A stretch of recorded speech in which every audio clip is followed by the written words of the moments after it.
The Wars Between England and America by T.C. Smith, Professor of American History in Williams College, Williamstown, Massachusetts, USA. London: Williams and Norgate. Transcriber's note: page numbers in this book are indicated by numbers enclosed in curly braces, e.g., 99. They have been located where page breaks occurred in the original book, in accordance with Project Gutenberg's FAQ V99. For its index, a page number has been placed only at the start of that section. First printed 1914-15. V. Preface. The purpose of this volume is to show how social, economic, and political causes led to a period of almost continuous antagonism between England and the American communities from 1763 to the ratification of the Treaty of Ghent in 1815, and how that antagonism was ended. The War of American Independence, 1775 to 1783, and the War of 1812 to 1815 give their names to the book, not because of their military or naval importance, but because they mark, in each case, the outcome of successive years of unavailing efforts on the part of each country to avoid bloodshed. With this aim in view, no more detailed study of the internal political history or institutions of either country can be included than is necessary to account for different political habits, nor can the events of diplomatic history be developed beyond what is called for to explain persistent lines of action or the conclusion of a significant treaty. 6. Chap page The Elements of Antagonism, 1763. 9. To the Contest over Parliamentary Taxation, 1763 to 1773. 28. 3. The Disruption of the Empire, 1773 to 1776. 51. 4. The Civil War in the Empire, 1776 to 1778. 75. The French Intervention and British Failure, 1778 to 1781. 96. 6. British Parties and American Independence, 1778 to 1783. 114. 7. The Formation of the United States, 1781 to 1793. 129. 8. The First Period of Commercial Antagonism, 1783 to 1795. 149. 9. The Triumph of Democracy in the United States, 1795 to 1805. 169. X. The Second Period of Commercial Antagonism, 1805 to 1812. 189. 11. The War for Sailors' Rights and Westward Expansion, 1812 to 1815. 215. 12. End of the Antagonism, A Century of Peace. 236. Bibliography. 251. Index. 254. 9. The Wars Between England and America, Chapter 1. The Elements of Antagonism, 1763. In 1763, by the Peace of Paris, England won a position of unapproached supremacy in colonial possessions and in naval strength. The entire North American continent east of the Mississippi River was now under the British flag, and 4 West India sugar islands were added to those already in English hands. In India, the rivalry of the French was definitely crushed, and the control of the revenues and fortunes of the native potentates was transferred to the East India Company. Guided by the genius of Pitt, British armies had beaten French in Germany and America, and British fleets had conquered French and Spanish with complete ease. The power of the empire seemed beyond challenge. Yet within this empire itself there lay already the seeds of a discord which was soon, to develop into an irrepressible contest, leading to civil war, then, for a generation, to drive the separated parts into renewed antagonism, and finally to cause a second war.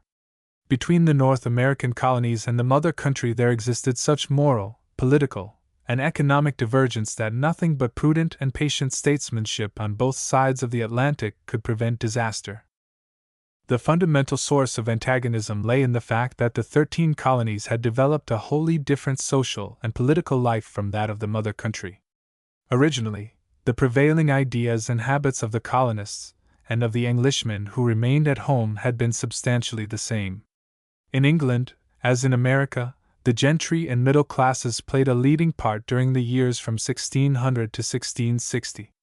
But by 1763 England, under the Hanoverian kings, had become a state where all political and social power had been gathered into the hands of a landed aristocracy which dominated the government, the church, and the professions.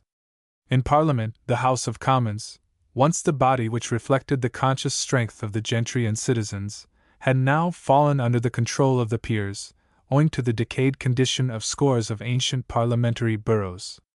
Nearly 1/3 of the seats were actually, 11, or substantially owned by noblemen, and of the remainder a majority were venal, the close corporations of mayor and aldermen selling freely their right to return 2 members at each parliamentary election. In addition, the influence and prestige of the great landowners were so powerful that even in the counties, and in those boroughs where the number of electors was considerable, none but members of the ruling class sought election.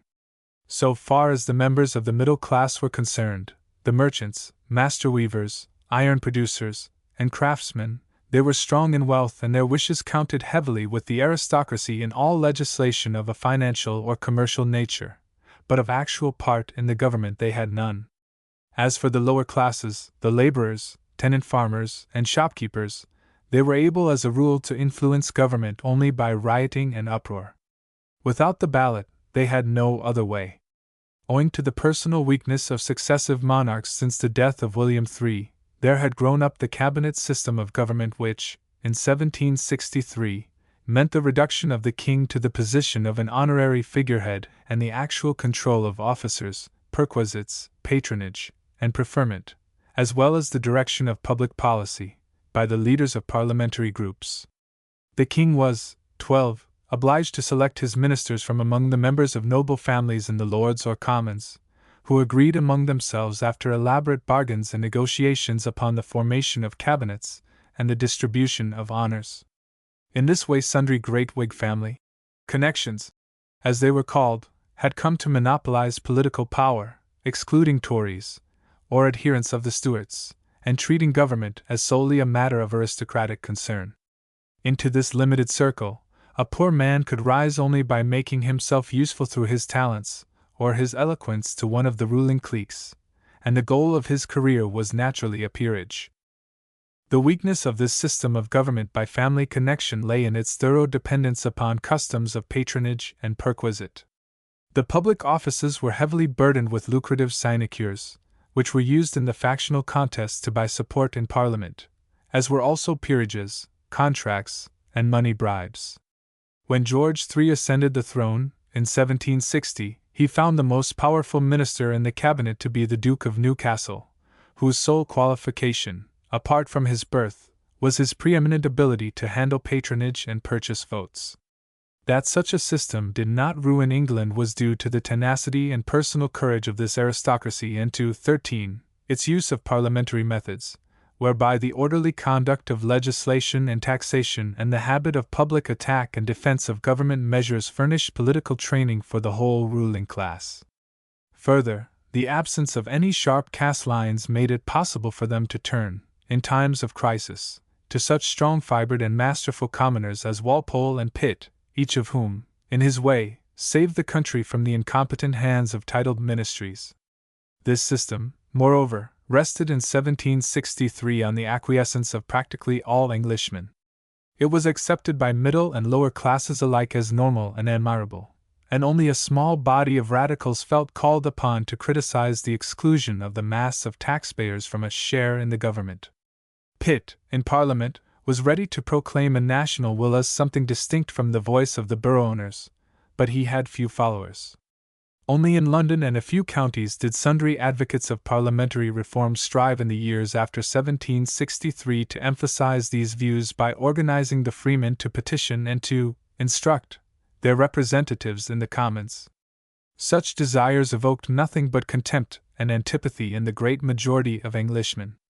Especially when they became audible in the mouths of rioters did they appear revolutionary and, 14, obnoxious to the lovers of peace, good order, and the undisturbed collection of rents and taxes. Nothing but a genuine social revolution could bring such ideas to victory, and that, in 1763, lay very far in the future. For the time conservatism reigned supreme. In the 13 colonies, on the other hand, the communities of middle-class Englishmen who emigrated in the 17th century had developed nothing resembling a real aristocracy. Social distinctions, modeled on those of the old country, remained between the men of large wealth, such as the great landed proprietors in New York and the planters in the South, or the successful merchants in New England and the middle colonies, and the small farmers, shopkeepers, and fishermen, who formed the bulk of the population. While all of these joined in regarding the outlying frontiersmen as elements of society deserving of small consideration. Men of property, education, and position exercised a distinct leadership in public and private life. Yet all this remained purely social. In law no such thing as an aristocracy could be found, and in government the colonies had grown to be very nearly republican. Here lay the fundamental distinction between the England and the America of 1763. In America, a title or peerage conferred no political rights, 15, whatever. These were founded in every case on law, on a royal charter or a royal commission which established a frame of government, and were based on moderate property qualifications which admitted a majority of adult males to the suffrage and to office. In every colony the government consisted of a governor, a council, and an assembly representing the freemen. This body, by charter or royal instructions, had the full right to impose taxes and vote laws, and although its acts were liable to veto by the governor, or by the crown through the Privy Council, it possessed the actual control of political power. This it derived immediately from its constituents, and not from any patrons, lords, or close corporations. Representation and the popular will were, in fact, indissolubly united. The governor in 2 colonies, Connecticut and Rhode Island, was chosen by the freemen. Elsewhere, he was appointed by an outside authority, in Pennsylvania, Delaware, and Maryland by the hereditary proprietor to whom the charter had been granted, in all other colonies by the Crown.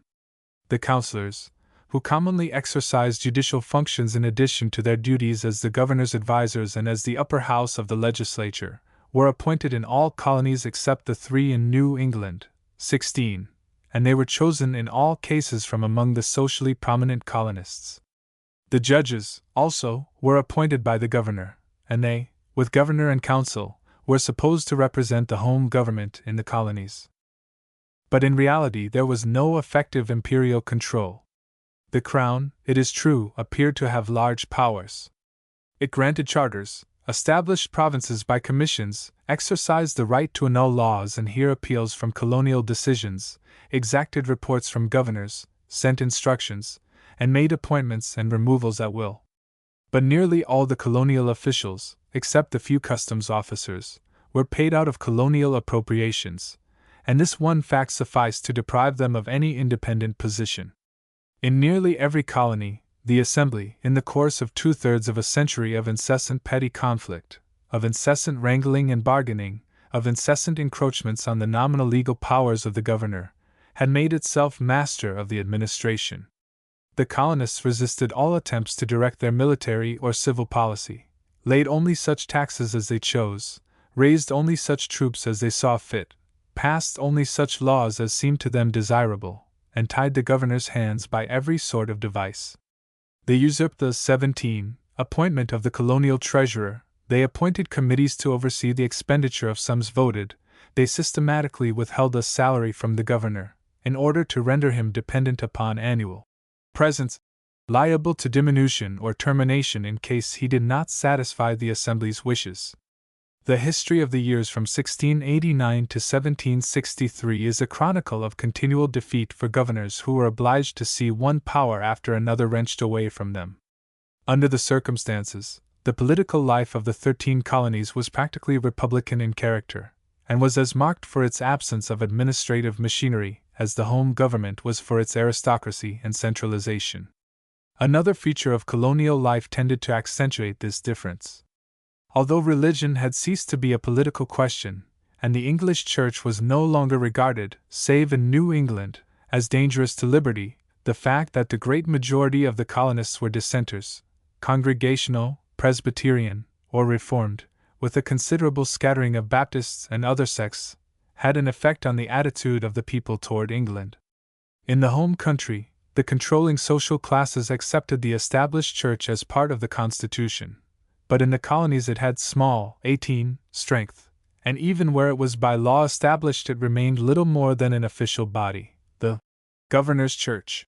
This tended to widen the gap between the political views of the individualistic dissenting and Puritan sects in the colonies and the people at home. The American of 1763 was thus a different kind of man from the Englishman. As a result of the divergent development on the two sides of the Atlantic from a common ancestry, their political habits had become mutually incomprehensible. To the Englishman, the rule of the nobility was normal, the ideal political system. He was content, if a commoner, with the place assigned to him. To the colonist, on the other hand, government in which the majority of adult male inhabitants possessed the chief power was the only valid form.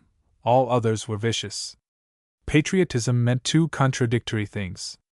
The Englishman's patriotism was sturdy but unenthusiastic, and showed itself almost as much in a contempt for foreigners as in complacency over English institutions.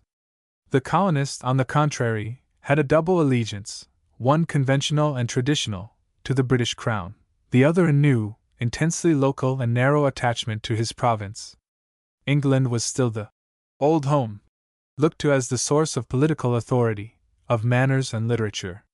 It was for many of the residents their recent abode and, for all except a few of Dutch, German, or French extraction, their ancestral country. But already this loyalty, on the part of the colonists, was dwindling into something more sentimental than real. The genuine local patriotism of the colonists was shown by their persistent struggle against the representatives of English authority in the governor's chairs. There had developed in America a new sort of man, an American, who wished to be as independent of government as possible, and who, while professing and no doubt feeling a general loyalty to England, was in fact a patriot of his own colony. The colonists entered very slightly into the thoughts of the English noblemen and gentry. They were regarded in a highly practical way, without a trace of any sentiment, as members of the middle and lower classes, not without a large criminal admixture, who had been helped and allowed to build up some unruly and not very admirable communities. Nor did the English middle classes look upon the colonists with much interest, or regard them as, on the whole, their equals. The prevailing colonial political habits, as seen from England, suggested only unwarrantable wrangling indicative of political incompetence, and a spirit of disobedience. Loyalty, to 20 Englishmen, meant submission to the law. To men trained in such different schools, words did not mean the same thing. The time had come when the two peoples were scarcely able to understand each other. A second cause for antagonism, scarcely less fundamental and destined to cause equal irritation, is to be found in the conflict between the economic life of the American communities and the beliefs of the mother country concerning commercial and naval policy. Great Britain, in 1763, was predominantly a trading country. Its ships carried goods for all the nations of Europe and brought imports to England from all lands. Although the manufacturers were not yet in possession of the new inventions which were to revolutionize the industries of the world, they were active and prosperous in their domestic production of hardware and textiles, and they furnished cargoes for the shipowners to transport to all quarters. To these two great interests of the middle classes, banking and finance were largely subsidiary. Agriculture, the mainstay of the nobility and gentry, continued to hold first place in the interests of the governing classes, but the importance of all sources of wealth was fully recognized. In the colonies, on the contrary, manufacture scarcely existed beyond the domestic, 21, production of articles for local use, and the inhabitants relied on importations for nearly all finished commodities and for all luxuries. Their products were chiefly things which Great Britain could not itself raise, such as sugar in the West Indies, tobacco from the islands and the southern mainland colonies, indigo and rice from Carolina, furs, skins, masts, pine products, and from New England, above all, fish. The natural market for these articles was in England or in other colonies, and in return British manufacturers found their natural market in the new communities. When the economic revolution transformed industry, and factories, driven by steam, made England the workshop of the world, the existing tendency for her to supply America with manufactured products was intensified regardless of the political separation of the two countries. Not until later economic changes supervened was this normal relationship altered. The traditional British policy in 1763 was that of the so-called mercantile system, which involved a thoroughgoing application of the principle of protection to the British shipowner, manufacturer, and corn grower against any competition. An elaborate tariff, with a system of prohibitions and bounties, attempted to prevent the landowner from being undersold by foreign corn, and the 22 manufacturer from meeting competition from foreign producers.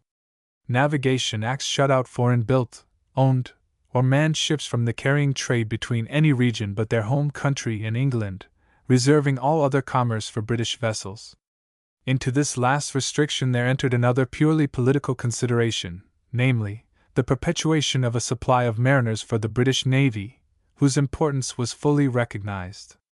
So far as the colonies were concerned, they were brought within the scope of mercantilist ideas by being considered as sources of supply for England in products not possible to raise at home, as markets which must be reserved for British manufacturers and traders, and as places which must not be allowed to develop any rivalry to British producers. Furthermore, they were so situated that by proper regulations they might serve to encourage British shipping even if this involved an economic loss. The Navigation Acts accordingly, from 1660 to 1763, were designed to put this theory into operation, and excluded all foreign vessels from trading with the colonies, prohibited any trade to the colonies except from British ports, and enumerated certain commodities, sugar, cotton, dye woods, indigo, rice, furs, which could be sent only to England.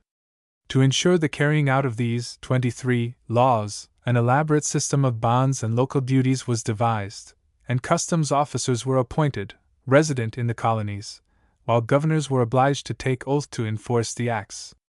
As time revealed defects or unnecessary stringencies, the restrictions were frequently modified. The Carolinas, for instance, were allowed to ship rice not only to England, but to any place in Europe south of Cape Finisterre. Bounties were established to aid the production of tar and turpentine, but special acts prohibited the export of hats from the colonies, or the manufacture of rolled iron, in order to check a possible source of competition to British producers. In short, the Board of Trade, the administrative body charged with the oversight of the plantations, devoted its energies to suggesting devices which should aid the colonists, benefit the British consumer and producer, and increase navigation. It does not appear that the acts of trade were, in general, a source of loss to the colonies. Their vessels shared in the privileges reserved for British-built ships. The compulsory sending of the enumerated commodities to England may have damaged the tobacco growers, but in other respects it did little harm. The articles would have gone to England in any case. The restriction of importation to goods from England was no 24 great grievance, since British products would, in any case, have supplied the American market. Even the effort, by an Act of 1672, to check intercolonial trade in enumerated commodities was not oppressive, for, with one exception noted below, there was no great development of such a trade. By 1763, according to the best evidence, the 13 colonies seemed to have adjusted their habits to the Navigation Acts, and to have been carrying on their flourishing commerce within these restrictions. To this general condition, however, there were some slight exceptions, and one serious one. The colonists undoubtedly resented the necessity of purchasing European products from English middlemen, and were especially desirous of importing Spanish and Portuguese wines and French brandies directly. Smuggling in these articles seems to have been steadily carried on. Much more important, and to the American ship owners the kernel of the whole matter, was the problem of the West India trade. It was proved, as the 18th century progressed, that the North American colonies could balance their heavy indebtedness to the mother country for excess of imports over exports only by selling to the French, as well as the British West Indies, barrel staves, clapboards, fish and food products. In 25 return, they took sugar and molasses, developing in New England a flourishing rum manufacture, which in turn was used in the African slave trade. By these means the people of the New England and Middle colonies built up an active commerce, using their profits to balance their indebtedness to England. This triangular trade disturbed the British West India planters, who, being largely non-residents and very influential in London, induced Parliament, in 1733, to pass an act imposing prohibitory duties on all sugar and molasses of foreign growth. This law, if enforced, would have struck a damaging blow at the prosperity of the northern colonies, merely to benefit the West India sugar growers by giving them a monopoly. But the evidence goes to show that it was systematically evaded and that French sugar, together with French and Portuguese wines, was still habitually smuggled into the colonies. Thus the Navigation Acts, in the only points where they would have been actually oppressive, were not enforced. The colonial governors saw the serious consequences and shrank from arousing discontent. It is significant that the same colonists who contended with the royal governors did not hesitate to violate a parliamentary law when it ran counter to their interests. The only reason why the radical difference, 26, between the colonies and the home government did not cause open conflict long before 1763 is to be found in the absorption of the English ministries in parliamentary maneuvering at home, diplomacy, and European wars. The weakness of the imperial control was recognized and frequently complained of by governors, boards of trade, and other officials. But so long as the colonies continued to supply the sugar, furs, lumber, and masts called for by the Acts, bought largely from English shippers and manufacturers, and stimulated the growth of British shipping, the Whig and Tory noblemen were content. The rapidly growing republicanism of the provincial and proprietary governments was ignored and allowed to develop unchecked. A half-century of complaints from thwarted governors, teeming with suggestions that England ought to take the government of the colonies into its own hands, produced no results beyond creating in official circles an opinion unfavorable to the colonists. In the years of the French War, 1754 to 1760, the utter incompatibility between imperial theories on the one hand and colonial political habits on the other could no longer be disregarded. In the midst of the struggle, the legislatures continued to wrangle with governors over points of privilege. They were slow to vote supplies. They were, 27, dilatory in raising troops. They hung back from a jealous fear that their neighbor colonies might fail to do their share. They were ready to let British soldiers do all the hard fighting. Worse still, the colonial shipowners persisted in their trade with the French and Spanish West Indies, furnishing their enemies with supplies, and buying their sugar and molasses as usual. When, in Boston, writs of assistance were employed by the customs officials, in order that by a general power of search they might discover such smuggled property, the merchants protested in the courts, and James Otis, a fiery young lawyer, boldly declared the writs an infringement of the rights of the colonists, unconstitutional, and beyond the power of Parliament to authorize. To ministers engaged in a tremendous war for the overthrow of France, the behavior of the colonies revealed a spirit scarcely short of disloyalty, and a weakness of government no longer to be tolerated. The secretaries, the Board of Trade, the customs officials, army officers, naval commanders, colonial governors, and judges all agreed that the time had come for a thorough and drastic reform. They approached the task purely and simply as members of the English governing classes, ignorant of the colonists' political ideas and totally indifferent to their views, and their measures were framed in the spirit, 28, of unquestioning acceptance of the principles of the Acts of Trade as a fundamental national policy. Chapter 2: The Contest over Parliamentary Taxation, 1763 to 1773. The Prime Minister responsible for the new colonial policy was George Grenville, who assumed his position in May, 1763, shortly after the final Treaty of Paris. Every other member of his cabinet was a nobleman. Grenville himself was brother of an earl, and most of them had had places in preceding ministries. It was a typical administration of the period, completely aristocratic in membership and spirit, quite indifferent to colonial views, and incapable of comprehending colonial ideals even if they had known them. To them the business in hand was a purely practical one, and with confident energy Grenville pushed through a series of measures, which had been carefully worked out, of course, by minor officials unknown to fame, during the preceding months, 29, but which were destined to produce results undreamed of by any one in England. In the first place, there were a number of measures to strengthen and revivify the Acts of Trade. colonists were given new privileges in the whale fishery, hides and skins were enumerated, and steps were taken to secure a more rigorous execution of the acts by the employment of naval vessels against smuggling. A new Sugar Act reduced the tariff on foreign sugar to such a point that it would be heavily protective without being prohibitive, and at the same time imposed special duties on Portuguese wines, while providing additional machinery for collecting customs. This was clearly aimed at the weak point in the existing navigation system, but it introduced a new feature, for the sugar duties, unlike previous ones, were intended to raise a revenue, and this, it was provided in the Act, should be used to pay for the defense of America.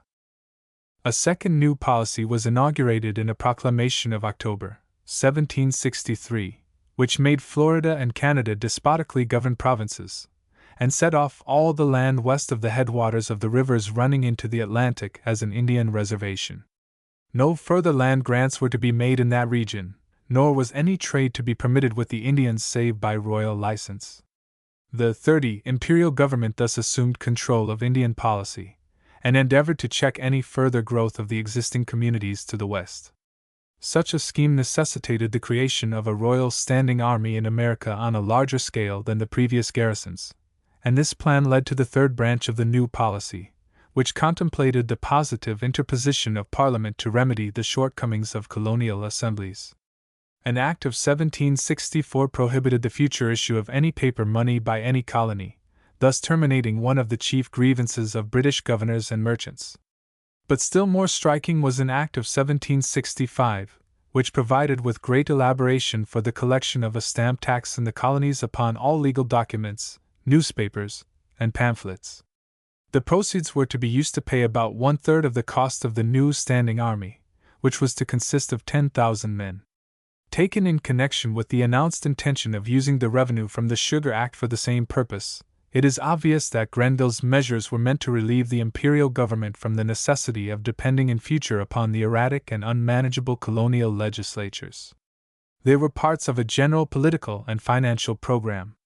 There is not the slightest evidence that Grenville or his associates dreamed, 31, that they were in any way affecting the colonists' rights or restricting their liberties.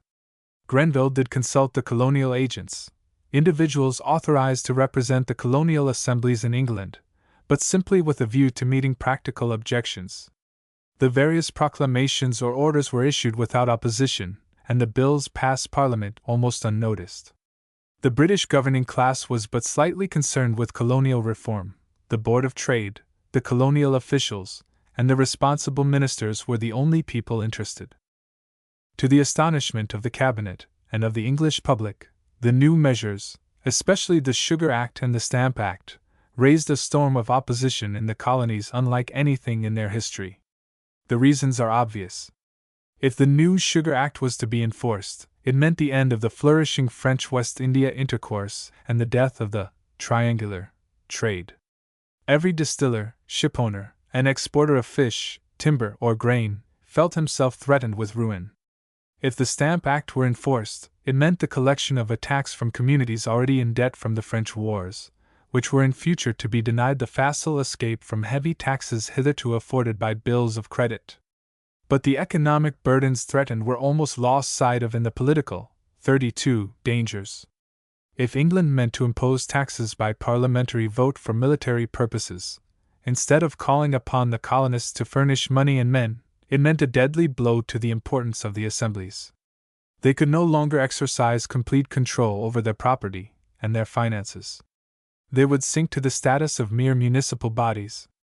So far as the Americans of 1765 were concerned, the feeling was universal that such a change was intolerable, that if they ceased to have the full power to give or withhold taxes at their discretion, they were practically slaves.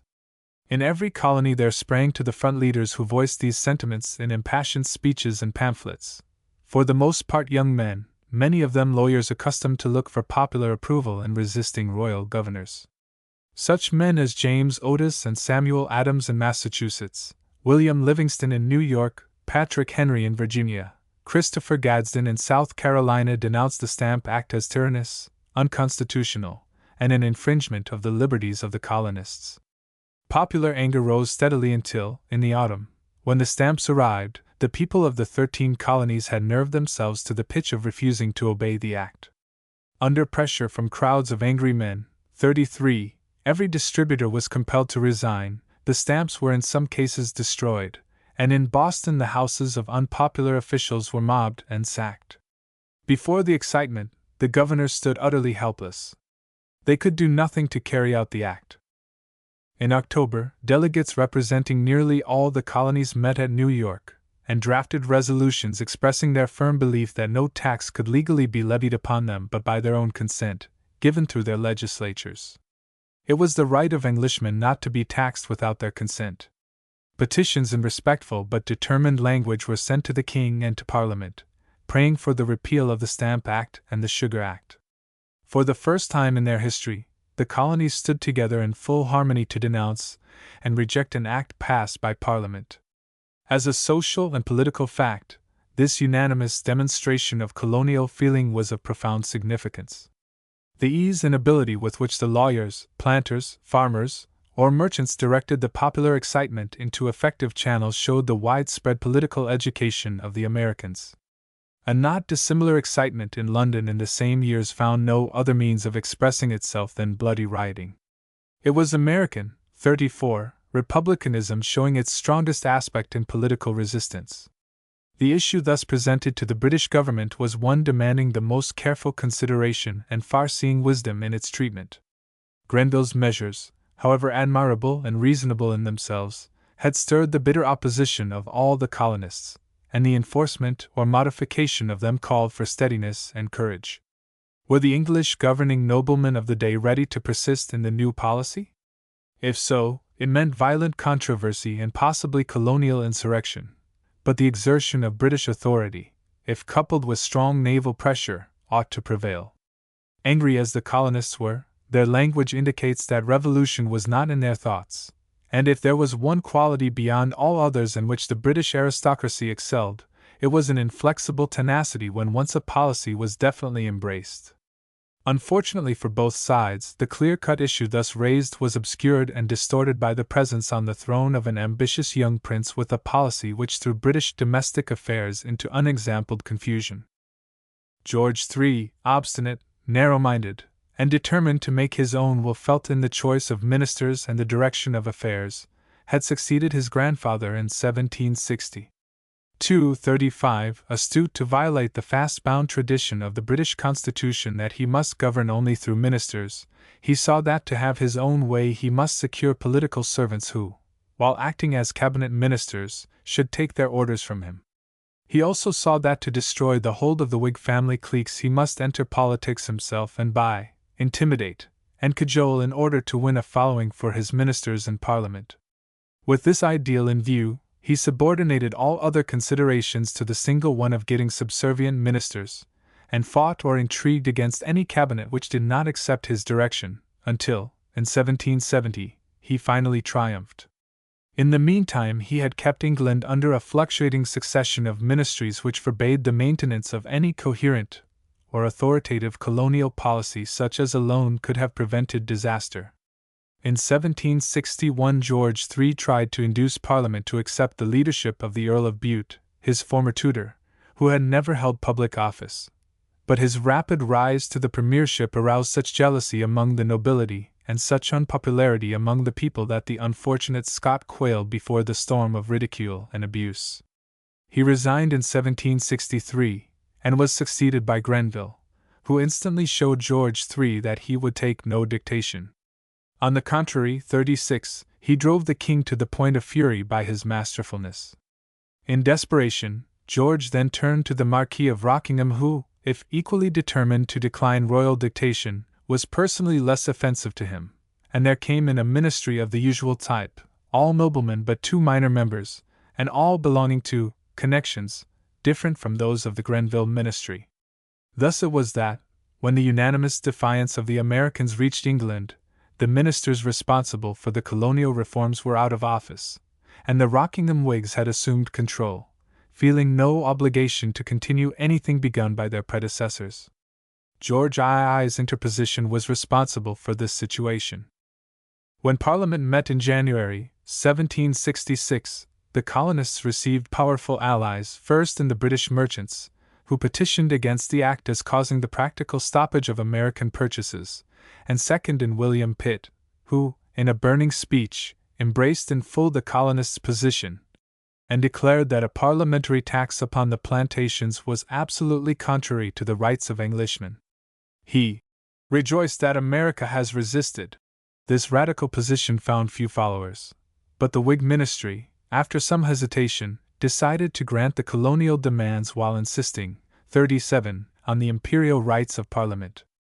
This characteristically English action was highly distasteful to the majority in the House of Lords, who voted to execute the law, and to George III, who disliked to yield to mutinous subjects, but they were forced to give way. The Stamp Act was repealed, and the sugar duties were reduced to a low figure. At the same time, a declaratory act was passed, asserting that Parliament had full power to bind the colonies, in all cases whatsoever. Thus the Americans had their way in part, while submitting to seeing their arguments rejected. The consequences of this unfortunate affair were to bring into sharp contrast the British and the American views of the status of the colonies. The former considered them as parts of the realm, subject like any other part to the legislative authority of King, Lords, and Commons. The contention of the colonists, arising naturally from the true situation in each colonial government, that the rights of Englishmen guaranteed their freedom from taxation without representation, was answered by the perfectly sound legal assertion that the colonists, like all the people of England, were virtually represented in the House of Commons. The words, in short, meant one thing in England, another thing in America. English speakers, 38, and writers pointed to the scores of statutes affecting the colonies, calling attention especially to the export duties of the Navigation Act of 1672, and the import duties of the Act of 1733, not to mention its revision of 1764. Further, Parliament had regulated provincial coinage and money, had set up a postal service, and established rates.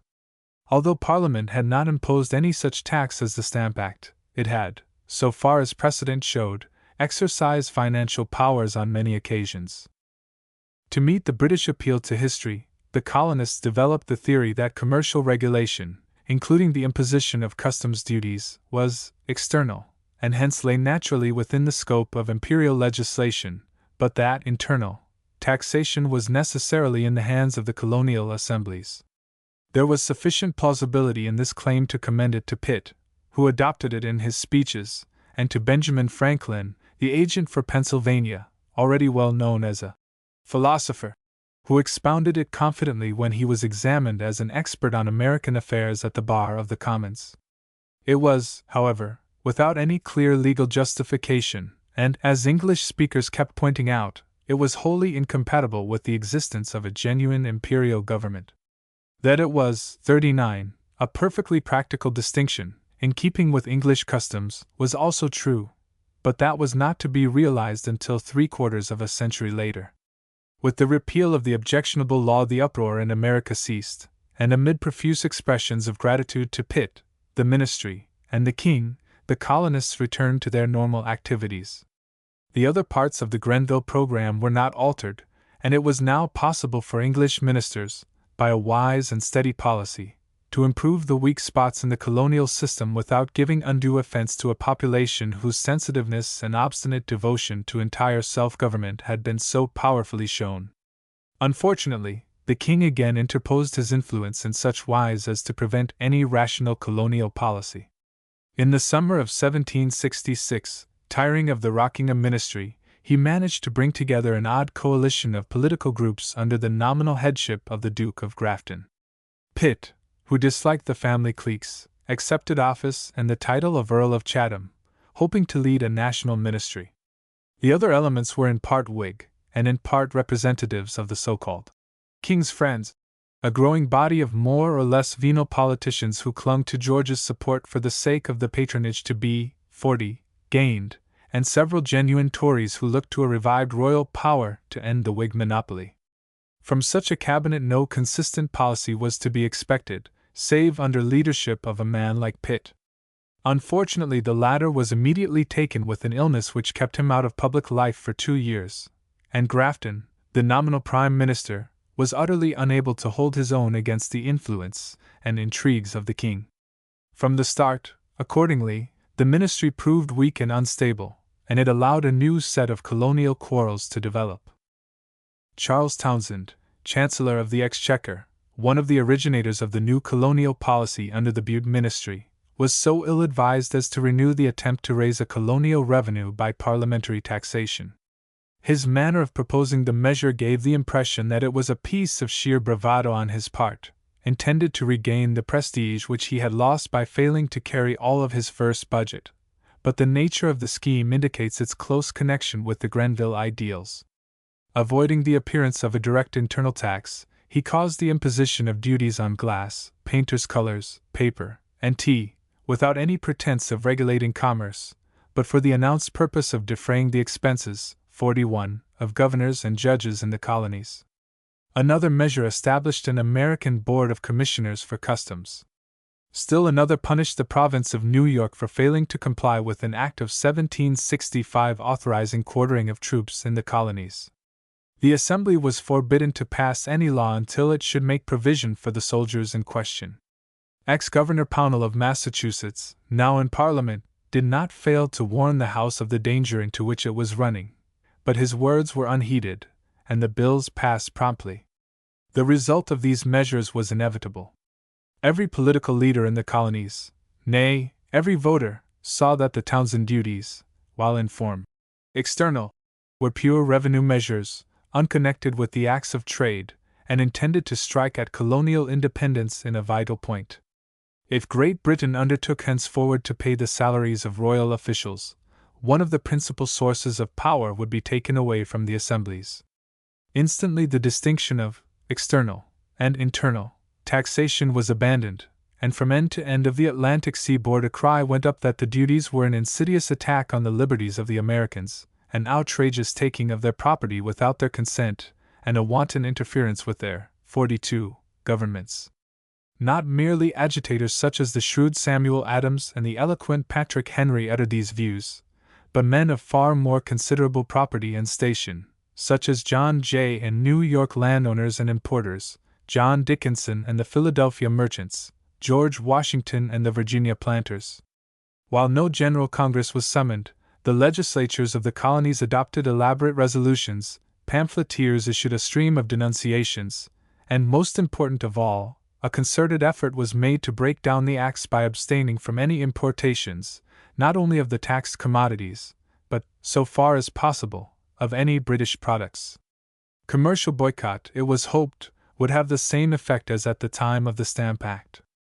By this time the colonial argument had come to assume a much broader character, for, in order to deny the validity of the New York Assembly Act and the Townshend duties, it became necessary to assert that Parliament, according to natural rights, had no legislative authority over the internal affairs of a colony. This was vested, by the constitution of each province or chartered colony, in the Crown and the colonial legislature.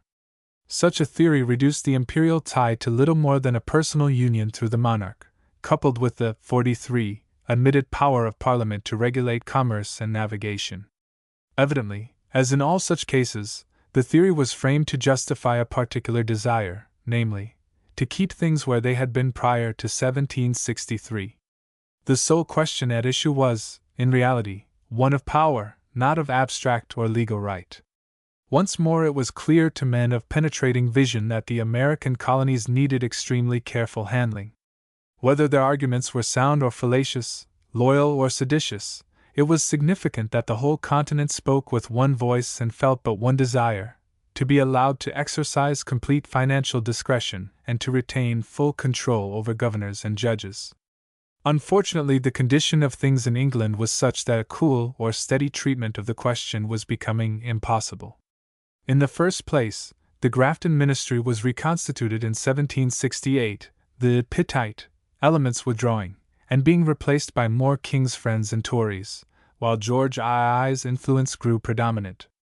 Townshend died in September 1767, but his place was taken by Lord North, a Tory and especially subservient to the King. A new secretaryship for the colonies was given to Lord Hillsborough, who had been in the Board of Trade in the Grenville Ministry, and represented his views. Neither of these 44 men was inclined to consider colonial clamor in any other light than as unpardonable impudence and sedition. In the second place, the old Whig family groups were fast assuming an attitude of bitter opposition to the new Tories, and by 1768 were prepared to use the American question as a convenient weapon to discredit the ministry. They were quite as aristocratic in temper as the ministerial party, but advocated forbearance, conciliation, and calmness in dealing with the Americans, in speeches as remarkable for their political good sense as for their ferocity toward North, Hillsborough, and the rest. While the ministry drew its views of the American situation from royal governors and officials, the Whigs habitually consulted with Franklin and the other colonial agents, who occupied a quasi-diplomatic position. Thus the American question became a partisan battleground. The Tories, attacked by the Whigs, developed a stubborn obstinacy in holding to a firm, colonial policy, and exhibited a steady contempt and anger toward their American adversaries which was in no small degree due to the English party antagonism. Still further to confuse the situation, there occurred at this time the contest of John Wilkes, backed by the London mob, against the Grafton ministry. This demagogue, able, 45, and profligate, had already come into conflict with the Grenville ministry in 1765, and had been driven into exile. Now, in 1768, he returned and was repeatedly elected to the Commons, and as often unseated by the vindictive ministerial majority. Riots and bloodshed accompanied the agitation, and Wilkes and his supporters, backed by the parliamentary Whigs, habitually proclaimed the same doctrines of natural rights which were universally asserted in America. To the king and his cabinet, Wilkes and the American leaders appeared indistinguishable. They were all brawling, disorderly, and dangerous demagogues, deserving of no consideration. Under these circumstances, the complaints of the colonists, although supported by the Whigs and by Chatham, received scant courtesy in England. The Grafton ministry showed nothing but an irritated intention to maintain imperial supremacy by insisting on the taxes and demanding submissiveness on the part of the assemblies.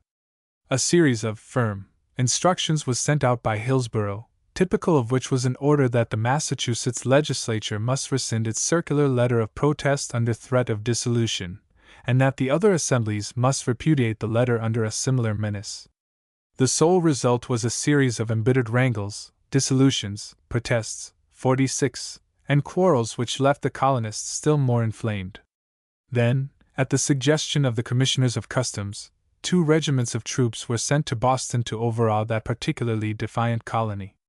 There being no legislature in session, the Massachusetts towns sent delegates to a voluntary convention which drafted a protest. Immediately, this action was denounced by Hillsborough as seditious and was censured by Parliament, while the Duke of Bedford moved that an old statute of Henry VIII, by which offenders outside the realm could be brought to England for trial, should be put into operation against the colonial agitators. When the Virginia legislature protested against this step, it was dissolved. Hillsborough and North acted as though they believed that a policy of scolding and nagging, if made sufficiently disagreeable, would bring the colonists to their senses. That the Whigs did not cease to pour contempt and ridicule on the folly of such behavior was probably one reason why the government persisted in its course. The American question was coming to be beyond the reach of reason. Yet in 1769 the ministry could not avoid recognizing that as financial measures the Townshend duties were a hopeless failure, since their net proceeds were less than £300 and the increased military expenses were, 47, declared by Pownall to be over £170,000. On May 1, 1769, the Cabinet voted to repeal the taxes on glass, colors, and paper, but by a majority of 1 determined to keep the tea duty. This decision was due to the complaisance of Lord North, who saw the unwisdom of the step, but yielded to the King's wish to retain 1 tax in order to assert the principle of parliamentary supremacy. A year later, the Grafton ministry finally broke up, and Lord North assumed control, with a cabinet composed wholly of Tories and supported by George III to the full extent of his power, through patronage, bribes, social pressure, and political proscription. North himself was inclined to moderation in colonial matters. He carried the promised repeal of all the duties but the tea tax, and in 1772 replaced the arrogant and quarrelsome Hillsborough with the more amiable Lord Dartmouth. It looked for a while as though the political skies might clear, for the American merchants, tired of their self-imposed hardships, began to weaken in opposition. In 1769 the New York Assembly voted to accept the parliamentary terms, and in 1770 the merchants of that colony voted to abandon general non-importation, keeping only the boycott on tea. This led to the general collapse of the non-importation agreements, but the colonial temper continued to be defiant, and suspicious, and wrangling with governors was incessant. Occasional cases of violence confirmed the English Tories in their low view of the Americans. In March 1770, a riot in Boston between town rowdies and the soldiers brought on a shooting affray in which 5 citizens were killed. This created intense indignation throughout the colonies, regardless of the provocation received by the soldiers, and led to an annual commemoration of the Boston Massacre, marked by inflammatory speeches. The soldiers, however, when tried for murder in the local courts, were defended by prominent counsel, notably John Adams, and were acquitted. 2 years later, on June 9, 1772, the Gaspee, a naval schooner, which had been very active in chasing smugglers in Rhode Island waters, was burned by a mob, and its captain taken prisoner. The utmost efforts of the home government failed to secure the detection or punishment of any one of the perpetrators. Finally, in December 1773, a still more serious explosion occurred. The North Ministry, desirous of assisting the East India Company, which was burdened with debt, removed practically all restrictions on the exportation of tea to America in hopes of increasing the sale by reducing the price. To the colonial leaders, now in a state of chronic irritation, this measure seemed an insulting and insidious attempt to induce the Americans to forget their principles and buy the tea because it was cheap. It was denounced from end to end of the country in burning rhetoric, and when the cargoes of tea arrived their sale was completely prevented by the overwhelming pressure of public opinion. Consignees, weighted on by great crowds, hastened to resign, and the tea was either seized for non-payment of duties and allowed to spoil, or was sent back. In Boston, however, the governor, Hutchinson, stiffly refused to let the tea ships depart without landing the tea, whereat the exasperated citizens watched an organized mob of disguised men board the ships and throw the tea into the harbor. Once more the unanimous voice of the colonies defied a parliamentary act. Such was the situation in 1773. 13 groups of British colonists, obstinately local in their interests, narrowly insistent on self-government, habituated to an antagonistic attitude toward royal governors, but, after all has been said, unquestionably loyal to the crown and the home country, had been transformed into communities on the verge of permanent insubordination. Incapable of changing all their political habits, they could see in the British policy only a purpose, to deprive them of that self-government which was inseparable from liberty. The Crown Ministers, on the other hand, unable to discover anything illegal, oppressive, or unreasonable in any of their measures, found no explanation of the extravagant denunciations of the colonial radicals other than a determination to foment every possible difficulty with a view to throwing off all obedience. While Adams, Dickinson, Henry, Gadsden and the rest demanded their rights and protested against encroachments on their liberties, Bedford, Hillsborough, North, and Dartmouth insisted on the indecency, insolence, and disloyalty shown by the Americans. The colonial Republicans and the British noblemen were unable to speak the same language. Yet the time had come to face the situation, and it was the duty of the ministers to assume the task with something more serious than reproofs and legal formulae. The contest for power now begun must lead, unless terminated, straight to a disruption of the empire. 51. Chapter 3: The Disruption of the Empire, 1773 to 1776. When the news reached England that the people of the town of Boston had thrown the tea of the East India Company into the harbor, the patience of the North Ministry, already severely strained, reached an end. Its members felt, and most of the English people felt with them, that to submit to such an act of violence was impossible. Every consideration of national dignity demanded that Boston and its writers should be punished, and that the outrage done to the East India Company should receive atonement. Hitherto, they said, the contumacious colonists had been dealt with chiefly by arguments, reproofs, and, as it seemed to most Englishmen, with concessions and kindnesses which had won only insult and violence. It was resolved to make an example of the delinquent community, and the first step was to humiliate its representative, Benjamin Franklin. Ever since 1765 he had been residing in England, respected as a philosopher and admired as a wit, bearing a sort of diplomatic character through his position as agent for the assemblies of Massachusetts, Pennsylvania, and Georgia. In close association with the Whig opposition, he was undoubtedly the best-known American, and among the most influential. Now, in 1774, having to present a petition from Massachusetts to the Privy Council for the removal of Lieutenant Governor Hutchinson, Franklin found it an awkward feature of the case that the colony's charges were based on private letters which he himself had in some way acquired and sent to Boston. The court party determined to crush him, and at the hearing put forward Wedderburn, the Solicitor General, a typical King's friend, who passed over the subject of the petition to brand Franklin in virulent invective as a thief and scoundrel. Amidst general applause, the petition was rejected as false and scandalous, and Franklin was dismissed from his position of Colonial Postmaster General. When Parliament met, it was instantly made clear that the sole idea controlling King, Cabinet, and the majority of members was to bring the Massachusetts colonists to their senses by severe punitive legislation. The Whig opposition did not attempt to defend the destruction of the tea, but it spared no effort to make the ministers see the folly of striking at effects and ignoring causes. In a masterly speech of April 19, 1774, Burke showed that the insistence on submission regardless of the grievances and of the nature, 53, of the colonists was a dangerous and absurd policy, and Pownall and Chatham repeated his arguments, but without avail. The ministerial party saw no danger, and felt nothing but the contempt of an irritated aristocracy. The original ideals of a general colonial reform were now lost sight of. The men responsible for them had all passed off the stage.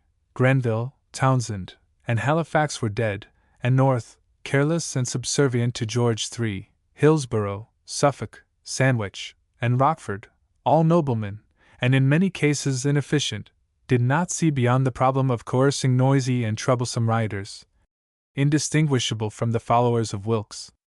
Over and over again they reiterated that the colonists' resentment was not to be feared, that they would submit to genuine firmness, that they were all cowardly and dared not resist a few regular troops. Lord George Germain earned the thanks of Lord North by declaring that the colonists were only a tumultuous and noisy rabble, men who ought to be following their mercantile employment and not attempting to govern. Not a gleam of any other statesmanship appears in any of the ministerial speeches than that displayed in the determination to exact complete submission. There were passed, accordingly, by the full ministerial majority, 5 measures known as 54, the Coercive Acts, or, in America, as the 5 Intolerable Acts. The first one punished Boston by closing the port to all trade until the offending town should recompense the East India Company for the tea destroyed. The next altered the government of Massachusetts Bay by making the councilors appointive instead of elective, by placing the appointment and removal of all judicial officers entirely in the hands of the governor, by placing the selection of jurors in the hands of the sheriffs and prohibiting town meetings, apart from the annual one to elect officers, without the governor's permission. A third act authorized the transfer to England for trial of British officers charged with murder committed while in discharge of their duties. A fourth act re-established the system of quartering troops. The fifth act reorganized the province of Quebec, whose government, under the proclamation of 1763, had proved defective in several respects. The legal institutions of the new colony were not well adapted to the mixed French and British inhabitants, and the religious situation needed definition. The Quebec Act altered the government of the province by the creation of an appointive council, authorized the Catholic Church to collect tithes, and allowed the French to substitute an oath of allegiance for the oath of 55 supremacy. Moreover, French civil law was permitted to exist. At the same time, the boundaries of the province were extended into the region west of the mountains so as to include the lands north of the Ohio River. With the passage of these acts, the original causes for antagonism were superseded. The Commissioners of Customs might have enforced the Navigation Acts indefinitely. The Objectionability Act might have stood permanently on the statute book. But, without a more tangible grievance, it is not easy to conceive of the colonists actually beginning a revolution. The time had now come when a more serious issue was raised than the right of Parliament to collect a revenue by a tariff in the colonies. If Parliament was to be allowed to crush the prosperity of a colonial seaport, to centralize a hitherto democratic government created by a royal charter, and to remove royal officers from the scope of colonial juries, it was clear that the end of all the powers and privileges wrung from royal or proprietary governors by generations of struggle was at hand. Yet the striking feature in this punitive legislation was that the North Ministry expected it to meet no resistance, although its execution, so far as the government of Massachusetts was concerned, rested on the consent of the colonists. There was, under the British 56 system, no administrative body capable of carrying out these laws, no military force except the few regiments in Boston, and no naval force beyond a few frigates and cruisers.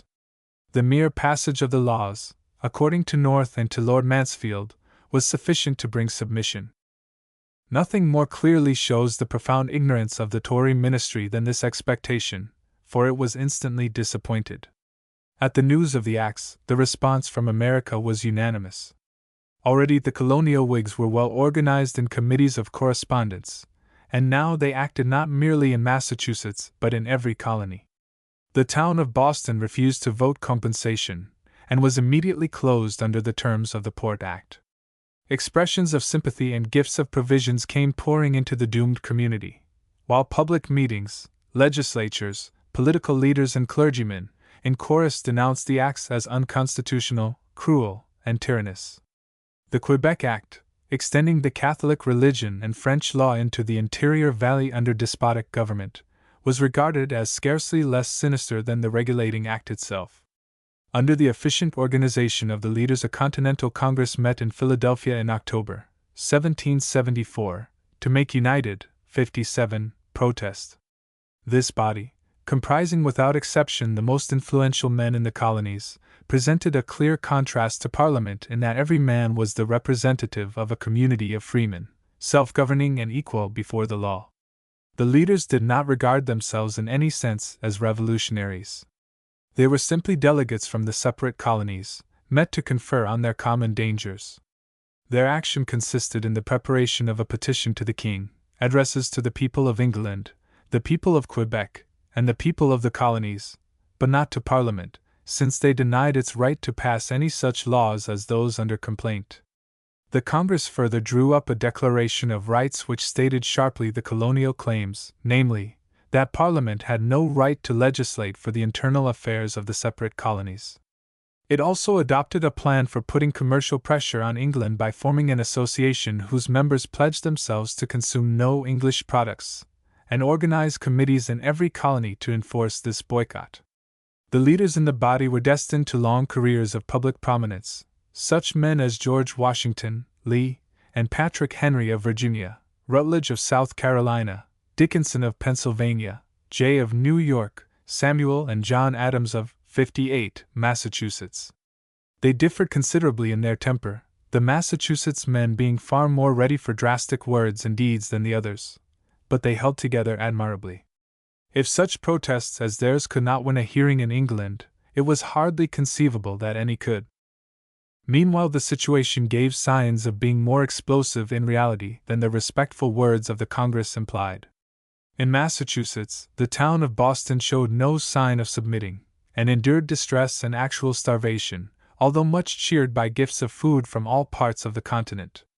The new government under the Regulating Act proved impossible to put into operation, for the popular detestation was visited in such insulting and menacing forms that the new councilors and judges dared not serve. More radical action followed. When Gage, having caused the election of a legislature, prorogued it before it had assembled, the members none the less gathered.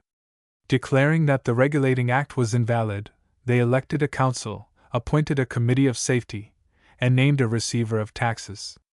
On February 1, 1775, a second provincial congress was chosen by the towns, which had not even a nominal sanction by the governor. The colony was, in fact, in peaceful revolution, for Gage found himself unable to collect 59 taxes or to make his authority respected as governor beyond the range of his bayonets.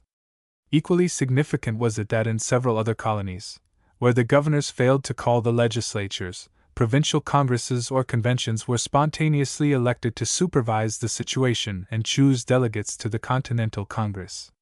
So deep was the popular anger in Massachusetts Bay that the collection of arms and powder and the organization of militia were rapidly begun. Clearly, the Massachusetts leaders were preparing to persist to the verge of civil war. But by this time there began to be felt in the colonies a countercurrent of protest. As the situation grew darker, and men talked openly of possible separation unless the intolerable wrongs were redressed, all those whose interests or whose loyalty revolted at the idea of civil war became alarmed at the danger. Soon men of such minds began to print pamphlets, according to the fashion of the time, and to attempt to prevent the radicals from pushing the colonies into seditious courses. But the position of these conservatives was exceedingly difficult, for they were obliged to apologize for the home country at a time when every act on the part of that country indicated a complete indifference to colonial prejudices. Their arguments against 60 revolution or independence left, after all, no alternative except submission. Denounced as Tories by the haughty radicals, they found themselves at once more and more alarmed by the daring actions of the Whigs, and more detested by the excited people of their communities. The action of the British government after these events showed no comprehension of the critical situation into which they were rushing. George III and North secured in the election of 1774 a triumphant majority of the Commons, and felt themselves beyond reach of danger at home. The arguments of the colonists, the protests of the Continental Congress, fell upon indifferent ears.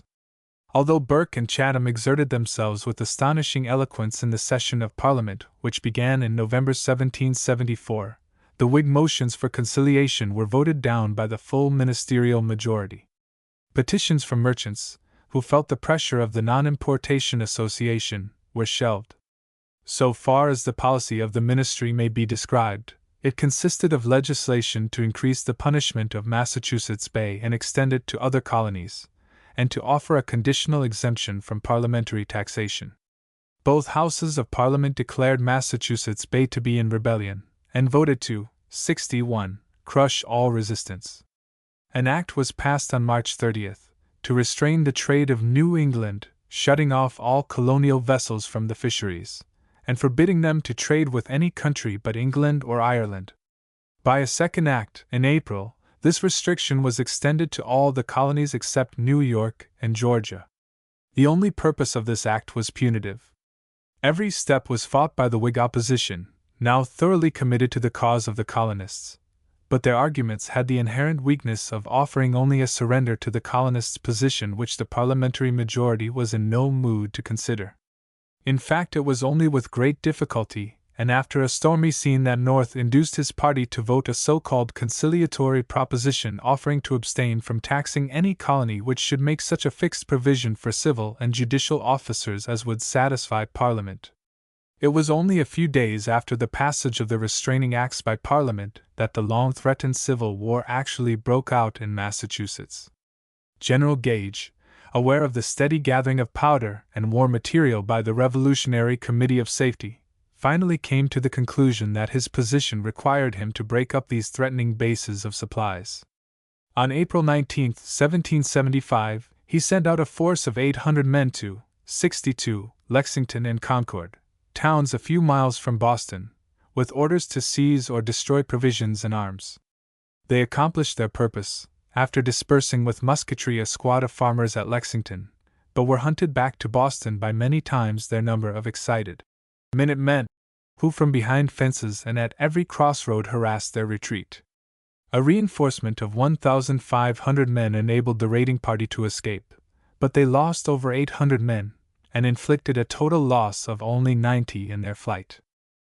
Thus began the American Revolution, for the news of this day of bloody skirmishing, as it spread, started into flame the excitement of the colonial Whigs. From the other New England colonies men sprang to arms, and companies marched to Boston, where they remained in rude blockade outside the town, unprovided with artillery or military organization, but unwilling to return to their homes. From the hill towns, a band of men surprised Fort Ticonderoga on Lake Champlain, taking the cannon for use around Boston. In every other colony militia were organized, officers chosen and arms collected, and almost everywhere, except in Quaker Pennsylvania and in proprietary Maryland, the governors and royal officials fled to the seacoast to take refuge in royal ships of war, or resigned their positions at the command, 63, of crowds of armed Minutemen. Conventions and congresses, summoned by committees of safety, were elected by the Whigs and assumed control of the colonies, following the example of Massachusetts. The British colonial government, in short, crumbled to nothing in the spring of 1775. Only Gage's force of a few regiments, shut up in Boston, and a few naval vessels, represented the authority of England in America. Again there met a Continental Congress at Philadelphia, whose duty it was to unify colonial action and to give the colonial answer to the late parliamentary acts. Once more the ablest men of the colonies were present, now gravely perturbed over the situation, and divided into two camps. On the one hand, most of the New Englanders, led by Samuel Adams and John Adams, his cousin, felt that the time for parley was at an end, that nothing was to be hoped for from the North Ministry, and that the only reasonable step was to declare independence. Others still hoped that George III would realize the extent of the crisis and be moved to concessions, while yet others, who hoped little, thought that one more effort should be made to avoid revolution. But none dreamed of surrender. Of the growing number of Americans who recoiled in horror from 64, the possibility of independence, and were beginning to show their dread in every way, not one was in this body. It represented only the radicals in the several colonies. The Congress has been charged with inconsistency, for some of its measures were impelled by the most radical members, others by the conservatives. On the one hand, it declined to adopt a form of federation suggested by Franklin, and authorized Dickinson to draw up a final, respectful, almost obsequious petition to the king to avoid war, a document called the Olive Branch. But on the other hand, it appointed Washington to command the troops near Boston as a continental commander, adopted a report censuring the conciliatory proposition in bold language, and issued an address justifying with extravagant rhetoric the taking up of arms.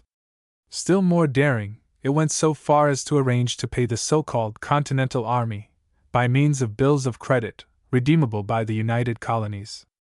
Later, in 1775, it appointed a secret committee to correspond with friends abroad, and undertook extensive measures for raising troops and accumulating military stores.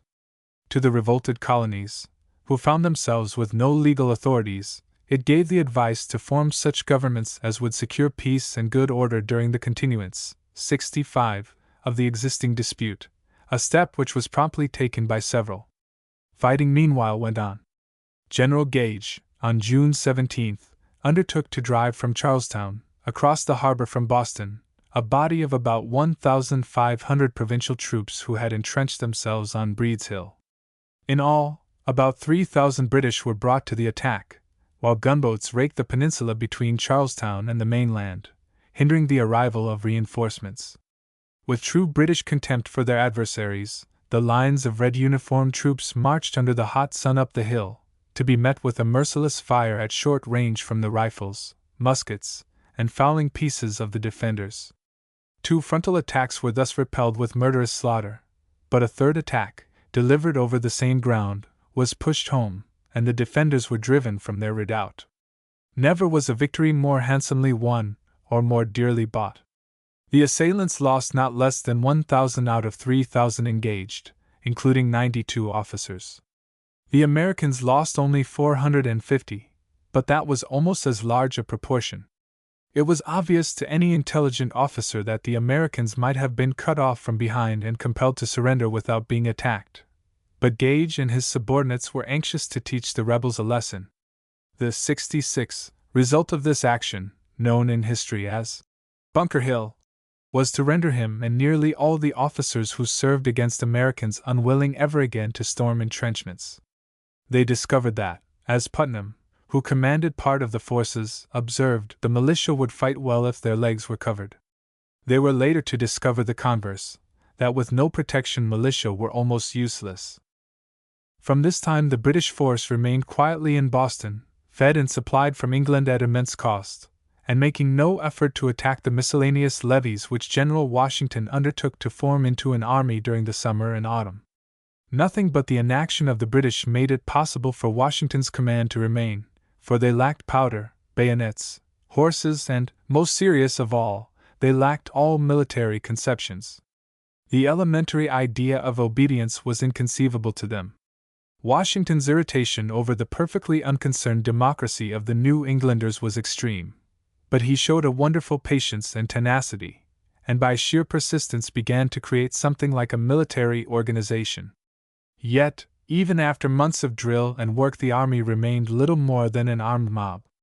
At length, in March 1776, Washington managed to, 67, place a force on Dorchester Heights, which commanded the harbor from the south.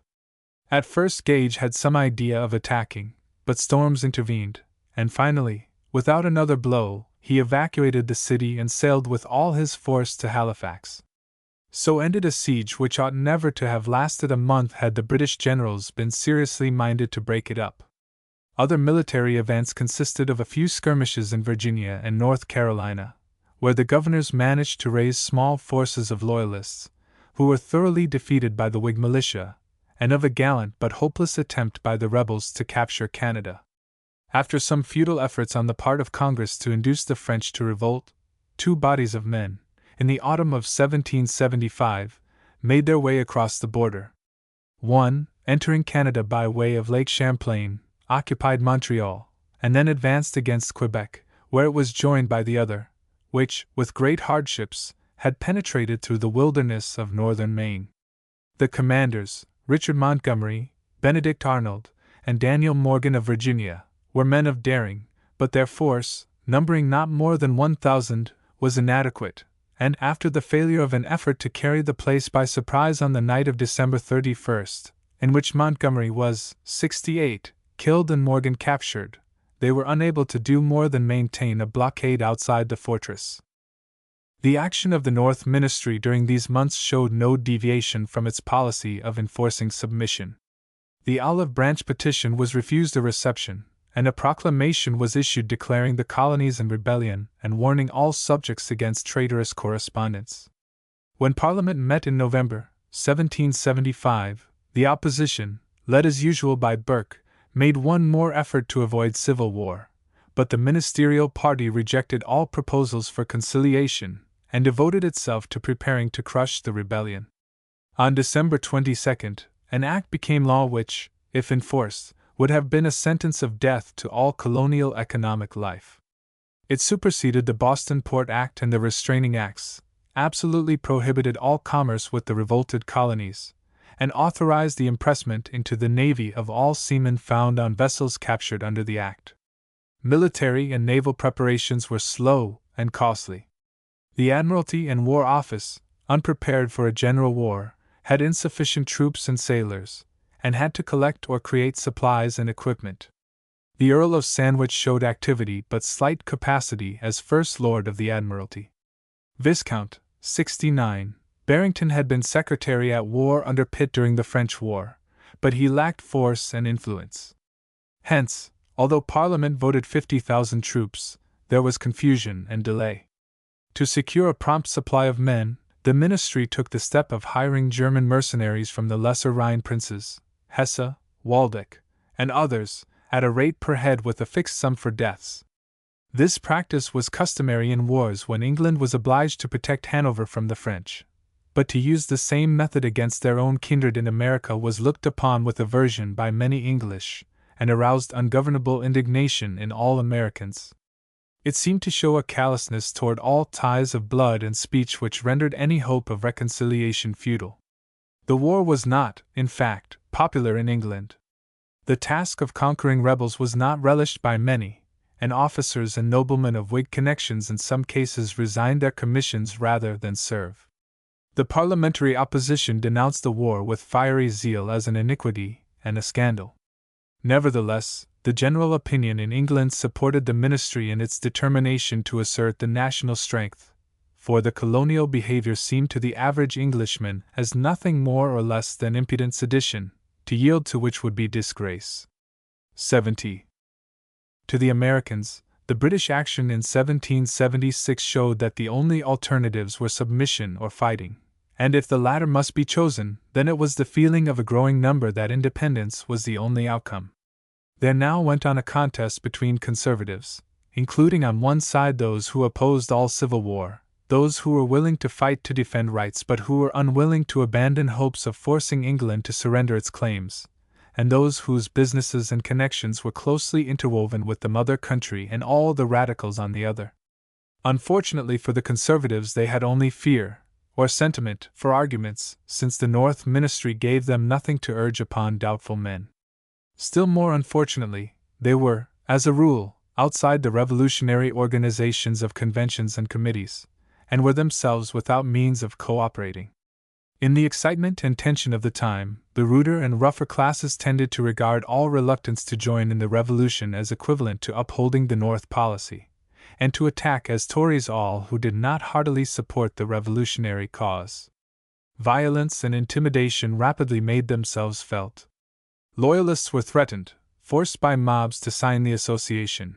Their houses, 71, were defiled, their movements watched. Then, transcribers note, their arms were taken from them, and if they showed anger or temper they were occasionally whipped or even tarred and feathered. In this way a determined minority backed by the poorer and rougher classes overrode all opposition and swelled a rising cry for independence. The Congress was slow, for it felt the need of unanimity, and such colonies as New York and Pennsylvania were controlled by moderates. But at length, in June 1776, spurred on by the Virginia delegates and by the tireless urgings of the Massachusetts leaders, the body acted. Already some of the colonies had adopted constitutions whose language indicated their independence.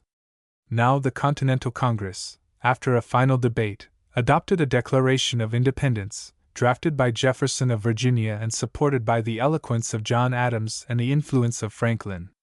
Basing their position on the doctrines of the natural right of men to exercise full self-government, and to change their form of government when it became oppressive, the colonies, in this famous document, imitated the English Declaration of Rights of 1689 in drawing up a bill of indictment against George I.'s government. In this can be discovered every cause of resentment, and every variety of 72 complaint which the 13 colonies were ready to put forward. Practically all were political. There were allusions in plenty to the wrangles between governors and assemblies, denunciations of the parliamentary taxes and the coercing acts, but no reference to the acts of trade. To the end, the colonists, even in the act of declaring independence, found their grievances in the field of government, and not in economic regulation. What they wanted was the unrestricted power to legislate for themselves and to tax or refrain from taxing themselves. When these powers were diminished, their whole political ideal was ruined, and they preferred independence to what they considered servitude.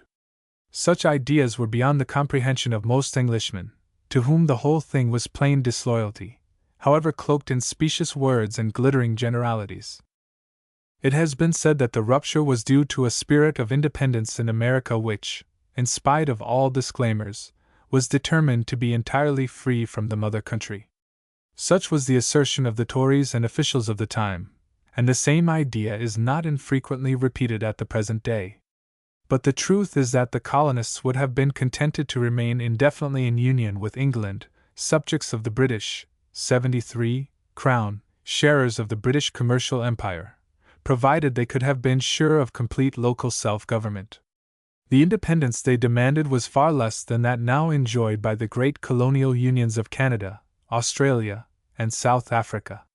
It may be assumed, of course, that unless Parliament exercised complete authority over internal as well as external matters, to employ the then customary distinction, there was no real imperial bond. Such was the position unanimously taken by the North Ministry and the Tories in 1776. But in view of the subsequent history of the English colonies, it seems hardly deniable that some relationship similar to the existing colonial one might have been perpetuated had the Whig policy advocated by Burke been adopted, and the right of Parliament to bind the colonies in all cases whatsoever been allowed to drop in practice. The obstinate localism of the colonies was such that not until a generation after the Revolution did a genuine American national sentiment appear. The colonies were driven to act together in 1774 to 1776, but not to fuse, by a danger not to national but to local independence. This fact indicates how sharply defined was the field which the Americans insisted on having free from parliamentary invasion. Had it been possible for England, 74, to recognize this fact, there would have been no revolution. It is, of course, obvious that the traditional American view of the Revolution as caused by tyranny and oppression is symbolical, if not fictitious. The British government, in all its measures, from 1763 to 1774, was moderate, hesitating, and at worst irritating. Its action threatened to destroy the practical independence of the colonial assemblies, but the danger was political. Even the 5 intolerable acts inflicted hardship on the town of Boston alone. It was not until the year 1775, when Parliament imposed severe commercial restrictions, that anything resembling actual oppression began, but by that time the colonies were in open revolt. This fact only emphasizes, as Burke pointed out, the criminal folly of the North Ministry in allowing the situation to become dangerous. It was the misfortune of the British people in the 18th century that, in the critical years after 1767, George III and his ministers were unable to conceive of any value in colonies which were not in the full sense dependencies, and were narrowly limited by the economic ideas of their time and the social conventions of their class. Since the colonies had developed, unchecked, their own political life under British government, it was not their duty humbly to 75 surrender all that had come to be identical with liberty in their eyes. It was the duty of British statesmen to recognize the situation and deal with it. This they failed to do, and the result was revolution. 75. Chapter 4: The Civil War in the Empire, 1776 to 1778. In the war which now began, the military situation was such that either side could look forward to an easy victory. Great Britain outweighed the colonies in population by 3 or 4 to 1, and in every element of military strength to a much greater degree. There was a standing army, an ample sufficiency of professional officers, the most powerful navy in the world, the full machinery of financial administration, abundant credit, and wealthy manufacturing and agricultural classes which has already shown their power to carry the burdens of a world contest without flinching. With a powerful party ministry endowed with full discretion in the ordering of military affairs, there was little danger of divided, 76, councils or of inability to secure responsible direction. North, Sandwich at the Admiralty, Barrington as Secretary at War, Germain as Secretary for the Colonies, could command the active support of the King, the Parliament, and, it appeared, of the people. On the other hand, it was necessary to carry on war at 3,000 miles distance from the base of supplies, and to feed and clothe the armies entirely from home. The cost was certain to be extremely heavy, and the practical difficulties of management arising from the distance were sure to be great, unless a competent commander were to be given complete authority in the colonies. Then, too, the problem was not one of conquering cities or single strategic points, or of defeating a rival state, but of so thoroughly beating down resistance as to lead the Americans to abandon their revolution and submit to the extinction of their new-formed confederation. Armies must operate inland from a seacoast where landing was easy in hundreds of places, but where almost every step took them into a rough country, ill-provided with roads and lacking in easily collected supplies. In spite of all advantages of military power, the problem before the British government was one calling for the highest forms of military capacity, and this, by an unexplained ill fortune, was conspicuously, 77, lacking.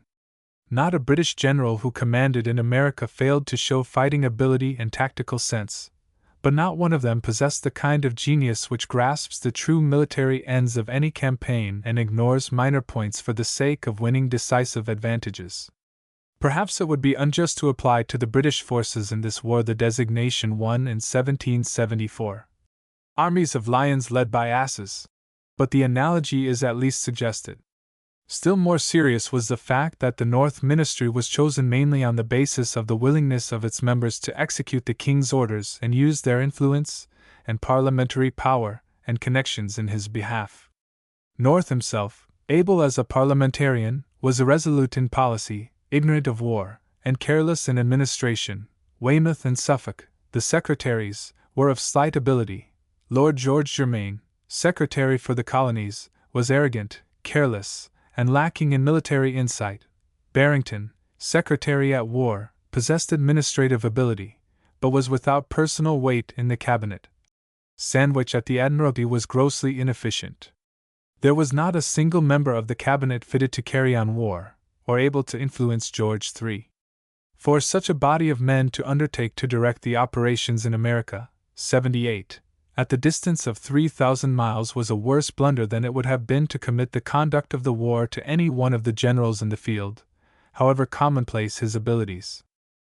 On the side of the colonists, the problem of fighting the full power of England was apparently a desperate one. The militia, with superior numbers, had chased the British from Concord, and had made a stubborn defense at Bunker Hill, but the British were about to move with overwhelming strength. To raise, equip, clothe, and feed armies was the task of a strong administration, and there was nothing of the kind in America. The ex-colonists not only had never known efficient administration, they had fought against any and all administration for generations, and their leaders had won their fame as opponents of all executive power. To thunder against royal oppression won applause, but indicated no ability at raising money and organizing such things as commissariat, artillery, or a navy. And it may be said of such men as Samuel Adams, Robert Morris, Roger Sherman, John Rutledge, Patrick Henry, and Thomas Jefferson that their administrative training was as far below that of their enemies in the North Ministry as their political capacity was, in general, superior. 79. The Continental Congress, moreover, which assumed responsibility for the army, could only recommend measures to the states, and call upon them to furnish troops and money. In contrast to the states, which derived their powers unquestionably from the voters within their boundaries and could command their obedience, the Congress had no legal or constitutional basis, and was nothing more than the meeting place of delegates from voluntary allies. Such military authority as it exercised rested entirely upon the general agreement of the states. National government, in short, did not exist. Still more serious was the fact that there were very few trained officers in America. The American military leaders, such as Washington, Greene, Wayne, Sullivan, were distinctly inferior in soldiership to their antagonists, although Washington and Greene developed greater strategic ability after many blunders.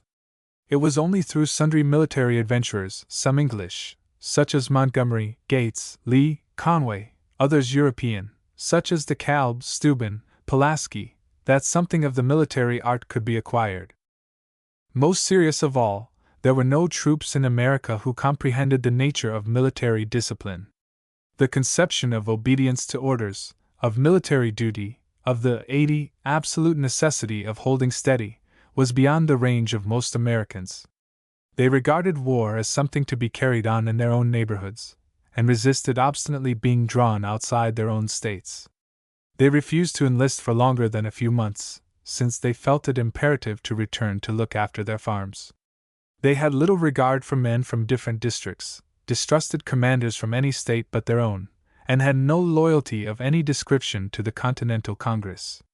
They were, in short, still colonists, such as generations of training had made them, very angry with Great Britain, infuriated at Tories, and glad to be independent, but unable to realize the meaning of it all even under the terrible stress of war. Under the circumstances, the task of the men to whose lot it fell to lead the American forces was such as to tax to the utmost not only their military skill, but their ability to control, inspire, and persuade the most refractory and unreliable of material. When to this were added the facts that the colonies were almost wholly lacking in manufactures except of the most rudimentary sort, that they had little capital except in the form of land, buildings, vessels, and crops, and that whatever revenue they had been in the habit of deriving from commerce was, 81, liable to be destroyed by the British naval supremacy. It is easily seen that the disadvantages of the home country were actually counterbalanced by the still more crushing disadvantages of the revolting colonies. In the summer of 1776, the British advanced from two quarters. In the north, as soon as navigation opened, men of war sailed up the St. Lawrence and brought reinforcements to Quebec. The relics of the American force, unable to maintain themselves in Canada, abandoned their conquests without a blow, and retreated into the Lake Champlain region, there intending to hold the forts at Crown Point and Ticonderoga. Colonel Guy Carleton, the new commander, was soon able to move southward with overwhelming numbers, but, after reaching the northern end of Lake Champlain, he found that body of water commanded by a small squadron of gunboats under Benedict Arnold, and deeming it impossible to advance, delayed all summer in order to construct a rival fleet. Meanwhile, all operations came to a standstill in that region. 11,000 men, chiefly regular troops, were thus kept inactive for months. The principal British force gathered at Halifax, and sailed directly against New York. It was there joined by the remains of a naval expedition which had endeavored in June 82, 1776, to capture Charleston, South Carolina, but had suffered severely in an attempt to bombard Fort Moultrie and been compelled to withdraw. This success, which raised the spirits of the rebels, was, however, the last they were to enjoy for many months. The main British expedition was expected to overpower all colonial resistance, for it comprised a fleet of men of war, and an army of no less than 81,000 men, including German mercenaries, fully equipped, drilled, and provisioned. The admiral in command, Lord Howe, a Whig, was authorized to issue pardons in return for submission, and evidently expected the mere presence of so powerful an armament to cause the collapse of all resistance. His brother, Sir William Howe, who commanded the army, was a good officer in actual fighting, but a man of little energy or activity, and unwilling, apparently, to cause the revolted colonies any more suffering than was necessary. He was, moreover, quite without military insight of the larger kind, failing to recognize the peculiar character of the war upon which he was entering and acting, when pushing on a campaign, precisely as though he were operating against a European army in West Germany. In spite of all deficiencies, it seemed as though Howe could not fail to crush the 83 undisciplined collection of 17,000 militia and minute men with which Washington endeavored to meet him at New York. Controlling the harbor and the rivers with his fleet, he could move anywhere and direct superior numbers against any American position.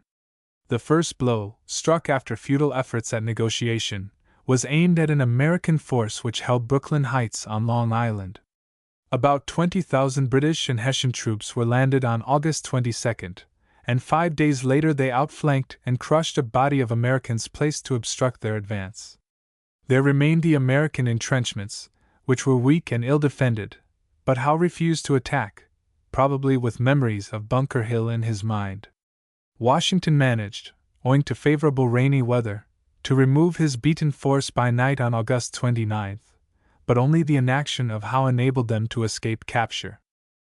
There followed a delay of 2 weeks, during which Admiral Howe tried to secure an interview with American leaders, in hopes of inducing the rebels to submit, but finding Franklin, Adams, and Rutledge, commissioners named by Congress, immovably committed to independence, he was compelled to renew hostilities.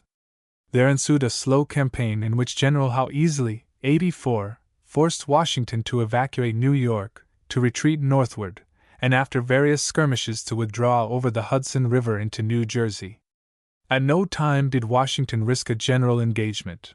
At no time did he inflict any significant loss upon his antagonist, or hinder his advance.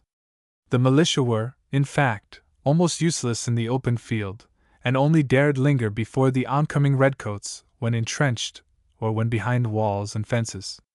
Many of them from New England grew discouraged and homesick, and left the moment their short enlistments expired, so that without any serious battles Washington's so-called army dwindled week by week. On November 16, a severe loss was incurred through the effort of General Greene to hold Fort Washington, which commanded the Hudson River from the heights at the northern end of Manhattan Island. This stronghold, besieged by Howe, made a fair defense, but was taken by storm, and the whole garrison captured.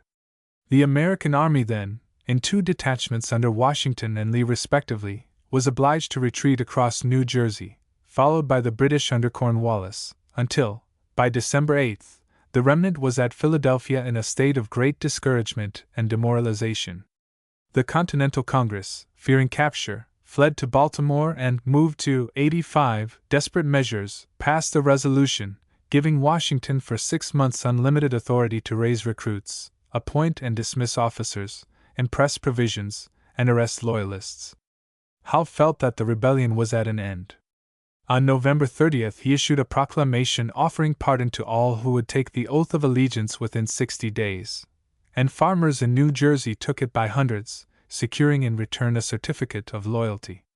The rebels' cause seemed lost. But at the moment when, if ever, it was worthwhile to push pursuit to the uttermost, with the prospect of reducing 3 colonies and breaking up all show of resistance, Howe, satisfied with his campaign, began to prepare winter quarters. To the northward, a similar fatality seemed to prevent full British success. During the summer, General Guy Carleton waited at the northern end of Lake Champlain while his carpenters built gunboats. Month after month went by until, on October 11th, the British vessels engaged Arnold's inferior flotilla. 2 days of hot fighting with musketry and cannon resulted in the destruction of the American squadron, so that the way seemed clear for Carleton to advance. But the season was late, the difficulties of getting provisions from Canada seemed excessive, and on November 2nd the British, 86, withdrew. Here again only extreme caution and slowness permitted the colonial army to hold its ground. Yet it seemed doubtful whether the American cause might not collapse even without further pressure, for the armies were almost gone by sheer disintegration. General Schuyler had a scanty 3,000 near Lake Champlain. Washington could not muster over 6,000 at Philadelphia, and these were on the points of going home. The attempt to carry on the war by voluntary militia fighting was a visible failure. At this stage, the darkest hour, Washington, who had never dared to risk a battle, took the bold step of recrossing the Delaware with part of his half-starved and shivering troops, and captured nearly all of a Hessian encampment at Trenton on December 25. Further, he drew on Cornwallis to advance against him, skirmished successfully on January 2, and then, moving by a night march to the British rear, defeated a regiment at Princeton. Cornwallis, with 7,000 men, was outgeneraled by Washington in this affair, which was the first really aggressive blow struck by the Americans. The result was to lead Howe to abandon the effort to hold all of New Jersey, while Washington was able to post his men in winter quarters at Morristown, where he could watch every British move. This masterly, 87, little campaign, carried on under every disadvantage, made Washington's fame secure, and undoubtedly saved the American Revolution from breaking down. It revived the fighting spirit, encouraged the Congress and the people, and created a faith in Washington on the part of the soldiers and farmers which was destined to grow steadily into love and veneration.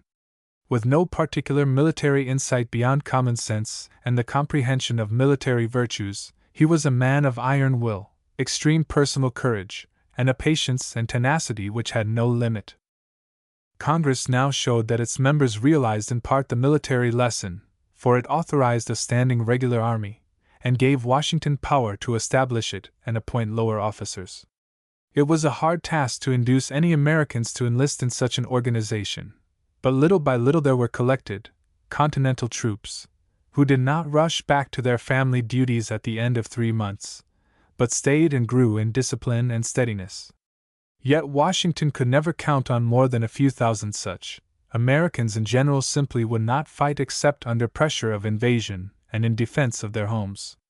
During 1776-7, the revolted communities assumed something of the appearance of settled governments. The states replaced 88 their revolutionary conventions with constitutions closely modeled upon their provincial institutions, but with elective governors, and to safeguard liberty, full control over legislation, taxation, and most offices placed in the hands of the legislatures. Executive power was confined mainly to military matters. The Continental Congress continued to act as a grand committee of safety, framing recommendations and requests to the states, and issuing paper money on the credit of its constituents. Military administration proved a task beyond the capacity of the new governments, even for such diminutive armies as those which guarded the northern frontier in New Jersey, and the forces suffered from lack of food, covering, and powder. The country had few sources of supplies and wretched roads. In 1777, when spring opened, the British armies slowly prepared to push matters to a definite conclusion. The North Cabinet, especially Lord George Germain, had no single coherent plan of operations beyond continuing the lines laid down in 1776. It was early planned to have the Canadian force march southward and join Howe, collecting supplies and gathering recruits as it traversed New York. Howe was told that he was expected to cooperate, but was not prevented from substituting a plan of his, 89, own which involved capturing Philadelphia, the chief American town and, as the seat of the Continental Congress, the rebel capital. Germain merely intimated that Howe ought to make such speedy work as to return in time to meet the Canadian force, but did not give him any positive order, so Howe considered his plan approved. In leisurely fashion he tried twice to march across New Jersey in June, but although he had 17,000 to Washington's 8,000, he would not risk leaving the latter in his rear and withdrew. He next determined to move by water, and began the sea journey on July 5. This process occupied not less than 6 weeks, since he first tried to sail up the Delaware, only to withdraw from before the American forts, and it was not until August 22 that he finally landed his men at the head of Chesapeake Bay. Meanwhile, General Burgoyne, a man of fashion as well as an officer, had begun his march southward from Lake Champlain with 7,500 men and some Indian allies, forced the Americans to evacuate Fort Ticonderoga without a blow, and chased the garrison to the southward and eastward. Pushing forward in spite of blocked roads and burned bridges, he reached the Hudson River on August 1 without mishap, and there halted to collect provisions and await 90 reinforcements from Tories and from a converging expedition under St. Leger, which was to join him by way of Lake Ontario and the Mohawk Valley. Up to this time the American defense had been futile. It seemed as though nothing could stop Burgoyne's advance. Congress now appointed a new general, Gates, to whom Washington sent General Morgan with some of his best troops. While Burgoyne waited, the militia of New England began collecting, and presently, on August 15 and 16, 2 detachments of the British sent to seize stores at Bennington were surrounded and captured. St. Leger, unable to manage his Indian allies, or force the surrender of the American Fort Stanwix, was obliged, on August 22, to retreat.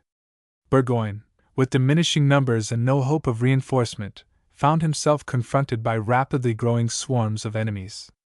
At the moment when his need of cooperation from Howe became acute, the latter general was 200 miles away in Pennsylvania.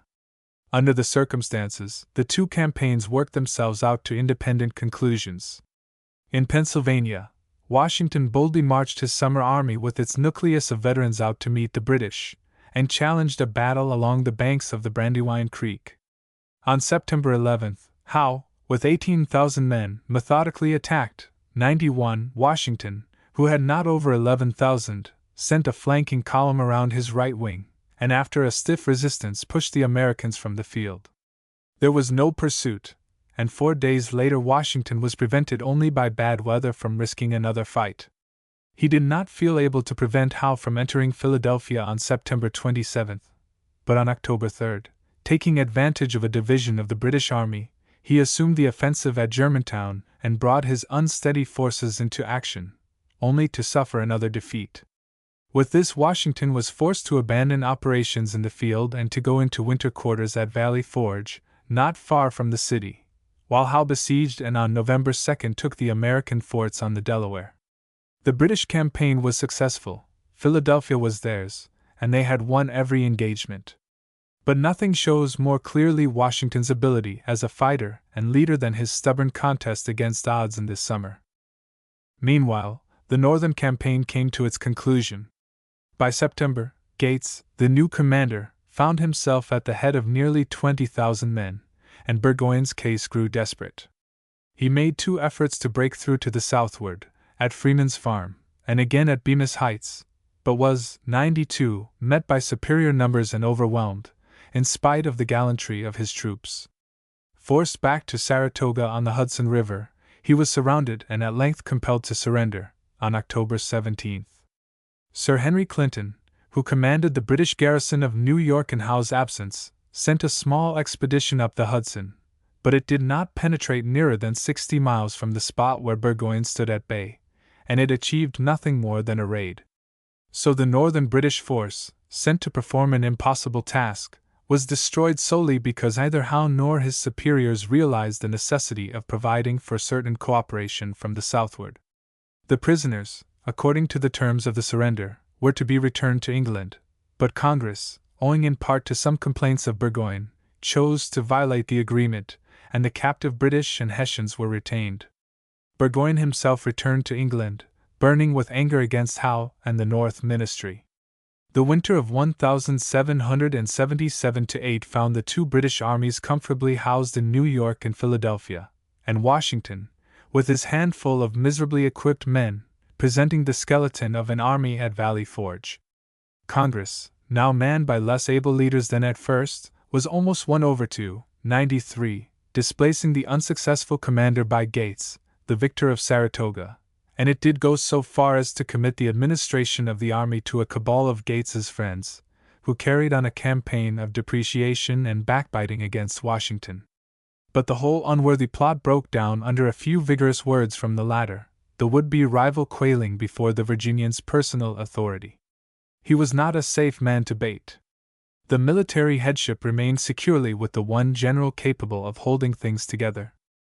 In the winter of 1778, however, a new element entered the game, namely, the possibility of French intervention. From the outbreak of the Revolution, very many Americans saw that their former deadly enemy, France, would be likely to prove an ally against England, and as early as 1776 American emissaries began to sound the court of Versailles. In March 1776, Silas Deane was regularly commissioned by the Continental Congress, and in the autumn he was followed by no less a person than Benjamin Franklin. It was the duty of these men to get whatever aid they could, especially to seek an alliance. The young king, Louis XVI, was not a man of any independent statecraft, but his ministers, above all Vergennes, in charge of foreign affairs, were anxious to secure revenge, 94, upon England for the damage done by Pitt, and the tone of the French court was emphatically warlike. The financial weakness of the French government, destined shortly to pave the way for the Revolution, was clearly visible to Turgot, the Minister of Finances, and he with a few others protested against the expense of a foreign war. But Vergennes carried the day. As early as the summer of 1776, French arms and munitions were being secretly supplied, while the foreign minister solemnly assured the watchful Lord Stormont, the English ambassador, of his government's perfect neutrality. Thousands of muskets, hundreds of cannon, and quantities of clothes were thus shipped, and sums of money were also turned over to Franklin. Beaumarchais, the playwright and adventurer, acted with gusto the part of intermediary, and the lords and ladies of the French court, amusing themselves with philosophy and speculative liberalism, made a pet of the witty and sagacious Franklin. His popularity actually rivaled that of Voltaire when the latter, in 1778, returned to see Paris and die. But not until the colonies had proved that they could meet the English in battle with some prospect of success would the French commit themselves openly, and during 1776 and 1777 the tide ran too steadily against 95, the insurgents.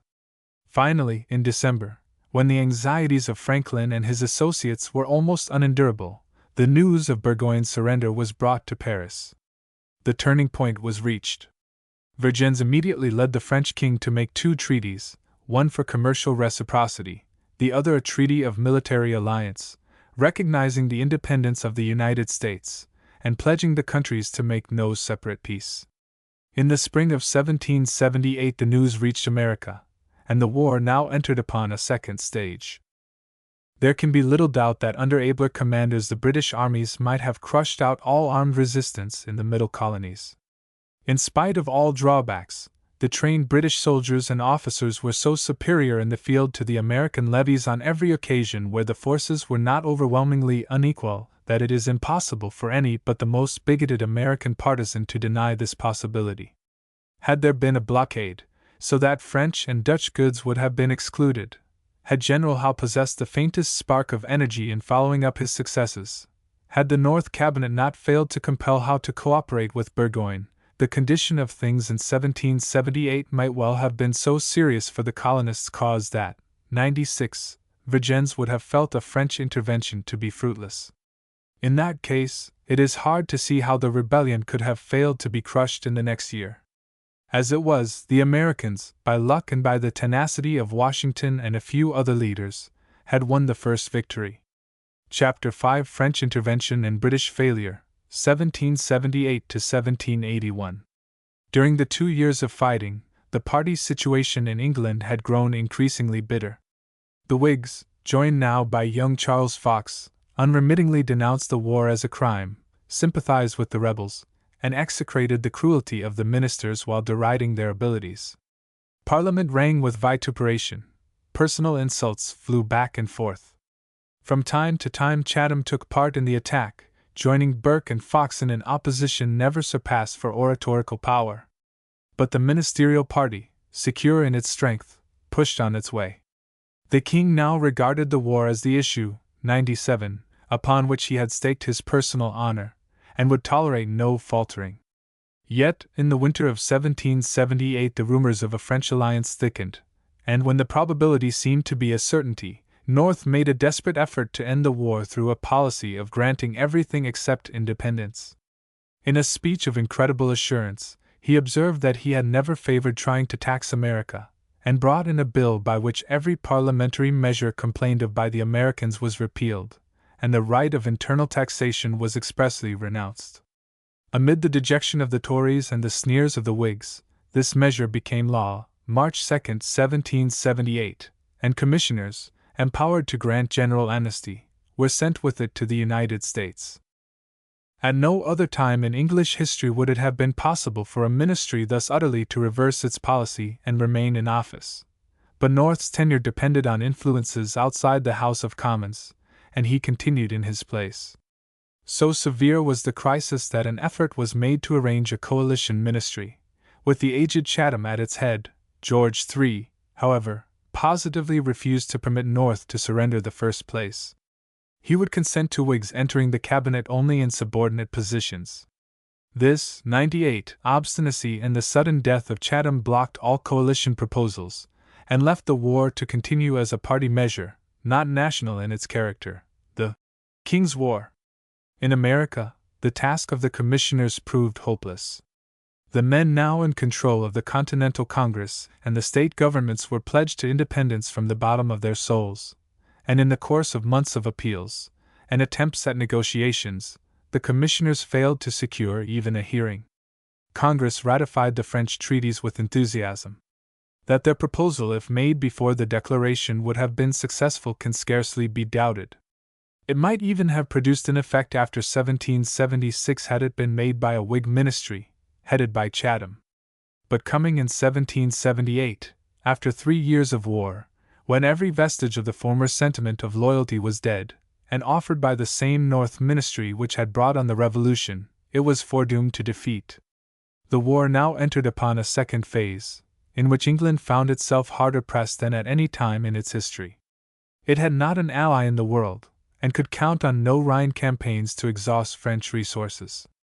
For the first time England engaged France in a purely naval war, and for the only time France was sufficiently strong in sail of the line, 99, to meet England on equal terms.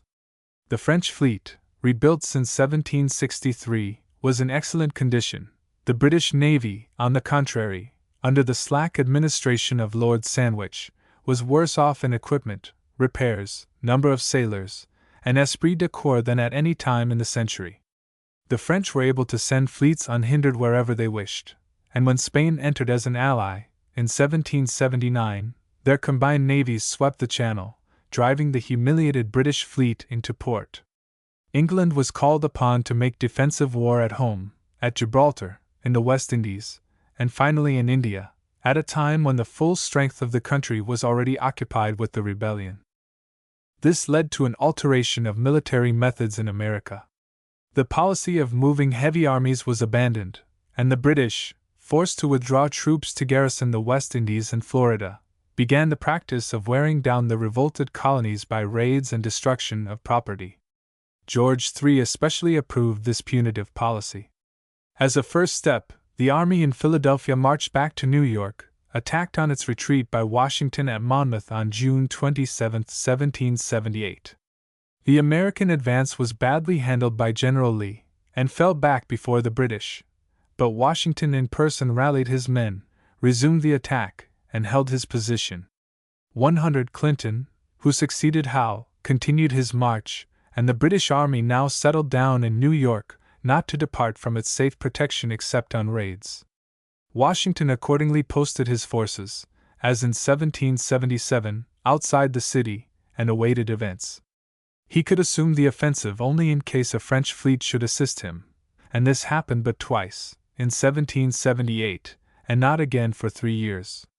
The first time, Admiral d'Estaing with a strong fleet menaced New York and then Newport, the latter in conjunction with an American land force. But before each port he was foiled by the superior skill of Admiral Howe, and he finally withdrew without risking a battle, to the intense disgust of the Americans.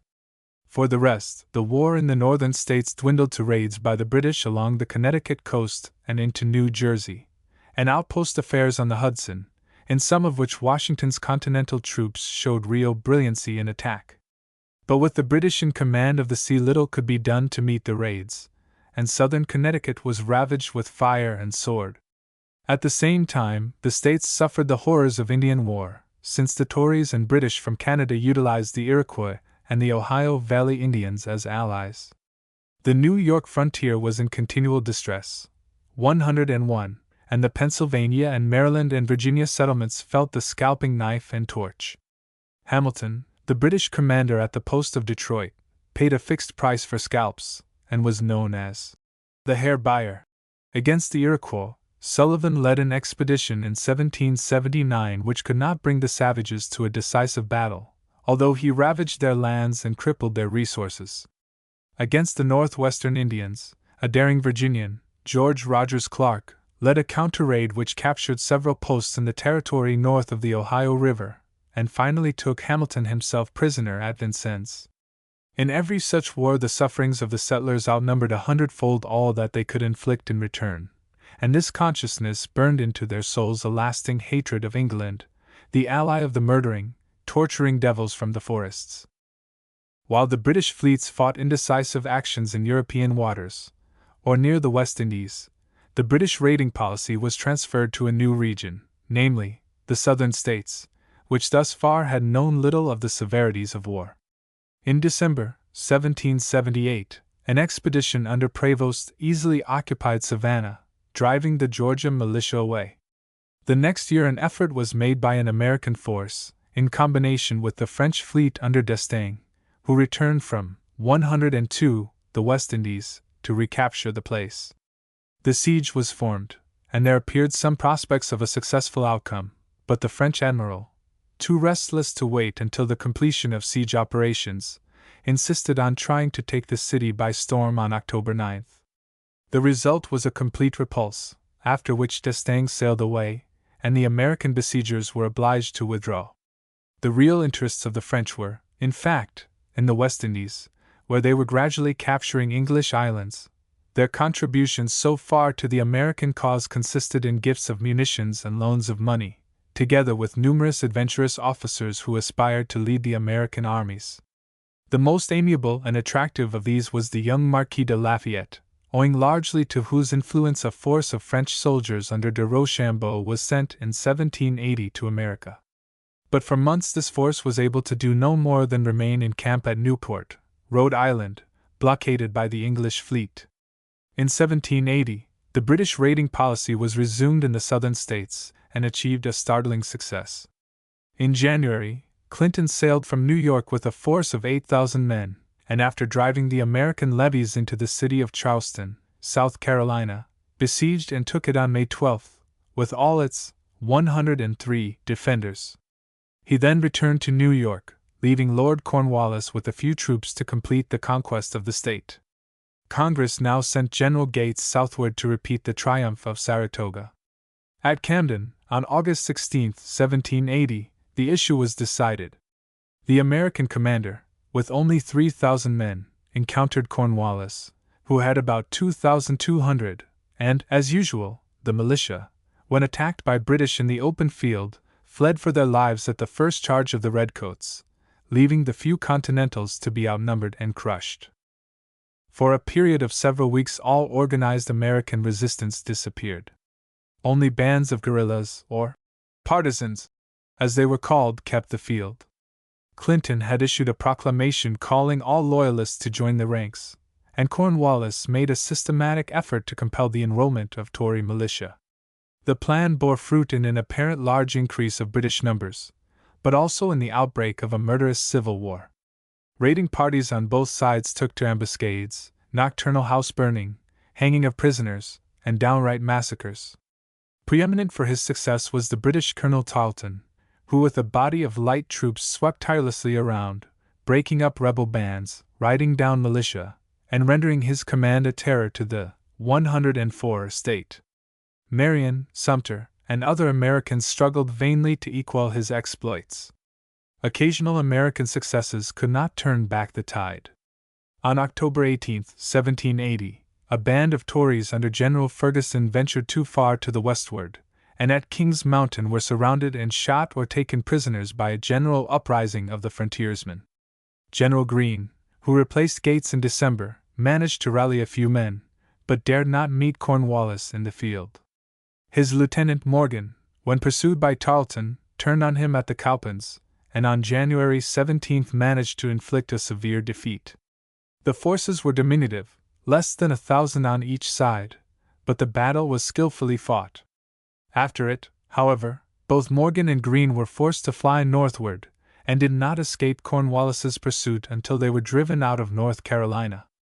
The state seemed lost, and on February 23, Cornwallis issued a proclamation calling upon all Loyalists to join the royal forces. Meanwhile, encouraged by the striking successes in the Carolinas, Clinton sent a force under Arnold to Virginia, which marched unopposed through the seaboard counties of that state in the winter of 1781.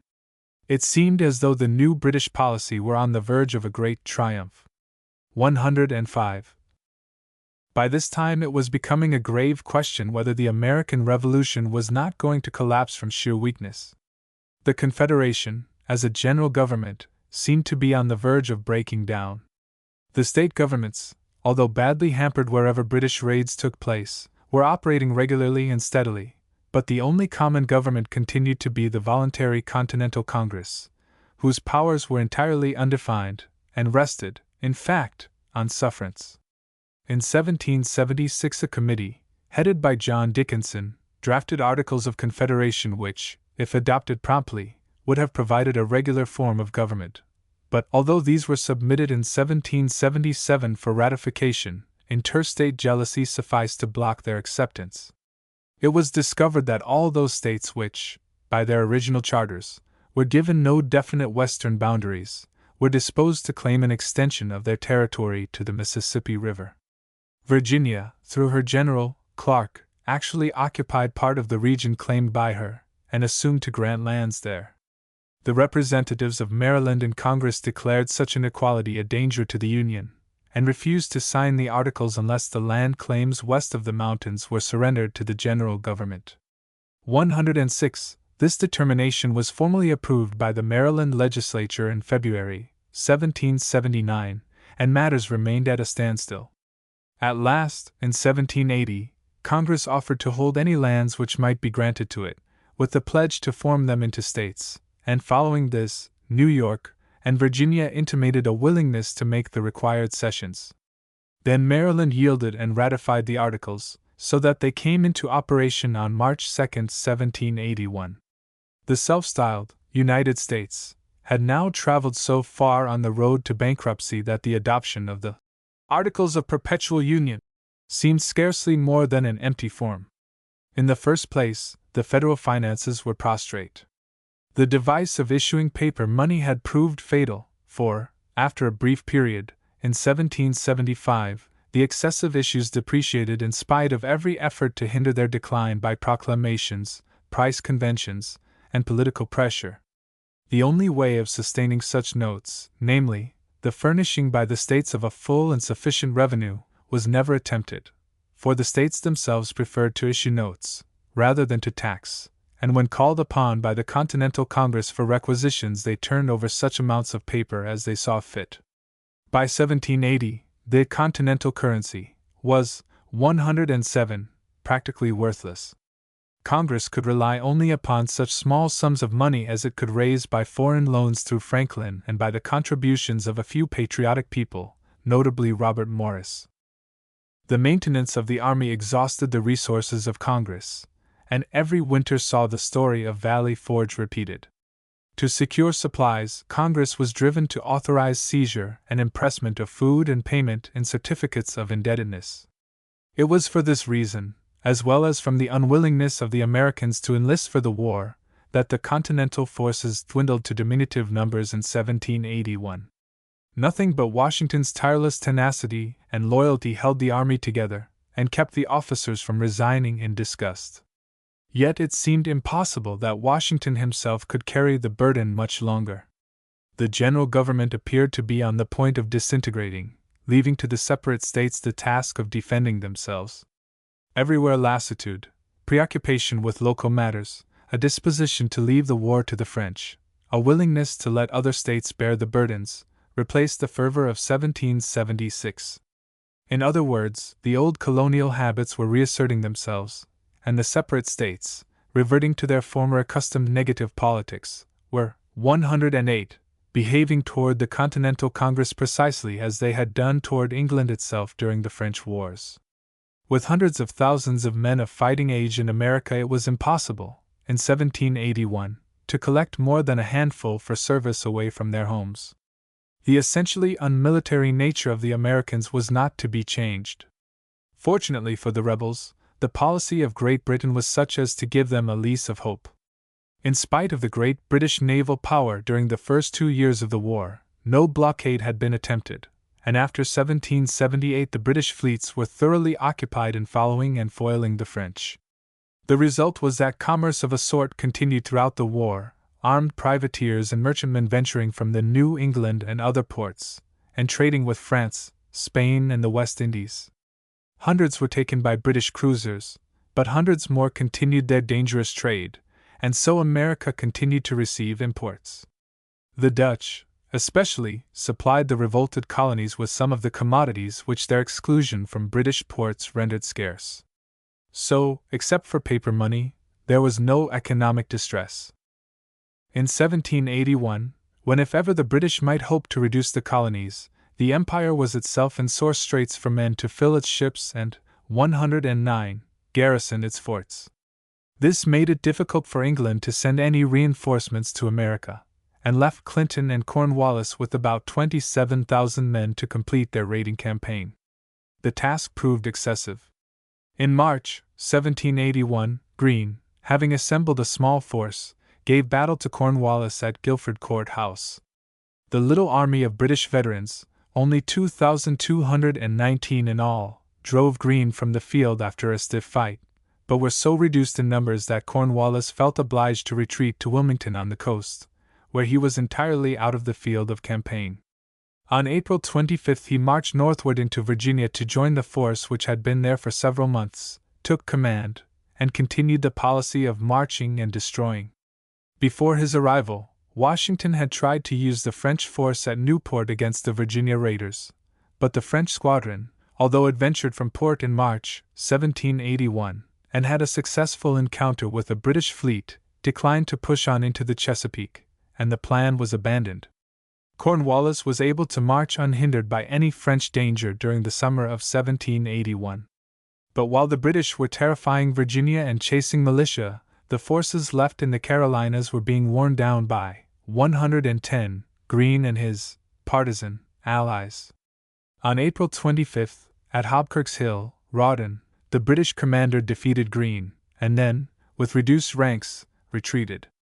During the summer, further sieges and raids recaptured British posts, and on September 8 another battle took place at Eutaw Springs. This resulted, as usual, in a British success on the battlefield and a retreat afterwards. By October, the slender British forces in the southernmost states were cooped up in Charleston and Savannah, and a war of extermination was stamping out all organized Tory resistance. The raiding policy had failed through weakness of numbers.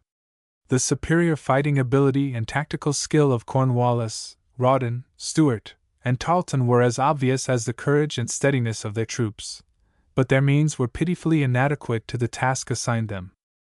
Further north, a still greater failure took place. Washington was not deterred by the futile outcome of his previous attempts to use French cooperation from making a patient and urgent effort to induce de Grasse, the French admiral in the West Indies, to come north and join with him and Rochambeau in an attack on Cornwallis in Virginia.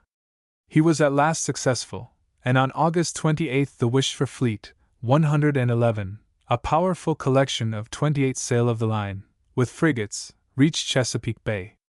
Already the French troops from Newport, and part of the American army from outside New York, had begun their southward march, carefully concealing their purposes from Clinton, and were moving through Pennsylvania. As a third part of the combination, the French squadron from Newport put to sea, bringing 8 more sail of the line, which, added to de Grasse's, would overmatch any British fleet on the western side of the Atlantic. The one disturbing possibility was that the British West India fleet, which very properly had sailed in pursuit, might defeat the 2 French fleets singly. This chance was put to the test on September 5.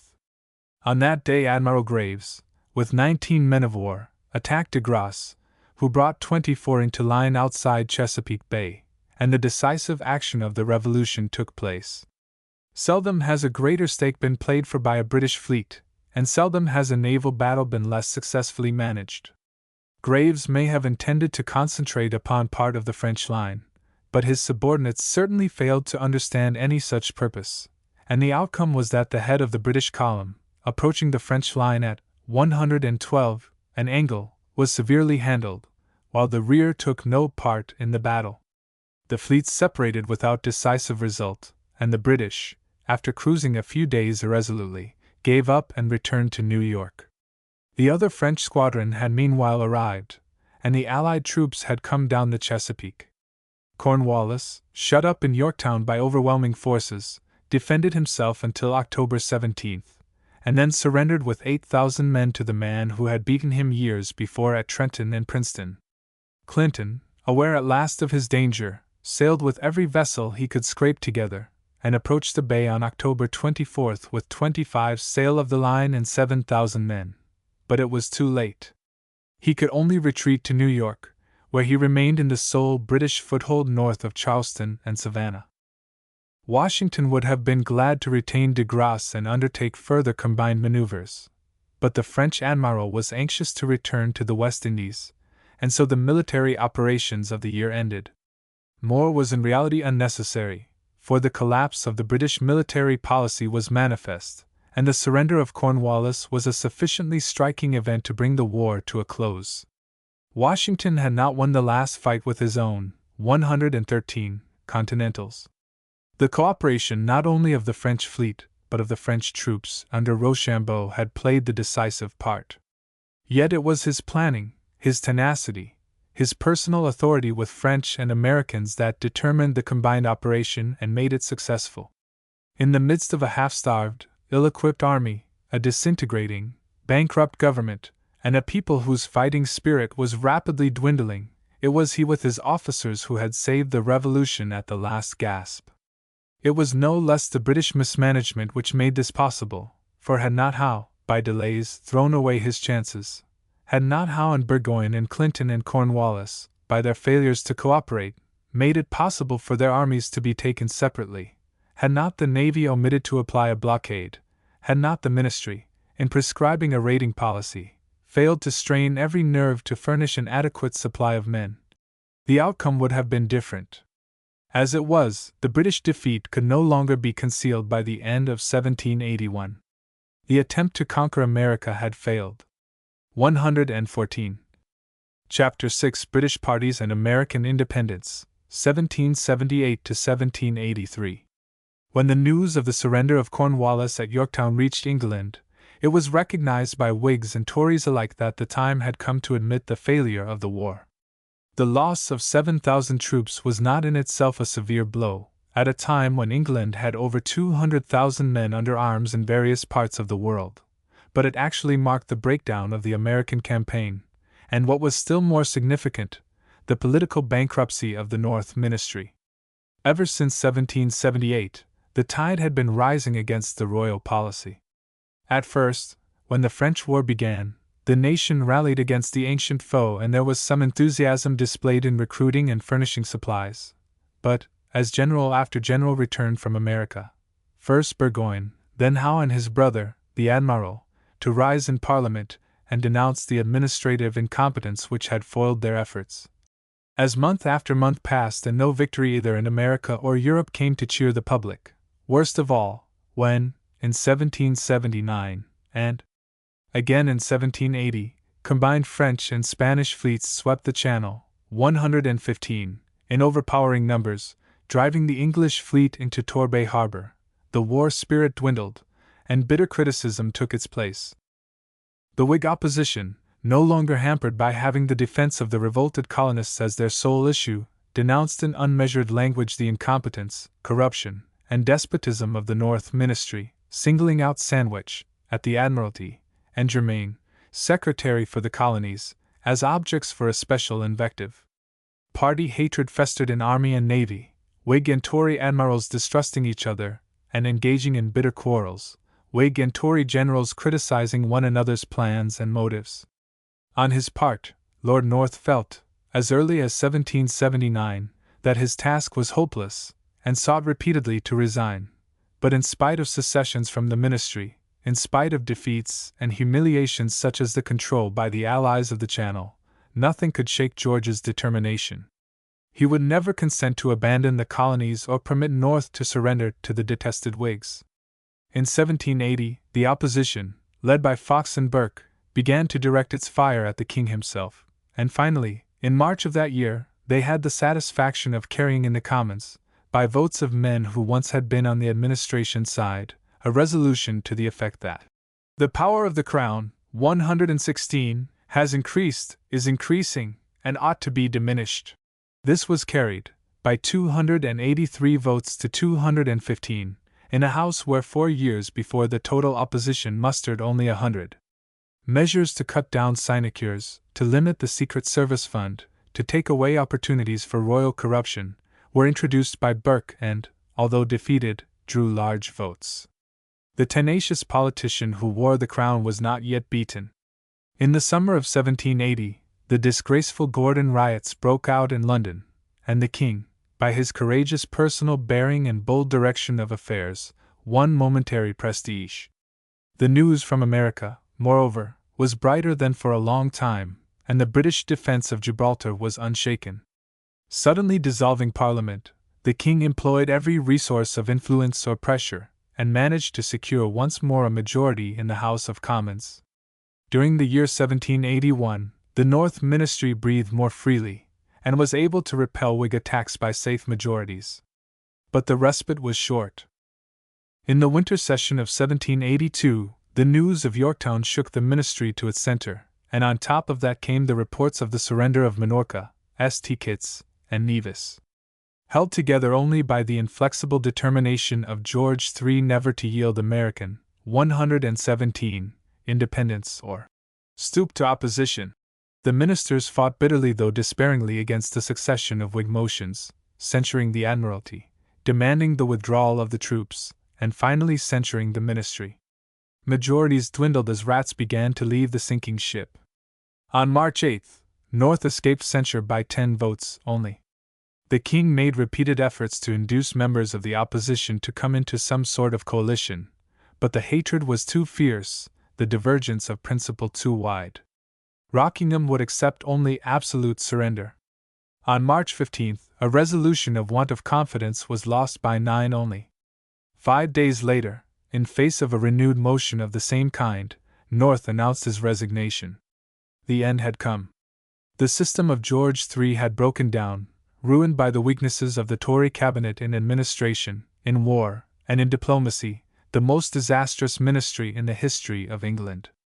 There was no possible doubt as to the significance of the collapse, for Lord Rockingham took office with a Whig cabinet, containing Shelburne and Fox, steadfast friends of America, as Secretaries of State, and with the avowed purpose of conceding independence to the former colonies, while maintaining the contest with Spain and France. 118. Interest now shifted from the battlefield to the regions of diplomacy, where the situation was complicated and delicate, owing to the unusual relations of the parties involved. The United States and France were in alliance, each pledged not to make a separate peace. Spain was in alliance with France for the purpose of recovering Gibraltar, Minorca, and Florida, but was not in any alliance with the United States. The French government, tied thus to two allies, recognized the possible contingency of diverging interests between Spain and the United States, and exerted all the influence it could to keep diplomatic control in its own hands.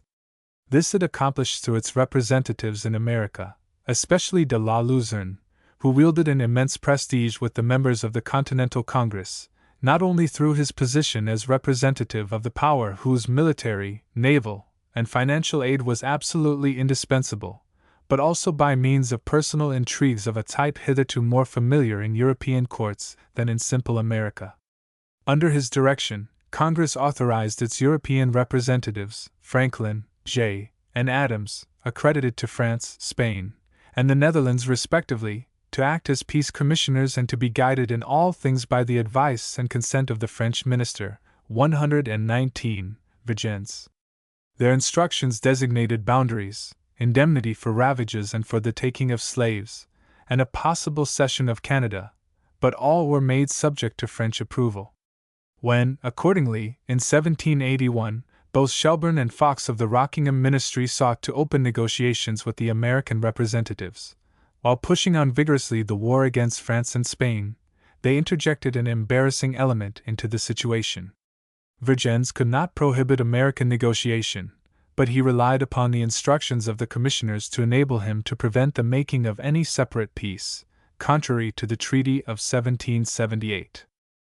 The first steps were taken by Franklin and Shelburne, who opened unofficial negotiations through Richard Oswald, a friend of America. It seems to have been Shelburne's plan to avoid the preliminary concession of independence, hoping to retain some form of connection between America and England, or at least to use independence as a make-weight in the negotiations.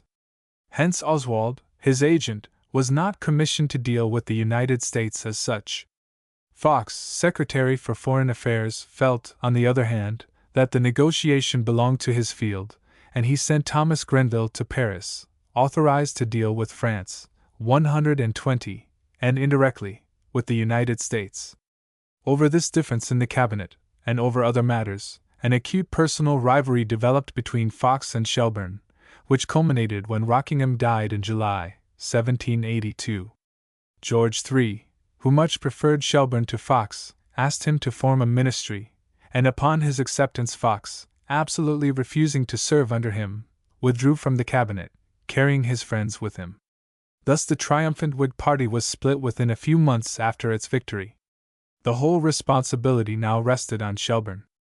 Meanwhile, a new situation had developed in Paris, for Jay and Adams, the other two commissioners, had brought about a change in the American policy.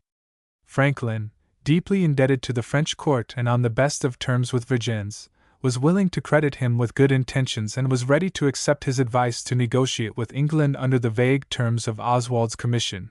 But Jay, who had had a mortifying experience in Spain, suspected treachery and insisted that England must, in opening negotiations, fully recognize American independence. He was sure that Spain would gladly see the United States shut into the Atlantic coast away from Spanish territory, and he felt certain, 121, that Vergennes was under Spanish influence. Adams, who knew nothing of Spain, but distrusted the French on general principles, sided with Jay, and Franklin, submitting to his colleagues, agreed to a curious diplomatic maneuver. Jay sent to Shelburne a secret message, urging him to deal separately with the United States under a proper commission and not seek to play into the hands of Spain and France. He knew that a French emissary had visited Shelburne, and he dreaded French double-dealing, especially on the question of boundaries and fishery rights. The British Prime Minister was in the odd position of being appealed to by one of the three hostile powers to save it from the other two, but underlying the situation was the fact that Shelburne, as a Whig since the beginning of the American quarrel, was committed to a friendly policy toward America. He knew, moreover, that when Parliament should meet he must expect trouble from Fox and the dissatisfied Whigs, as well as the Tories, and he was anxious to secure a treaty as soon as possible. So yielding, on September 27, he gave Oswald the required commission, but suspecting that he was rather too complaisant, sent Henry Strachey to assist him. During the summer, Franklin and Oswald, in informal, 122 discussions, had already eliminated various matters, so that when negotiations formally opened it took not over 5 weeks to agree upon a draft treaty. During all this time the Americans violated their instructions by failing to consult Vergennes. Here Franklin was again overruled by Jay and Adams, whose antipathy to French and Spanish influence was insuperable. It does not appear that Vergennes had any definite intention to work against American boundaries or fishery rights, but there can be no doubt that Raineville and Marbois, two of his agents, committed themselves openly in a sense unfavorable to American claims, and it is likely that, had the negotiations taken place under his control, the outcome would have been delayed in every way in order to allow France to keep its contract with Spain, whose attacks on Gibraltar were pushed all through the summer. As it was, the negotiators managed to agree on a treaty of peace which reflected the Whig principles of Shelburne and the skill and pertinacity of the three Americans. Little trouble was encountered over boundaries, Shelburne ceding everything east of the Mississippi and north of Florida, and designating as a boundary between the United States and Canada in part the same line as that in the Proclamation of 1763, from the 123 St. Croix River to the eastward of Maine, to the Great Lakes and thence westward by a system of waterways to the headwaters of the Mississippi. At the especial urgence of Adams, whose Massachusetts constituents drew much of their wealth from the Newfoundland fisheries, the right of continuing this pursuit was comprised in the treaty, together with the right to land and dry fish on unoccupied territories in Labrador and Nova Scotia. As a possible make-weight, the navigation of the Mississippi was guaranteed to citizens of both the United States and Great Britain. The chief difficulty arose over the question of the treatment of American loyalists, and the payment of British debts which had been confiscated in every colony. Shelburne insisted that there must be restoration of civil rights, compensation for damages, and a pledge against any future confiscations or disfranchisements for loyalists, and also demanded a provision for the payment of all debts due to British creditors. Here the negotiation hung in a long deadlock, for Franklin, Adams, and Jay were unanimously determined to concede no compensation for individuals whom they hated as traitors, while the British negotiators felt bound in honor not to abandon the men who had lost all and suffered every indignity and 124 humiliation as a penalty for their loyalty. At length, progress was made when Adams suggested that the question of British debts be separated from that of Tory compensation, so a clause was agreed upon guaranteeing the full payment of bona fide debts heretofore contracted. Finally, after Franklin had raised a counterclaim for damages due to what he called the inhuman burnings of the British raids since 1778, it was agreed to insert a clause against any future confiscations or prosecutions of loyalists, and to add that Congress should earnestly recommend to the states the restoration of loyalist estates and the repealing of all laws against them. At the time the commissioners drew up this article, they must have known that the Congress of the United States had no power to enforce the treaty, and that any such recommendations, however earnest, would carry no weight with the 13 communities controlled by embittered rebels, who remembered every Tory, alive or dead, with execration. Nevertheless, it offered a way of escape, and the British representative signed, on November 30, 1782. The great contest was at an end. When Franklin revealed to Vergennes that, unknown to the French court, the American commissioners had agreed on a 125 draft treaty, the French minister was somewhat indignant at the trick, and communicated his displeasure to his agent in America. This induced the easily worried Congress to instruct Livingston, the Secretary for Foreign Affairs, to write a letter censuring the commissioners. But, although Jay and Adams were hotly indignant at such civility, the matter ended then and there. Vergennes' displeasure was momentary, and the French policy continued as before.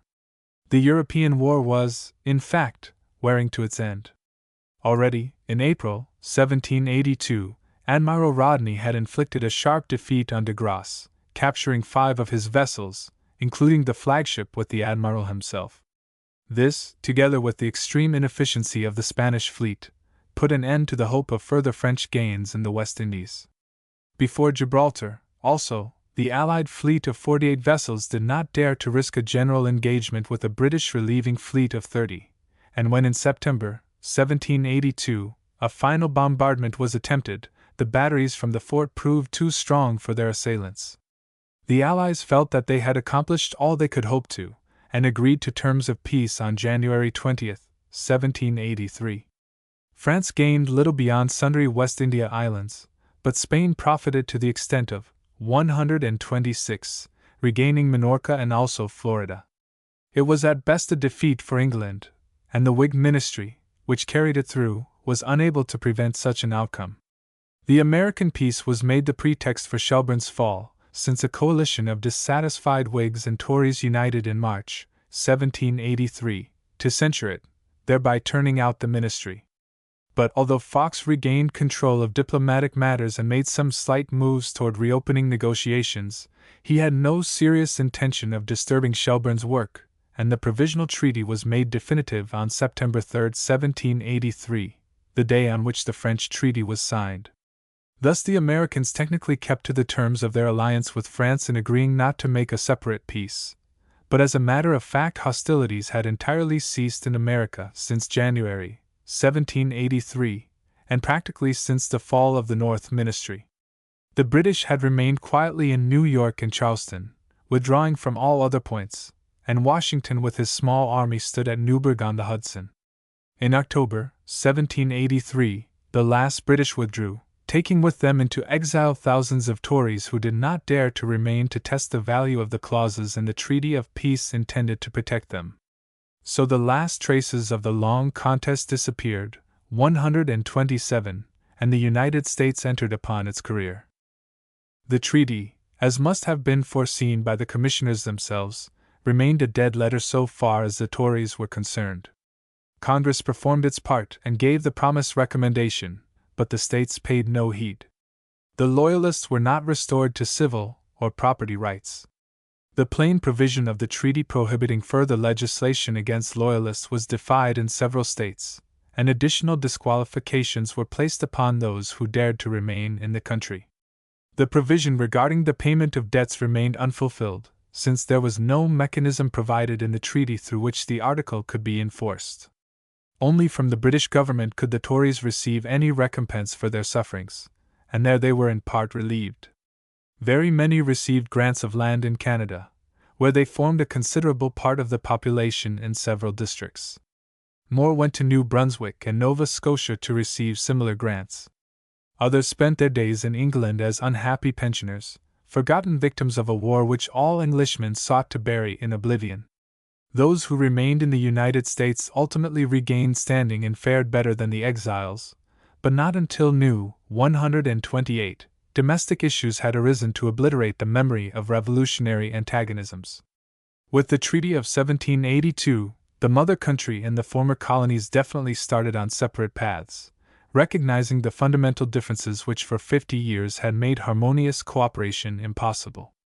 England remained as before, aristocratic in social structure, oligarchic in government, military and naval in temper, a land of strongly fixed standards of religious and political life, a country where society looked to a narrow circle for leadership. Its commercial and economic ideals, unaltered by defeat, persisted to guide national policy in peace and war for 2 more generations. The sole result of the war for England was to render impossible in future any such perversion of cabinet government as that which George III, by intimidation, fraud, and political management, had succeeded for a decade in establishing. Never again would the country tolerate royal dictation of policies and leaders. England became what it had been before 1770, a country where parliamentary groups and leaders bore the responsibility and gained the glory or discredit, while the outside public approved or protested without seeking in any other manner to control the destinies of the state. While the English thus sullenly fell back into their 129 accustomed habits, the former colonies, now relieved from the old-time subordination, were turned adrift to solve problems of a wholly different sort. Chapter 7: The Formation of the United States, 1781 to 1798. The British colonists, who assumed independent legal existence with the adoption of Articles of Confederation in 1781, had managed to carry through a revolution and emerge into the light of peace. They were now required to learn, in the hard school of experience, those necessary facts of government which they had hitherto ignored, and which, even in the agonies of civil war, they had refused to recognize. Probably with 3/4 of the American people, the prevailing political sentiment was that of aversion to any governmental control, coupled with a deep-rooted jealousy and distrust of all officials, even those chosen by and dependent upon themselves. Their political ideals contemplated, 130, the government of each colony chiefly by the elected representatives of the voters, who should meet annually to legislate and tax, and then, having defined the duties of the few permanent officers in such a way as to leave them little or no discretion, should dissolve, leaving the community to run itself until the next annual session. Authority of any kind was to them an object of traditional dread, even when exercised by their own agents. The early state constitutions concentrated all power in the legislature, leaving the executive and judicial officials little to do but execute the laws. The only discretionary powers enjoyed by governors were in connection with military affairs. In establishing the Articles of Confederation, the statesmen of the Continental Congress had no intention of creating in any sense a governing body. All that the Congress could do was to decide upon war and peace, make treaties, decide upon a common military establishment, and determine the sums to be contributed to the common treasury. These matters, moreover, called for an affirmative vote of 9 states in each case. There was no federal executive or judiciary, nor any provision for enforcing the votes of the Congress. To carry out any single thing committed by the Articles to the Congress, and duly voted, required the 131 positive cooperation of the state legislatures, who were under no other compulsion than their sense of what the situation called for and of what they could afford to do. Things were, in short, just where the colonists would have been glad to have them before the Revolution, with the objectionable provincial executives removed, all coercive authority in the central government abolished, and the legislatures left to their own absolute discretion. In other words, the average American farmer or trader of the day felt that the Revolution had been fought to get rid of all government, but one directly under the control of the individual voters of the states. Typical of such were men like Samuel Adams of Massachusetts and Patrick Henry of Virginia.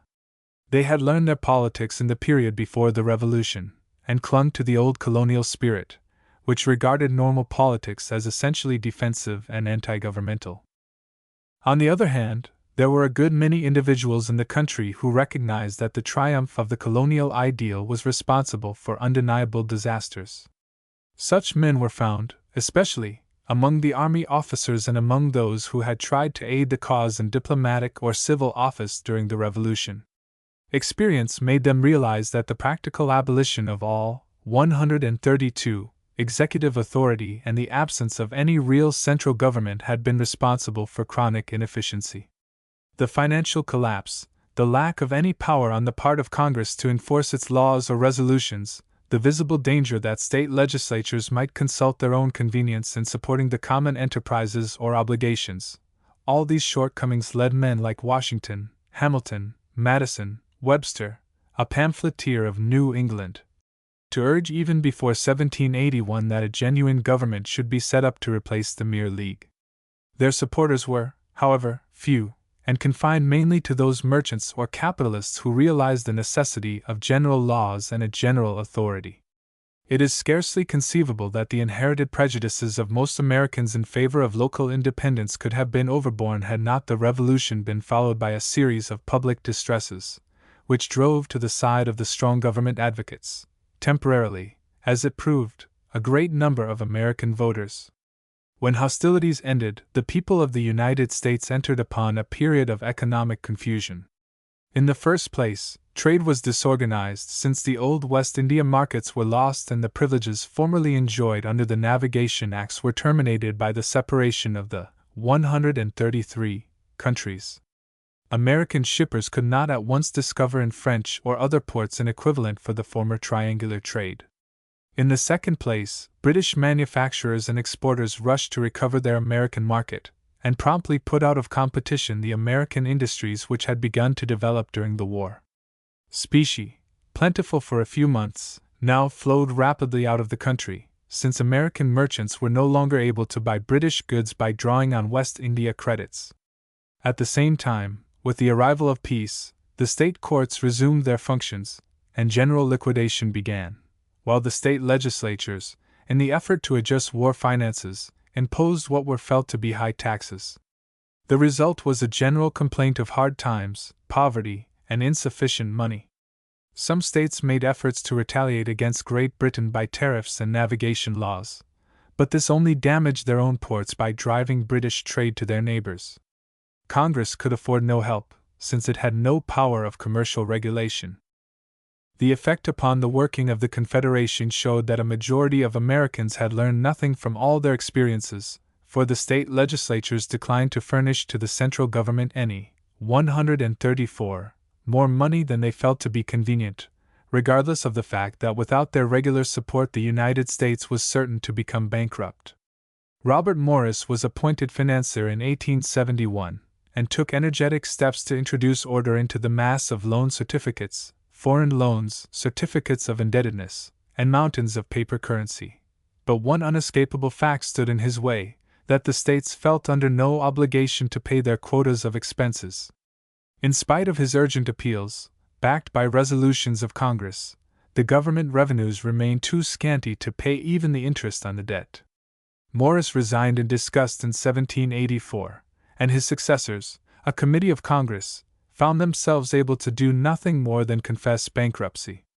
The people of the states felt too poor to support their federal government, and what was more, felt no responsibility for its fate. Without revenue, it naturally followed that the Congress of the Confederation accomplished practically nothing.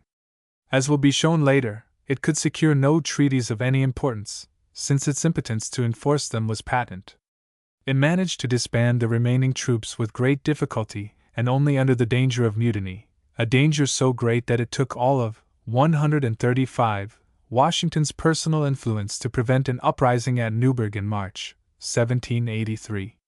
For the rest, its leaders, men often of high ability, Hamilton, Madison, King of Massachusetts, Sherman of Connecticut, found themselves helpless. Naturally, they appealed to the states for additional powers and submitted no less than 3 amendments. First, in 1781, a proposal to permit Congress to levy and collect a 5% duty on imports. Then, in 1783, a plan by which certain specific duties were to be collected by state officers and turned over to the government. And finally, in 1784, a request that Congress be given power to exclude vessels of nations which would not make commercial treaties. No one of these succeeded, although the first plan failed of unanimous acceptance by one state only. The legislatures recognized the need, but dreaded to give any outside power whatever authority within their respective boundaries. While those who advocated these amendments kept reiterating the positive necessity for some means to avert national disgrace and bankruptcy, their opponents, reverting to the language of 1775, declared it incompatible with liberty, that any authority other than the states should be exercised in a state's territory. By 1787, it was clear that any hope of specific amendments was vain. Unanimity from 13 legislatures was not to be looked for. On the other hand, where the states chose to act, they produced important results. The cessions of Western lands, which had been exacted by Maryland as her price for ratifying the Articles, were carried out by New York, Massachusetts, Connecticut, and Virginia until the title to all territory west of Pennsylvania and north of the Ohio was with the Confederation. Then, although nothing in the Articles authorized such action, Congress, in 1787, adopted an ordinance establishing a plan for settling the new lands. After a period of provincial government, substantially identical with that of the colonies, the region was to be divided into states and admitted into the Union, under the terms of an annexed compact, which prohibited slavery and guaranteed civil rights. But where the states did not cooperate, confusion reigned. Legislatures imposed such tariffs as they saw fit, which led to actual interstate commercial discriminations between New York and its neighbors. Connecticut and Pennsylvania wrangled over land claims. The inhabitants of the territory west of New Hampshire set up a state government under the name of Vermont, and successfully maintained themselves against the state of New York, 137, which had a legal title to the soil, while the frontier settlers in North Carolina were prevented only by inferior numbers from carrying through a similar secession. Finally, in the years 1785–7, the number of those who found the unrestrained self-government of the separate states another name for anarchy was enormously increased by a sudden craze for paper money, tender laws, and stay laws which swept the country. The poorer classes, especially the farmers, denounced the courts as agents of the rich, clamored for more money to permit the easy payment of obligations, and succeeded in compelling more than half of the states to pass laws hindering the collection of debts and emitting bills of credit, which promptly depreciated. Worse remained. In New Hampshire, armed bands tried to intimidate the legislature, and in Massachusetts the rejection of such laws brought on actual insurrection. Farmers assembled under arms, courts were broken up, and a sharp little civil war, known as Shays' Rebellion, was necessary before the state government could re-establish order. In these circumstances, a sudden strong reaction against mob rule and untrammeled democracy ran through the country, swinging all men of property and law-abiding habits powerfully in favor of the demand, 138, for a new, genuinely authoritative, national government, able to compel peace and good order. So the leaders of the Reform Party struck, and at a meeting of Annapolis in October, 1786, summoned originally to discuss the problem of navigating the Potomac River, they issued a call for a convention of delegates from all the states to meet at Philadelphia in May, 1787, for the purpose of recommending provisions intended to render the federal government adequate to the exigencies of the Union. This movement, reversing the current of American history, gained impetus in the winter of 1787. Congress seconded the call, and after Virginia had shown the way by nominating its foremost men as delegates, the other states fell into line and sent representatives, all but Rhode Island, which was the scene of an orgy of paper money tyranny, and would take no part in any such meeting. Of the 55 men present at the Philadelphia Convention, not more than half a dozen were of the old colonial type, which clung to individual state independence as the palladium of liberty.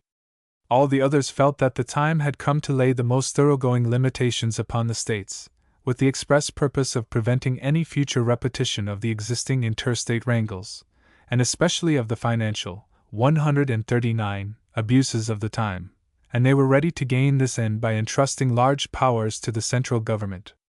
They divided sharply, however, on one important point, namely, whether the increased powers were to be exercised by a government similar to the existing one, or by something wholly new and far more centralized, and over this question the convention ran grave danger of breaking up. Discussion began in June, 1787, behind closed doors, with a draft plan agreed upon by the Virginia members as the working project. This was a bold scheme, calling for the creation of a single great state, relying on the people for its authority, superior to the existing states, and able, if necessary, to coerce them. In reality, a fusion of the United States into a single commonwealth. In opposition to this, the representatives of the smaller states, Delaware, New Jersey, Maryland, and Connecticut, aided by the conservative members from New York, announced that they would never consent to any plan which did not safeguard the individuality and equality of their states, and although the Virginia plan commanded a majority of those present, its supporters were obliged to permit a compromise in order to prevent an angry dissolution of the convention. In keeping with a suggestion of the 140 Connecticut members, it was agreed that one house of the proposed legislature should contain an equal representation of the states, while the other should be based on population. The adoption of this compromise put an end to the danger of disruption, for all but a few irreconcilables were now ready to cooperate, and in the course of a laborious session a final draft was hammered out, with patchings, changes, and additional compromises to safeguard the interests of the plantation states in the institution of slavery. When the convention adjourned, it placed before the people of America a document which was a novelty in the field of government. In part, it aimed to establish a great state, on the model of the American states, which in turn derived their features from the colonial governments. It had a Congress of 2 houses, an executive with independent powers, and a judiciary authorized to enforce the laws of the United States. Congress was given full and exclusive power over commerce, currency, war and peace, and a long list of enumerated activities involving interstate questions, and was authorized to pass all laws necessary and proper to the carrying out of any of the powers named in the Constitution. Further, the Constitution, the federal laws, and treaties were declared to be the supreme, 141, law of the land, anything in a state law or constitution notwithstanding. In addition, the states were expressly forbidden to enter the fields reserved to the federal government, and were prohibited from infringing the rights of property. On the other hand, the new government could not exist without the cooperation of the states in providing for the election of electors, to choose a president, of senators, and of congressmen. It was a new creation, a federal state. There now followed a sharp and decisive contest to gain the necessary ratification by 9 commonwealths. At first, the advocates of strong government, by a rapid campaign, secured the favorable votes of half a dozen states in quick succession, but when it came the turn of New York, Massachusetts, and Virginia, the conservative, localistic instincts of the farmers and older people were roused to make a strenuous resistance. The Federalists, as the advocates of the new government termed themselves, had to meet charges that the proposed scheme would crush the liberties of the state, reduce them to ciphers, and set up an imitation of the British monarchy. But by the eager urging of the foremost lawyers and most influential men of the day, the tide was turned and ratification carried, although with the utmost difficulty, and usually with 142, the recommendation of amendments to perfect the Constitution. In June 1788, the contest ended, and although Rhode Island and North Carolina remained unreconciled, the other 11 states proceeded to set up the new government. In the winter of 1789, in accordance with the vote of the Congress of the Confederation, the states chose electors and senators, and the people voted for representatives. But one possible candidate existed for the presidency, namely, the hero of the Revolutionary War, and accordingly Washington received the unanimous vote of the whole Electoral College. With him, John Adams was chosen vice president, by a much smaller majority. The Congress, which slowly assembled, was finally able to count and declare the votes, the 2 officers were inaugurated, and the new government was ready to assume its functions. There followed a period of rapid and fundamental legislation. In the new Congress were a body of able men, by far the greater number of them zealous to establish a strong authoritative government, and to complete the victory of the Federalists. The defeated states' rights men now stood aside, watching their conquerors carry their plan to its conclusion. Led for the most part by James Madison of the House, 143, Congress passed acts creating executive departments with federal officials, establishing a full independent federal judiciary, resident in every state, with a Supreme Court above all, imposing a tariff for revenue and for protection to American industries, and appropriating money to settle the debts of the late Confederation. In addition, it framed and submitted to the states a series of constitutional amendments whose object was to meet anti-federalist criticisms by securing the individual against oppression from the federal government. When Congress adjourned in September 1789, after its first session, it had completed a thoroughgoing political revolution. In place of a loose league of entirely independent states, there now existed a genuine national government, able to enforce its will upon individuals and to perform all the functions of any state. That the American people, with their political inheritance, should have consented even by a small majority to abandon their traditional lax government, remains one of the most remarkable political decisions in history. It depended upon the concurrence of circumstances which, for the moment, forced all persons of property, and law-abiding instincts to join together in all the states to remedy an intolerable situation. 144. The leaders, as might be expected, were a different race of statesmen, on the whole, from those who had directed events prior to 1776. Washington and Franklin favored the change, but Richard Henry Lee and Patrick Henry were eager opponents. Samuel Adams was unfriendly, and Thomas Jefferson, in Paris, was unenthusiastic. The main work was done by Hamilton, Madison, John Marshall, Gouverneur Morris, Fisher Ames, men who were children in the days of the Stamp Act. The old agitators and revolutionists were superseded by a new type of politicians, whose interests lay in government, not opposition. But the fundamental American instincts were not in reality changed. They had only ebbed for the moment.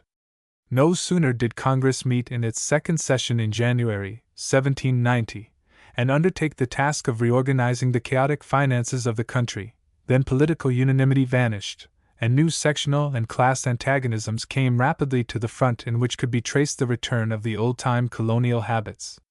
The central figure was no longer Madison, but Hamilton, Secretary of the Treasury, who aspired to be a second William Pitt, and submitted an elaborate scheme for refunding the entire American debt. In addition, he called for an excise tax, and 145 later recommended the chartering of a national bank to serve the same function in America that the Bank of England performed in Great Britain. Daring, far-sighted, based on the methods of English financiers, Hamilton's plans bristled with points certain to arouse antagonism. He proposed to refund and pay the debt at its face value to actual holders, regardless of the fact that the nearly worthless federal stock and certificates of indebtedness had fallen into the hands of speculators. He recommended that the United States should assume, fund, and pay the war debt of the states, disregarding the fact that, while some states were heavily burdened, others had discharged their obligations. He urged an excise tax on liquors, although such an internal tax was an innovation in America and was certain to stir intense opposition. He suggested the chartering of a powerful bank, in spite of the absence of any clause in the Constitution authorizing such action. Hamilton was, in fact, a great admirer of the English Constitution and political system, and he definitely intended to strengthen the new government by making it the supreme financial power and enlisting in its support all the moneyed interests of the country. Property, as in England, must be the basis of government. 146. Against his schemes, there immediately developed a rising opposition which made itself felt in Congress, in state legislatures, in the newspapers, and finally in Washington's own cabinet. All the farmer and debtor elements in the country disliked and dreaded the financial manipulations of the brilliant secretary, and the Virginian planters, universally borrowers, who had been the strongest single power in establishing the new Constitution, now swung into opposition to the administration. Madison led the fight in the House against Hamilton's measures, and Jefferson, in the cabinet, laid down, in a memorandum of protest against the proposed bank, the doctrine of strict construction of the Constitution, according to which the powers granted to the federal government ought to be narrowly construed in order to preserve the state governments, the source of liberty, from encroachment. He denounced the bank, accordingly, as unwarranted by the Constitution, corrupt, and dangerous to the safety of the country. In the congressional contest Hamilton was successful, for all his recommendations were adopted, but at the cost of creating a lasting antagonism in the southern states and in the western regions. In 1791, Jefferson and Madison cooperated to establish a newspaper at Philadelphia whose sole occupation consisted in denouncing, 147, the corrupt and monarchical Secretary of the Treasury. Hamilton retorted by publishing letters charging Jefferson with responsibility for it, and Washington, who steadily approved Hamilton's policies, found his cabinet splitting into two factions. By the year 1792, when the second presidential election took place, the opposition, styling itself Republican, was sufficiently well organized to run George Clinton, formerly the anti-federalist leader of New York, for the vice presidency against the monarchical Adams. Washington was not opposed, but no other one of the Hamiltonian supporters escaped attack. There was, in short, the beginning of the definite formation of political parties on lines akin to those which existed in the period before 1787. Behind Jefferson and Madison were rallying all the colonial-minded voters, to whom government was at best an evil and to whom, under any circumstances, strong authority and elaborate finance were utterly abhorrent. Around Hamilton gathered the men whose interests lay in building up a genuine, powerful, national government, the merchants, shipowners, moneyed men and creditors generally in the northern states, and, of course, all Tories. Up to 1793, the Federalist administration successfully maintained its ground, and when 148, the Virginian group tried in the House to prove laxity and mismanagement against Hamilton, he was triumphantly vindicated. Had the United States been allowed to develop in tranquility and prosperity for a generation, it is not unlikely that the Federalist Party might have struck its roots so deeply as to be impervious to attacks. But it needed time, for in contrast to the Jeffersonian Party, whose origin is manifestly in the old-time colonial political habits of democracy, local independence, and love of lax finance, the Federalist Party was a new creation, with no traditions to fall back upon. Reflecting in some respects British views, notably in its distrust of the masses and its respect for property and wealth, it far surpassed any English party of the period, except the small group led by William Pitt, in its demand for progressive and vigorous legislation. In 1793, when matters were in this situation, the state of European and British politics suddenly brought the United States into the current of world politics, and subjected the new administration to difficulties, which were ultimately to cause its downfall. 149. Chapter 8: The First Period of Commercial Antagonism, 1783 to 1795. While the United States had been undergoing the important changes of the period, 1783 to 1793, England had passed through an almost equally significant political transformation, in course of which the two countries entered upon a long history of difficult and unfriendly diplomatic relations. The Treaty of Peace ended the political union of the two communities, but it left the nature of their commercial relations to be settled, and this, for the United States, was a problem second only in importance to that of federal government. If the prosperity of the 13 states was to be restored, the old-time trade routes of the colonial days must be re-established. The West India market for fish, grain, and lumber, the British or European market for plantation products must be replaced on a profitable basis, and the United States must be prepared to purchase these privileges by whatever concessions lay in its power to grant. It rested chiefly with England to decide whether to permit the former colonies to resume their earlier commercial system or begin a new policy, for it was with Britain and the British colonies, 150, that 7/8 of American commerce naturally was carried on. Unfortunately for the people of the United States, and unfortunately for the harmony of the two countries, the prevailing beliefs of English merchants, shipowners, naval authorities, and in general, the official classes were such as to render a complete resumption of the former trade relations almost impossible.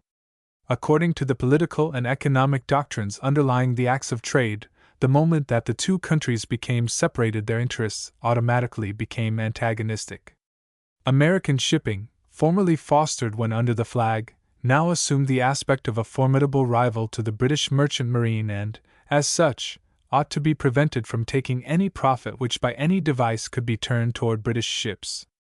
The Treaty of Peace had scarcely been signed when there appeared a pamphlet by Lord Sheffield, early in 1783, which won instant success, passing through several editions. This announced that henceforward it was the duty of the British government to discourage and crush American navigation to the extent of its power in order to check a dangerous rival, taking especial care to reserve the West Indies for exclusive British control. At the possibility of losing the 151 profitable American market through retaliatory measures, Sheffield laughed in scorn. "We might as reasonably dread the effect of combinations among the German as among the American states," he sneered, "and deprecate the resolves of the Diet as those of Congress." There were elements, of course, to whom these arguments of Sheffield were unwelcome, particularly the West India planters themselves, and to a degree the British manufacturers, who would gladly have resumed the trade of the years before 1776. But, so far as the great majority of Englishmen was concerned, it seems Impossible to doubt that Lord Sheffield was a true spokesman of their convictions. In addition to the economic theories of the time, the temper of the British people was sullen, hostile, and contemptuous toward the former colonies.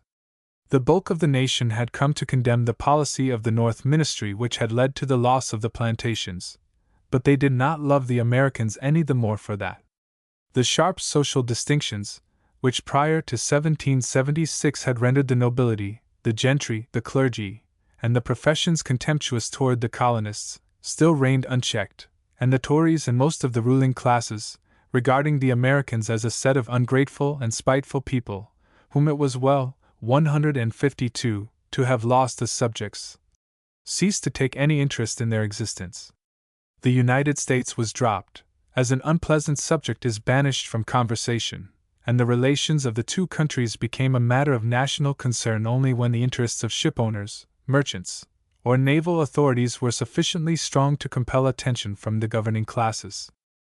The Whig leaders should, of course, be excepted from this general statement, for they and their followers, both their parliamentary coterie and their middle-class adherents outside, retained a friendly attitude, and tried to treat the United States with a consideration which usually had no place in Tory manners.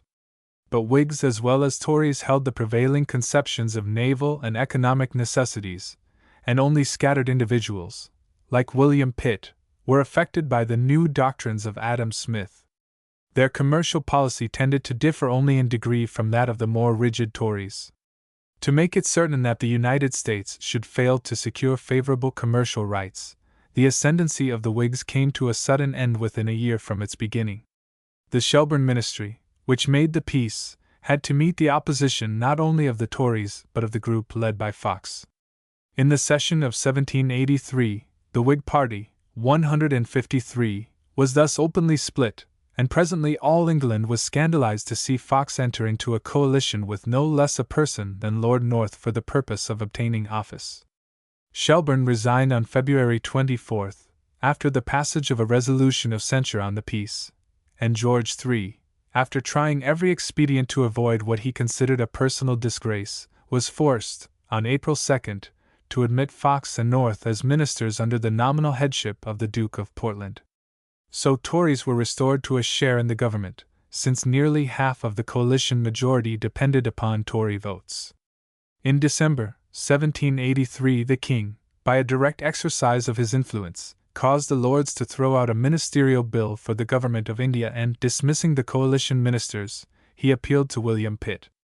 That youthful politician, who had first entered office as Chancellor of the Exchequer under Shelburne, succeeded, after a sharp parliamentary contest, in breaking down the opposition majority in the House, and in a general election in March 1784, won a great victory.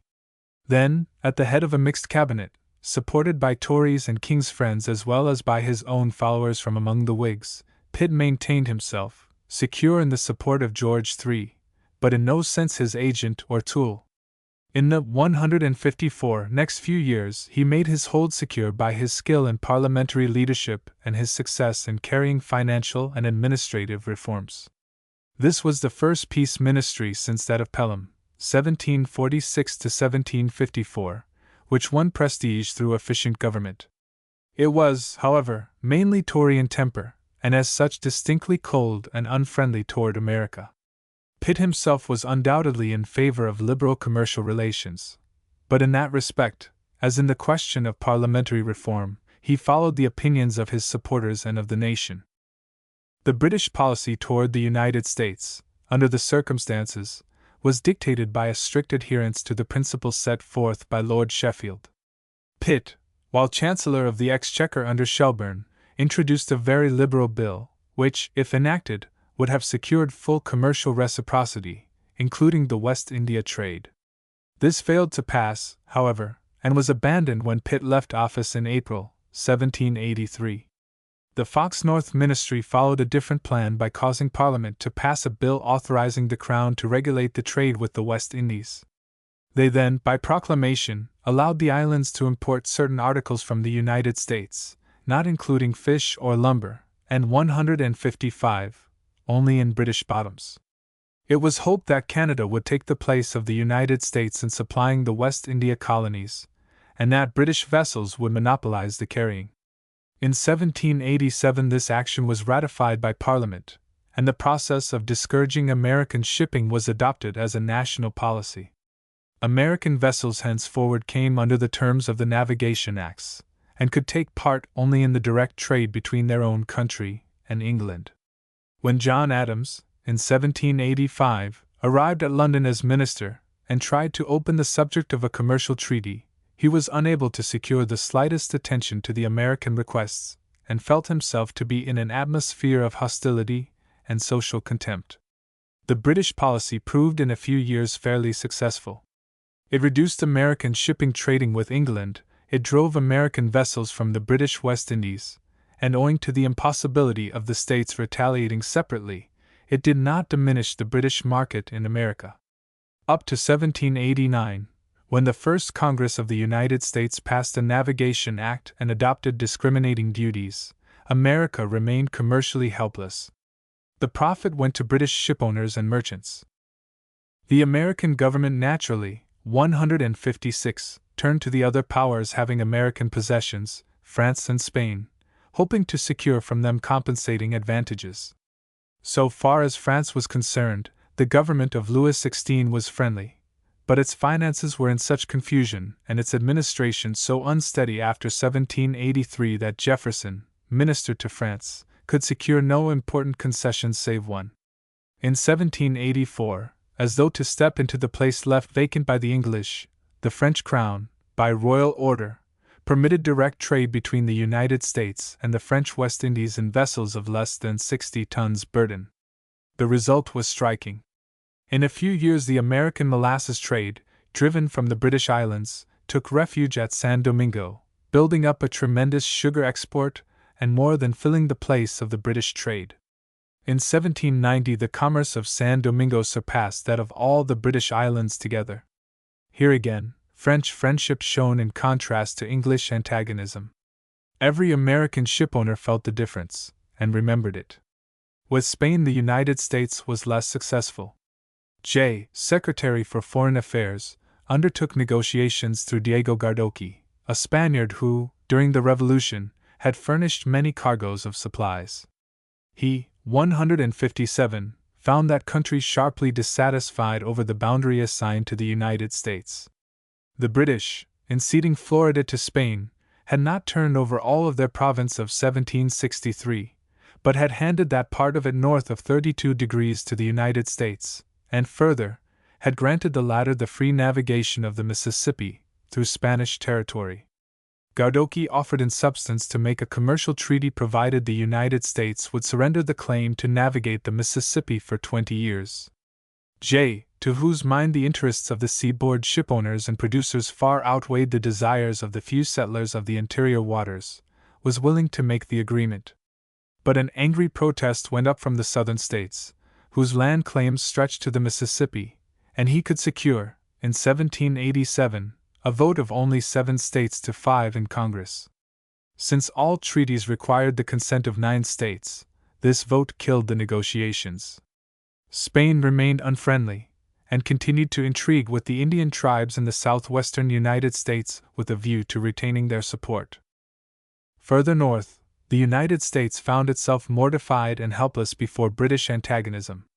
After 1783, the country had Canada on its northern border as a small but actively hostile neighbor, for there, 158, thousands of proscribed and ruined Tories had taken refuge. The governors of Canada, Carleton and Simcoe, as well as the men commanding the frontier posts, had served against the Americans and regarded them as rivals. To secure the Western fur trade and to retain a hold over the Western Indians was recognized as the correct and necessary policy for Canada, and the British government, in response to Canadian suggestions, decided to retain their military posts along the Great Lakes within the boundaries of the United States. To justify them in so doing, they pointed with unanswerable truth to the fact that the United States had not carried out the provisions of the Treaty of 1783 regarding British debts, and that Tories, contrary to the letter and spirit of that treaty, were still proscribed by law. The state courts felt in no way bound to enforce the treaty, nor did state legislatures choose to carry it out. British debts remained uncollectible, and the British therefore retained their western posts and through them plied a lucrative trade with the Indians to the south of the Great Lakes. In the years after the war, a steady flow of settlers entered the Ohio Valley, resuming the movement begun before the Revolution, and took up land in Kentucky and the Northwest Territory. By 1792 Kentucky, 159, was ready to be admitted as a state, and Tennessee and Ohio were organized as territories. These settlers naturally found the Indians opposing their advance, and the years 1783 to 1794 are a chronicle of smoldering border warfare, broken by intermittent truces. During all this time it was the firm belief of the frontiersmen that the Indian hostility was stimulated by the British posts, and hatred of England and the English grew into an article of faith on their part. Ultimately, the new government under Washington undertook a decisive campaign. At first, in 1791, General St. Clair, invading Ohio with raw troops, was fearfully defeated, with butchery and mutilation of more than two-thirds of his force. But in 1794 General Wayne, with a more carefully drilled body, compelled the Indians to retreat. Yet with the British posts still there, a full control was impossible. The new Constitution, which gave the United States ample powers of enforcing treaties and making commercial discriminations, did not at once produce any alteration in the existing unsatisfactory situation.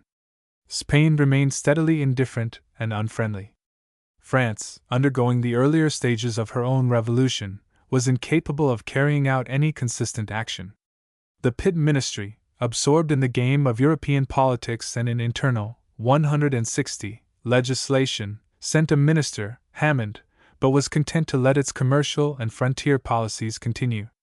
But when, in 1792, the French Revolution took a graver character, with the overthrow of the monarchy, and when in 1793 England joined the European powers in the war against France, while all Europe watched with horror and panic the progress of the Reign of Terror in the French Republic, the situation of the United States was suddenly changed.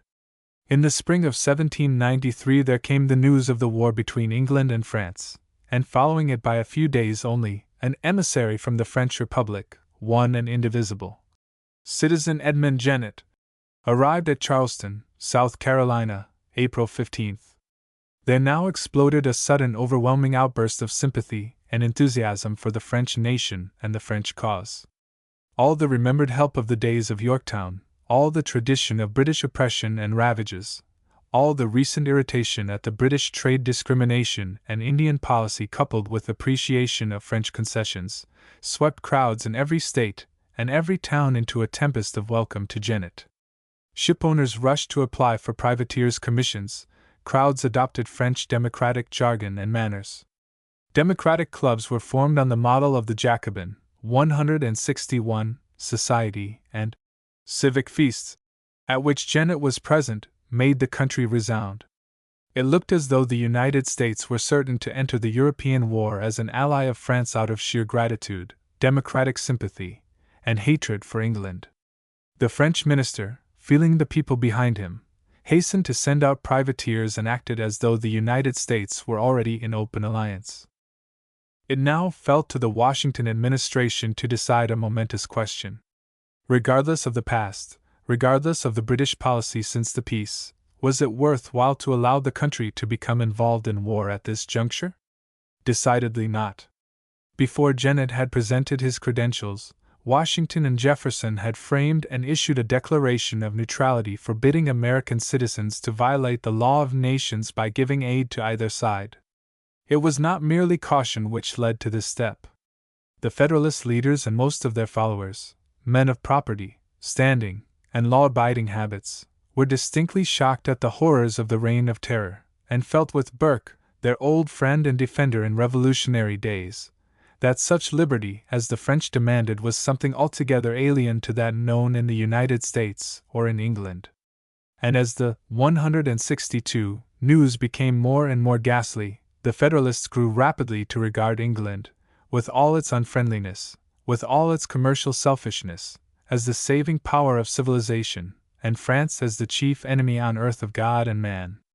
The result was to precipitate the United States into a new contest, a struggle on the part of the Federalist administration, led by Hamilton and Washington, to hold back the country from being hurled into alliance with France or into war with England. In this, they had to meet the attack of the already organizing Republican Party, and of many new adherents who flocked to it during the years of excitement. The first contest was a short one. Jennett, his head turned by his reception, resented the strict neutrality enforced by the administration, tried to compel it to recede, endeavored to secure the exit of privateersmen in spite of their prohibition, and ultimately in fury appealed to the people against their government. This conduct lost him the support of even the most sanguine Democrats, and when the administration asked for his recall, he fell from his prominence unregretted. But his successor, Fawcett, a less extreme man, was warmly welcomed by the opposition leaders, including Madison and Randolph, Jefferson's 163 successor as Secretary of State, and was admitted into the inmost councils of the party. Hardly was Jennett disposed of when a more dangerous crisis arose, caused by the naval policy of England. When war broke out, the British cruisers, as was their custom, fell upon French commerce, and especially upon such neutral commerce as could, under the then announced principles of international law, be held liable to capture. Consequently, American vessels, plying their lucrative trade with the French West Indies, were seized and condemned by British West India prize courts. It was a British dogma, known as the Rule of 1756, that if trade by a neutral with enemies' colonies had been prohibited in peace, it became contraband in time of war. Otherwise, belligerents, by simply opening their ports, could employ neutrals to do their trading for them. In this case, the trade between the French West Indies and America had not been prohibited in peace, but the seizures were made nonetheless, causing a roar of indignation from the entire American seacoast. Late in 1793, the British ministry added fresh fuel to the fire by declaring provisions taken to French territory to be contraband of war. If an intention to force the United States into alliance with France had been guiding the 164 Pitt ministry, no better steps could have been devised to accomplish the end. As a matter of fact, the Pitt ministry thought very little about it in the press of the tremendous European cataclysm. When Congress met in December 1793, the old questions of Hamilton's measures and the monarchism of the administration were forgotten in the new crisis. Apparently, a large majority in the House, led by Madison, were ready to sequester British debts, declare an embargo, build a navy, and in general prepare for a bitter contest. But by great exertions, the administration managed to stave off these drastic steps by promising to send a special diplomatic mission to prevent war. During the summer, the excitement grew, for it was in this year that Wayne's campaign against the Western Indians took place, which was generally believed to be rendered necessary by the British retention of the posts. And also in this same summer, the inhabitants of western Pennsylvania broke into insurrection against the hated excise tax. This lawlessness was attributed by the Federalists, including Washington himself, to the demoralizing influence of the French Revolution, and was therefore suppressed by no less than 15,000 militia, an action denounced by the Republicans, as Randolph confided to the French minister, as an example of 165 despotic brutality. Men were fast coming to be incapable of cool thought on party questions. The special mission to England was undertaken by the Chief Justice, J., the most experienced diplomat in America since the death of Franklin.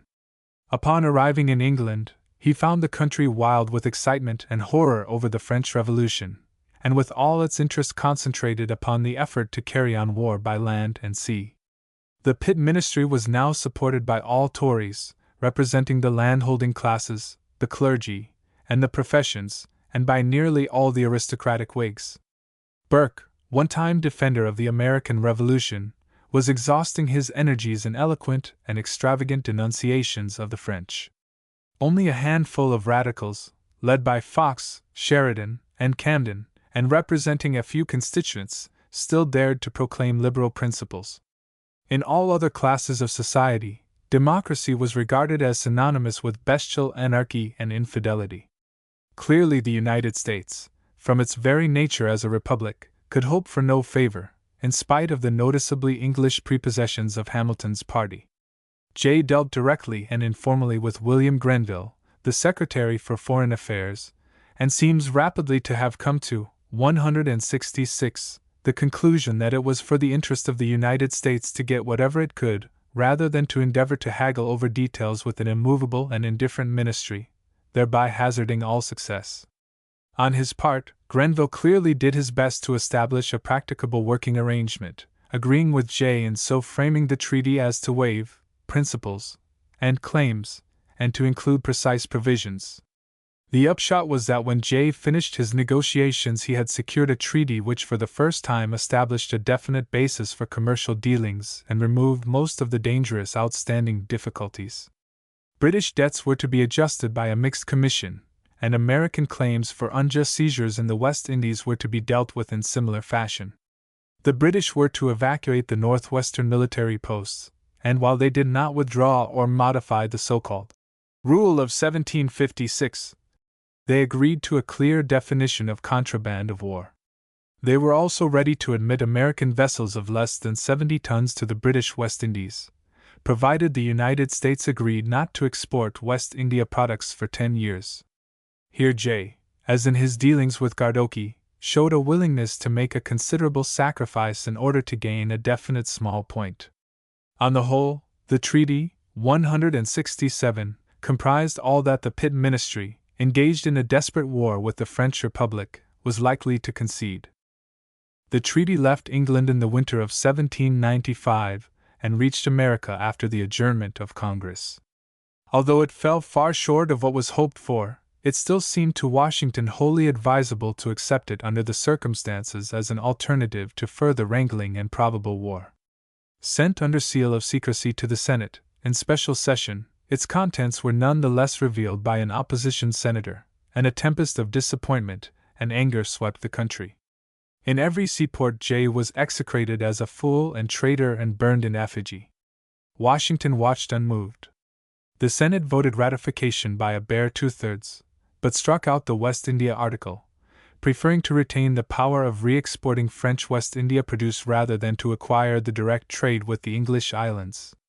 Washington added his signature, the British government accepted the amendment, and the treaty came into effect. The West India privilege was, in fact, granted by the Pitt ministry, as in the treaty, owing to the demands of the West India planters. In America the storm blew itself out in a few weeks of noise and anger, and the country settled down to make the best of the privileges, 168, gained, which, however incomplete, were well worth the effort. So the Federalist administration kept the United States neutral, and gave it at last a definite commercial status with England. It did more, for in August 1795, the Northwestern Indians, beaten in battle and deprived of the presence of their protectors, made a treaty abandoning all claims to the regions south of Lake Erie.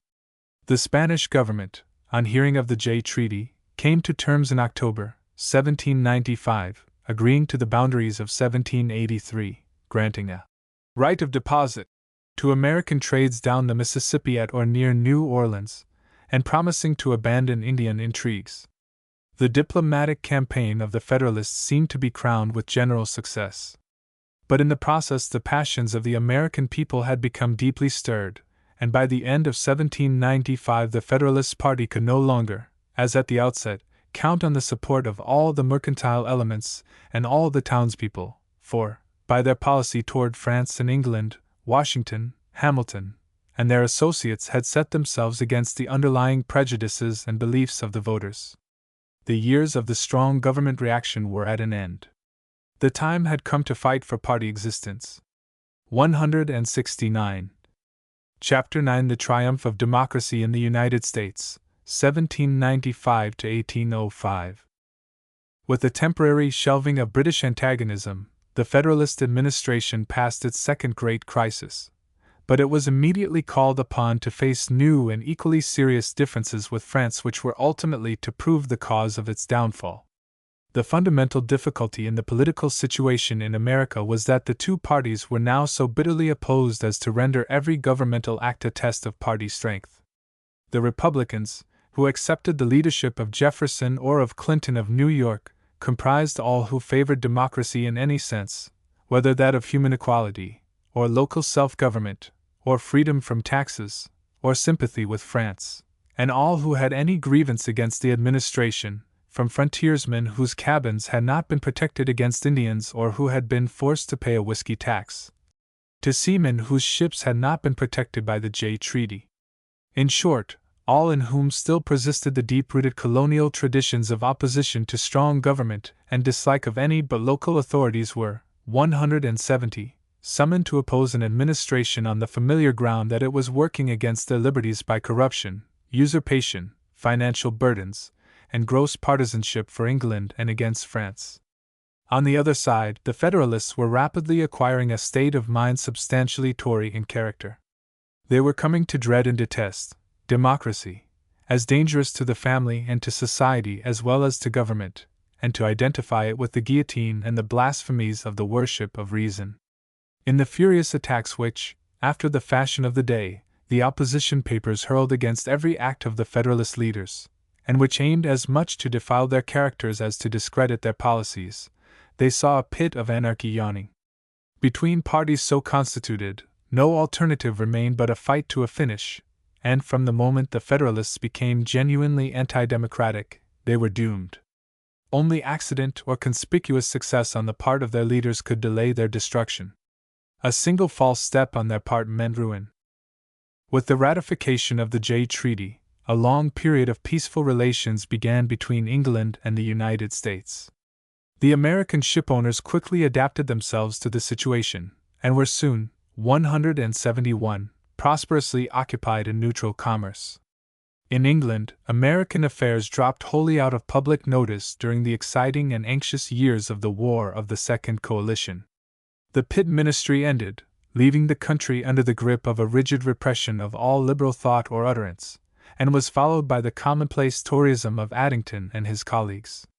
Then came the Treaty of Amiens with France, the year of peace, the renewed war in 1803, and, after an interval of confused parliamentary wranglings, the return to power of Pitt in 1804, called by the voice of the nation to meet the crisis of the threatened French invasion. The United States was forgotten, diplomatic relations sank to mere routine. Such were the unquestionable benefits of the execrated treaty made by Jay and Grenville. With France, however, American relations became suddenly strained, as a result of the same treaty. The French Republic, in the year 1795, was finally reorganized under a definite constitution as a directorate, a republic with a plural executive of 5. This government, ceasing to be merely a revolutionary body, undertook to play the game of grand politics and compelled all the neighboring smaller states to submit to democratic revolutions, accept a constitution on the French model, and become, 172, dependent allies of the French Republic. The local democratic faction, large or small, was in each case utilized to carry through this program, which was always accompanied with corruption and plunder to swell the revenues of France and fill the pockets of the directors and their agents.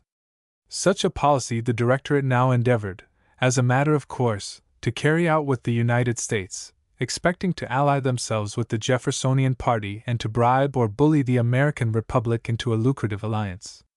The way was prepared by the infatuation with which Randolph, Jefferson, Madison, and other Republican leaders had unbosomed themselves to Fauchet, and also by an unfortunate blunder which had led Washington to send James Monroe as minister to France in 1794.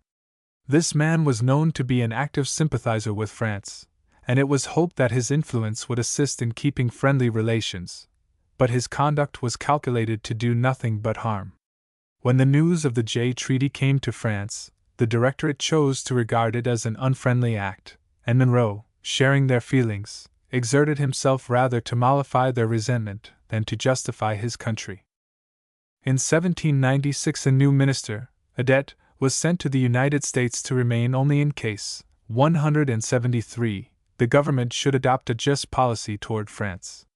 This precipitated a party contest squarely on the issue of French relations. In the first place Congress, after a bitter struggle and by a bare majority, voted to appropriate the money to carry the Jay Treaty into effect. This was a defeat for the French party. In the second place, in spite of a manifesto issued by Adet, threatening French displeasure, the presidential electors gave a majority of 3 votes for Adams over Jefferson to succeed Washington. The election had been a sharp party struggle, the whole theory of a deliberate choice by electors vanishing in the stress of partisan excitement. After this second defeat, the French minister withdrew, severing diplomatic relations, and French vessels began to capture American merchantmen, to impress the country with the serious results of French irritation. The Washington administration now recalled Monroe and sent C. Pinckney to replace him, but the Directory, while showering compliments upon Monroe, refused to receive Pinckney at all and virtually expelled him from the country. In the midst of these annoying events, Washington's term closed, and the sorely tried man, disgusted with party abuse and what he felt to be national ingratitude, retired to his Virginia estates, no longer, 174, the president of the whole country, but the leader of a faction. His farewell address showed, under its stately phrases, his detestation of party controversy and his fears for the future. Washington's successor, Adams, was a man of less calmness and steadiness of soul, independent, but with a somewhat petulant habit of mind, and nervously afraid of ceasing to be independent, a man of sound sense, yet of a too great personal vanity. His treatment of the French situation showed national pride and dignity, as well as an adherence to the traditional Federalist policy of avoiding war. Unfortunately, his handling of the party leaders was so deficient in tact as to assist in bringing quick and final defeat upon himself and upon them. The relations with France rapidly developed into an international scandal. Adams, supported by his party, determined to send a mission of 3, including Pinckney, in order to restore friendly relations, as well as to protest against depredations and seizures which the few French cruisers at sea were now beginning to make. In the spring of 1798, however, the commission reported that its efforts had failed, and Adams was obliged to lay its correspondence before Congress. This showed that the great obstacle in the way of carrying on 175 negotiations with the French had been the persistent demands on the part of Talleyrand, the French Minister of Foreign Affairs, for a preliminary money payment, either under the form of a so-called loan, or as a bribe outright. Such a revelation of venality struck dumb the Republican leaders who had kept asserting their distrust of Adams's sincerity, and accusing the administration of injustice toward France. It took all heart out of the opposition members of Congress, and encouraged the Federalists to commit the government to actual hostilities with the hated Democrats and Jacobins. Declaring the treaties of 1778 to be abrogated, Congress authorized naval reprisals, voted money and a loan, and so began what was called a quasi-war, since neither side made a formal declaration. Adams, riding on the crest of a brief wave of popularity, declared in a message to Congress that he would never send another minister to France without receiving assurances that he would be received as befitted the representative of a great, free, powerful, and independent nation. Millions for defense, but not a cent for tribute, became the Federalist watchword, and when the little navy of a few frigates and sloops began to bring in French men of war and privateers as prizes, the country actually felt a thrill of pride and 176 manhood. For the moment, the United States stood side by side with England in fighting the dangerous enemy of civilization. American Federalist and British Tory were at one. Adams and Pitt were carrying on the same war.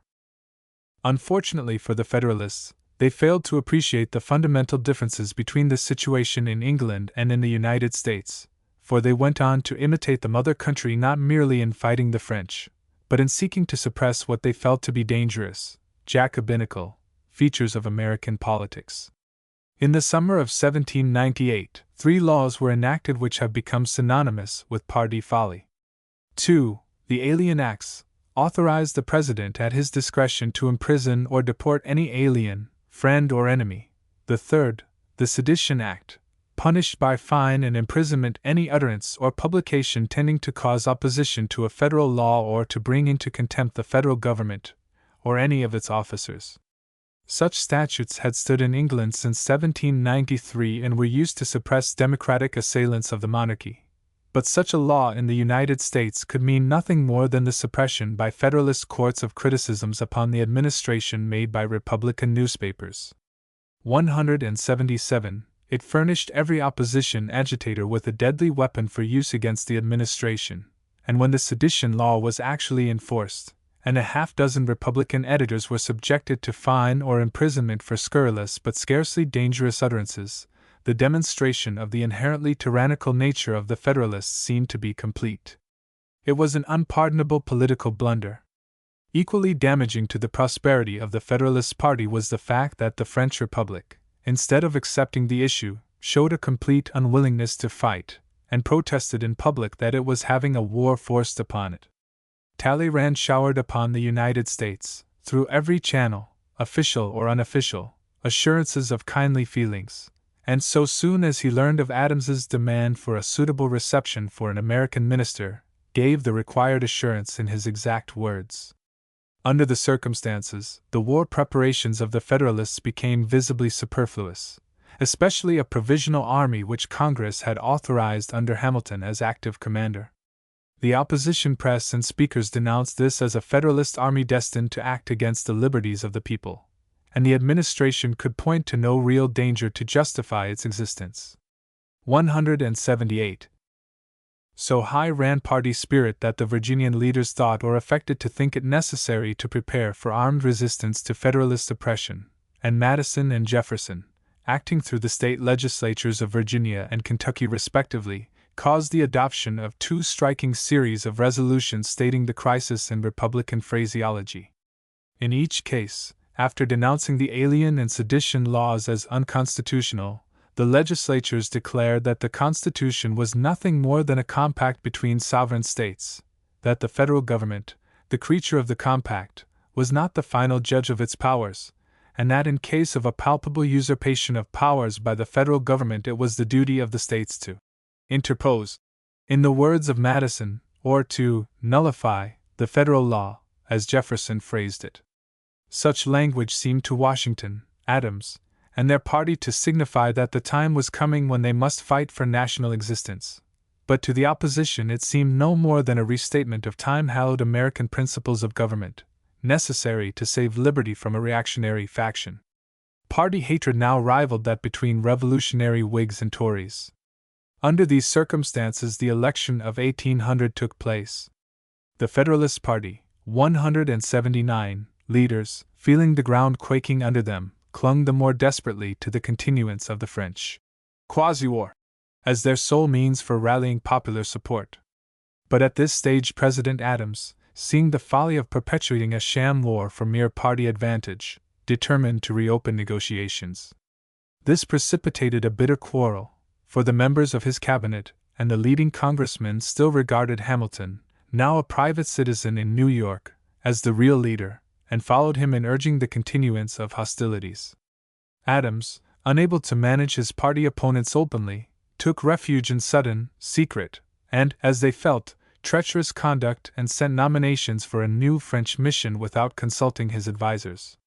The Federalist Senate, raging at Adams's stupidity, could not refuse to ratify the appointments, and so in 1799 the new mission sailed, was respectfully received by Bonaparte, and was promptly admitted to negotiations. The Federalist Party now ran straight toward defeat, for, while the leaders could not avoid supporting Adams for a second term, they hated him as a blunderer and marplot. On his part, his patience exhausted, Adams dismissed two of his secretaries, in a passion, in 1800. Later, through the wiles of Aaron Burr, Republican leader in New 180 York, a pamphlet, written by Hamilton to prove Adams's utter unfitness for the presidency, was brought to light and circulated. Against this discredited and disorganized party, the Republicans, supporting Jefferson again for the presidency and thundering against the sedition law, triumphantly carried a clear majority of electoral votes in the autumn. But by a sheer oversight they gave an equal number for Jefferson and for Burr, who was only intended for vice president. Hence, under the terms of the Constitution, it became necessary for the House of Representatives to make the final selection, voting by states. It fell thus to the lot of the Federalist House of 1800 to 1801 to choose the next president, and for a while the members showed an inclination to support Burr, as at least a Northerner, rather than Jefferson. But better judgments ruled, and finally Jefferson was awarded the place which he had in fairness won. The last weeks of Federalist rule was filled with a discreditable effort to save what was possible from the wreck. New offices were established, including a whole system of circuit judgeships, and Adams spent his time up to the last hour of his term in signing commissions, stealing away in the early morning in order not to see the inauguration of his rival. 181. So fell the Federalist Party from power. It had a brilliant record in legislation and administration. It had created a new United States. It had shown a statesmanship never equaled before or since on the American continent.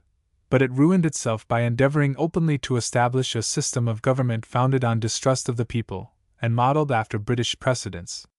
For a few years, England and the United States approached nearer in government and policy than at any other time.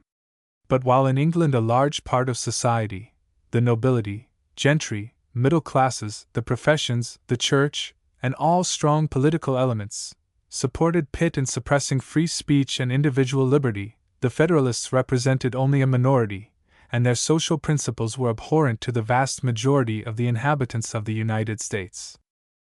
The Republican Party, which conquered by what Jefferson considered to be a revolution no less important than that of 1776, represented a reaction to the old ideals of government traditional in colonial times, namely as little taxation as possible, as much local independence as could exist, and a minimum of federal authority. Jefferson professed to believe that the conduct of foreign relations was the only important function of the central government. 182, all else properly belonging to the states. So complete was the Republican victory that the party had full power to put its principles into effect. It controlled both houses of Congress, and was blessed with 4 years of peace and prosperity. Thomas Jefferson, for all his radicalism in language, was a shrewd party leader, whose actions were uniformly cautious and whose entire habit of mind favored avoidance of any violent change. Scientific, with the general interests of a French 18th century philosopher, he was limited in his views of public policy by his education as a Virginia planter, wholly out of sympathy with finance, commerce, or business. Under his guidance, accordingly, the United States government was subjected to what he called a chaste reformation, rather than to a general overturning. All expenses were cut down, chiefly at the cost of the army and navy. All appropriations were rigorously diminished, and all internal taxes were swept away. Since commerce continued active, there still remained a surplus revenue, and this Gallatin, the Secretary of the Treasury, applied to extinguishing the debt. A few of the more important federal offices were taken from embittered Federalists and given to Republicans, but there was no general, 183, proscription of office holders. The only action at all radical in character was the repeal of the law establishing new circuit judgeships, a step which legislated a number of Federalists out of office. The repeal was denounced by fervid Federalist orators as a violation of the Constitution and a death blow to the Union. But the appointments under the law itself had been so grossly partisan that the country was unalarmed. With these steps the Republican reaction ended. Jefferson and his party carried through no alteration of the central departments. They abandoned no federal power except that of imposing an excise. They did not even repeal the charter of the National Bank. The real change lay in the more strictly economical finances and in the general spirit of government. The Federalist opposition, criticizing every act with bitterness and continually predicting ruin, found that under the Jacobins, the country remained contented and prosperous, and was in no more danger of atheism or the guillotine than it had been under Adams. So matters went on, year after year, the federal government playing its part quietly, and the American people carrying on their vocations in peace and prosperity. Jefferson's general theory of foreign affairs was based on the idea that diplomacy was, 184, mainly a matter of bargain and sale, with national commerce as the deciding factor. He believed so firmly that national self-interest would lead all European powers to make suitable treaties with the United States that he considered the Navy as wholly superfluous, and would have been glad to sell it.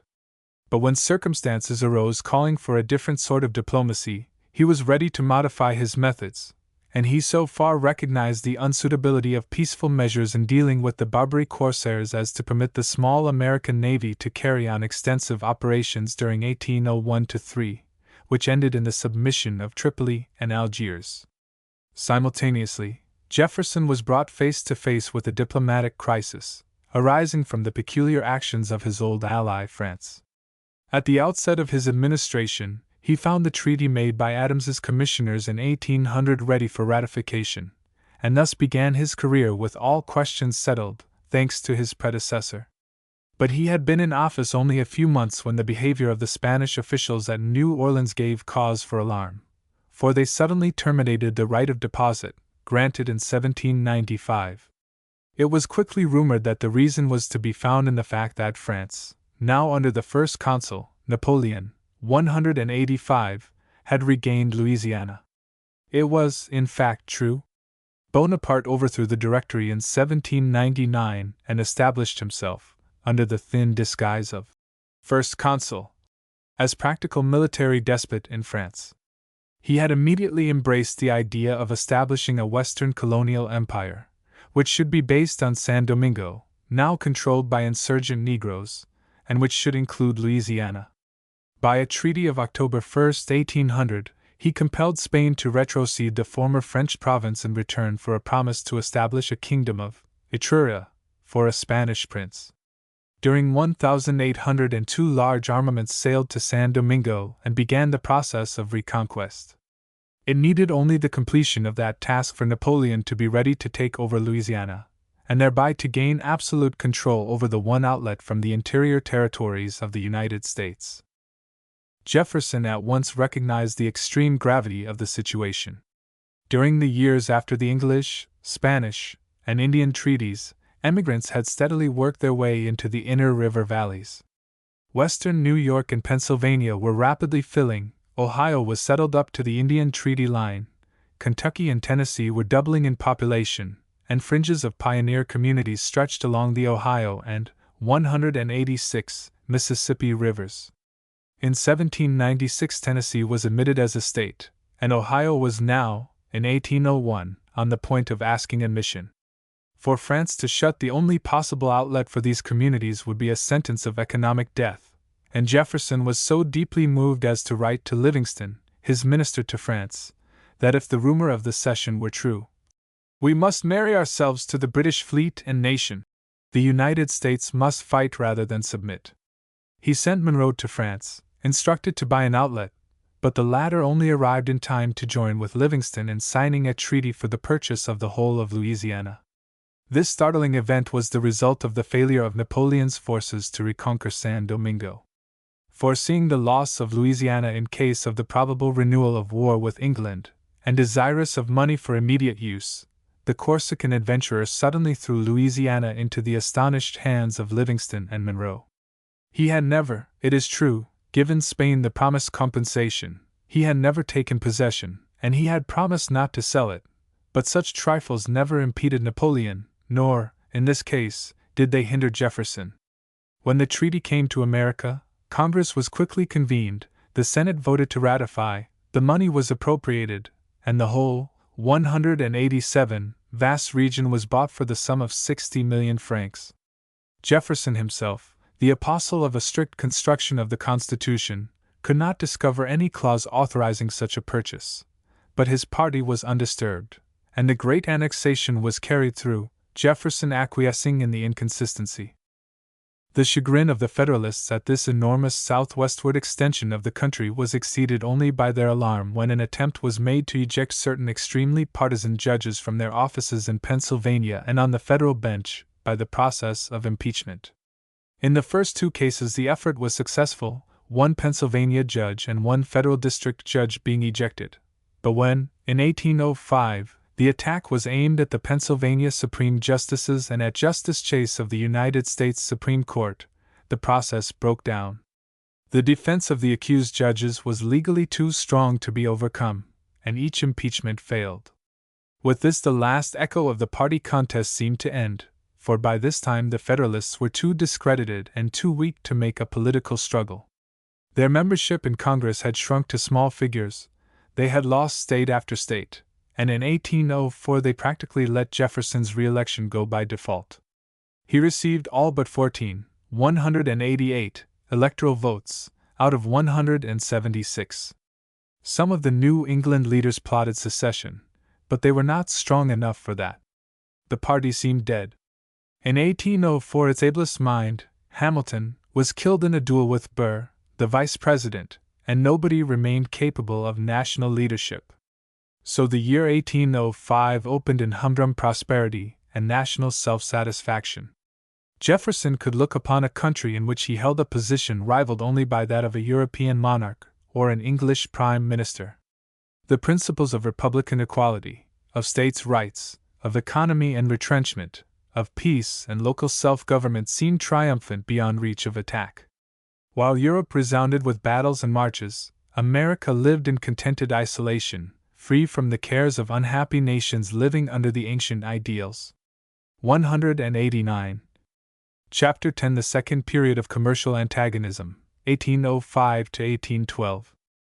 In the year 1805, the happy era of republican prosperity and complacency came suddenly and violently to an end, for by this time forces were in operation which drew the United States, in utter disregard of Jefferson's theories, into the sweep of the tremendous political cyclone raging in Europe. In 1803, Napoleon forced England into renewed war, and for 2 years endeavored by elaborate naval maneuvers to secure control of the Channel for a sufficient time to permit him to transport his Grand Army to the British shore.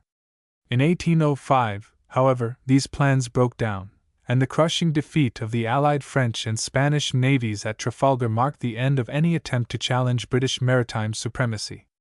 The great military machine of the French army was then turned eastward against the armies of the coalition which England, under Pitt, was forming, and in a series of astonishing campaigns it was used to beat down the Austrians in 1805 at Austerlitz, to overwhelm the Prussians in 1806 at Jena and Auerstadt, and to force the Russians, after 190, a severe winter campaign in East Prussia, to come to terms in 1807. Napoleon and the Tsar, Alexander, meeting on the bridge at Tilsit, July 7, divided Europe between them by agreeing upon a policy of spheres of interest, which left Turkey and the Orient for Russian expansion and all the beaten Western monarchies for French domination. The Corsican captain, trampling on the ruins both of the French monarchy and the French Republic, stood as the most terrible and astounding figure in the world, invincible by land, the master of Europe. But the withdrawal of the French from any attempt to contest the sea left England the equally undisputed master of all oceans, and rendered the French wholly dependent upon neutral nations for commerce. As French conquests led to annexations of territory in Italy and in Germany, these regions also found themselves unable to import with their own vessels, and so neutral commerce found ever-increasing markets dependent upon its activity. Now the most energetic maritime neutral power was the United States, whose merchantmen hastened to occupy the field left vacant by the practical extinction of the French carrying trade. Until 1807 they shared this with the Scandinavian countries, but after that year Napoleon, by threats and the terror, 191, of his name, forced an unwelcome alliance upon all the states of Europe, and the United States became the sole important neutral. In these circumstances, the merchant shipping of the United States flourished enormously, the more especially since, by importing and immediately re-exporting West India products from the French islands, Yankee skippers were able to avoid the dangerous rule of 1756, and to send sugar and cocoa from French colonies to Europe and England under the guise of American produce.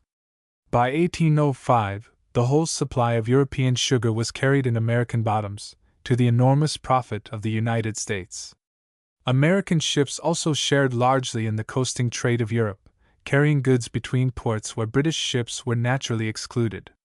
In fact, the great prosperity and high customs receipts to which the financial success of the Jeffersonians was due depended to a great extent on the fortunate neutral situation of the United States. By 1805, the British shipowners felt that flesh and blood could not endure the situation. Here were France and her allies easily escaping the hardships of British naval pressure by employing neutrals to carry on their trade. Worse still, the Americans, by the device of entering and clearing 192 French sugar at an American port, were now able calmly to take it to England and undersell the West Indian planters in their own home markets. Pamphleteers began to criticize the government for permitting such unfair competition. Lord Sheffield, as in 1783, leading the way.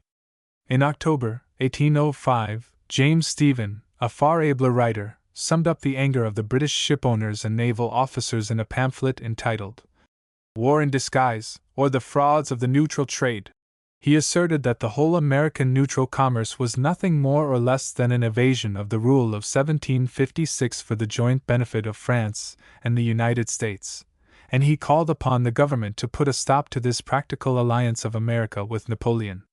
This utterance seems to have made a profound impression. For a time Stephen's views became the fixed beliefs of influential public men as well as of the naval and ship-owning interests. The first steps indicating British restlessness were taken by the Pitt Ministry, which began, in 1804, a policy of rigid naval search for contraband cargoes, largely carried on off American ports. Whatever friendly views Pitt may once have entertained toward the Americans, his ministry now had for its sole object the contest with 193 France and the protection of British interests.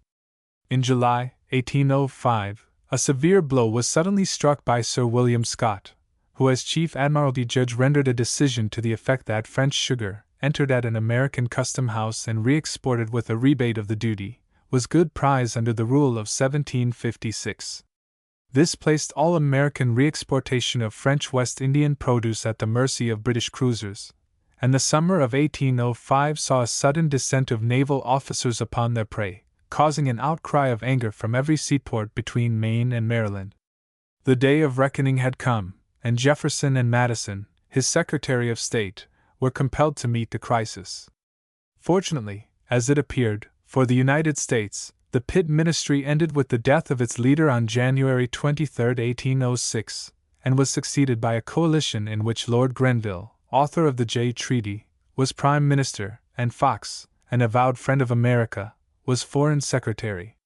While it was not reasonably to be expected that any British ministry would throw over the traditional naval policy of impressments or venture to run directly counter to shipping interests, it was open to anticipation that some such compromise as the Jay Treaty might be agreed upon, which would relieve the United 194 states from arbitrary exactions during the European War.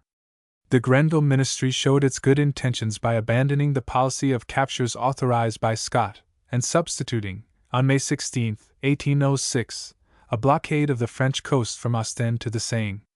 This answered the purpose of hindering trade with France without raising troublesome questions, and actually allowed American vessels to take sugar to northern Europe.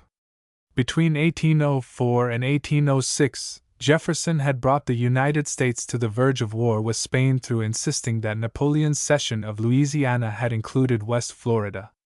At the moment when British seizures began, he was attempting at once to frighten Spain by warlike words and, by a payment of $2 million, to induce France to compel Spain to acknowledge the American title to the disputed territory.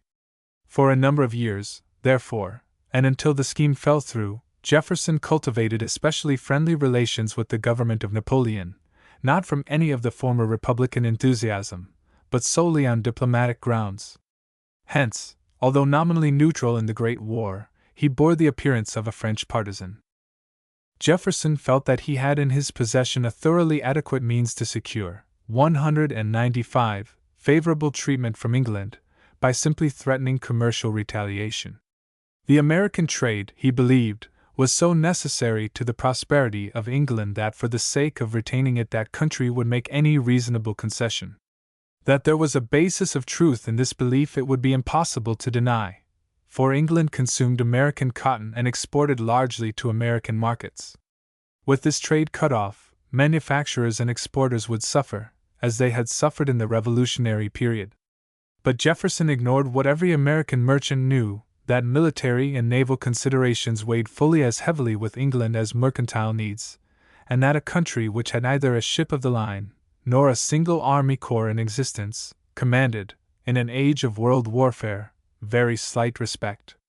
Jefferson's prejudice against professional armed forces and his ideal of war as a purely voluntary matter, carried on as in colonial times, was sufficiently proclaimed by him to be well understood across the Atlantic. Openly disbelieving in war, avowedly determined not to fight, he approached a nation struggling for life with the greatest military power on earth, and called upon it to come to terms for business reasons. His first effort was made by causing 196 Congress to pass a Non-Importation Act, excluding certain British goods, which was not to go into effect until the end of 1806. With this as his sole weapon, he sent Monroe to make a new treaty, demanding free commerce and the cessation of the impressment of seamen from American vessels in return for the continued non-enforcement of the Non-Importation Act. Such a task was more difficult than that laid upon Jay 12 years before, and Monroe, in spite of the fact that he was dealing with the same minister, failed to accomplish even so much as his predecessor. From August to December he negotiated, first with Lord Holland, then, after Fox's death, with Lord Howick, but the treaty which he signed on December 1, 1806, contained not one of the points named in his instructions. Monroe found the British willing to make only an agreement like the Jay Treaty which, while containing special provisions to render the situation tolerable, should refuse to yield any British contentions. That was the Whig policy as much in 1806 as it had been in 1766. The concessions were slight, and the chief one, regarding the re-exportation of French West Indian produce, permitted it only on condition that the goods were bona fide of American ownership, and had paid in the United States a duty of at least 2%. Jefferson, 197, did not even submit the treaty to the Senate. After this failure, the situation grew graver. Napoleon, in December 1806, issued from Berlin a decree declaring that, in retaliation for the aggressions of England upon neutral commerce, the British Isles were in blockade and all trade with them was forbidden. British goods were to be absolutely excluded from the continent. The reply of the Grenville ministry to this was an order in council, January 1807, prohibiting neutral vessels from trading between the ports of France or her allies, but this was denounced as utterly weak by Perceval and Canning in opposition. In April 1807, the Grenville ministry, turned out of office by the half-insane George III, was replaced by a thoroughly Tory cabinet, under the Duke of Portland, whose chief members in the Commons were George Canning and Spencer Perceval, Foreign Secretary and Chancellor of the Exchequer respectively. The United States was now to undergo treatment of a new kind at the hands of Tories who despised its institutions, felt only contempt for the courage of its government, and were guided as regards American commerce by the doctrines of Lord Sheffield and James Stephen. An order in council of November 11, 198, 1807, drafted by Perceval and endorsed by all the rest of the cabinet, declared that no commerce with France or her allies was henceforward to be permitted unless it had passed through English ports. To this Napoleon retorted by the Milan Decree of December 1807, proclaiming that all vessels which had been searched by British, or which came by way of England, were good prize. Henceforth, then, neutral commerce was positively prohibited. The merchantmen of the United States could continue to trade at all only by definitely siding with one power or the other. The object of the British order was declared to be retaliation on Napoleon. Its actual effect was to place American trade once more under the rule of the Navigation Acts.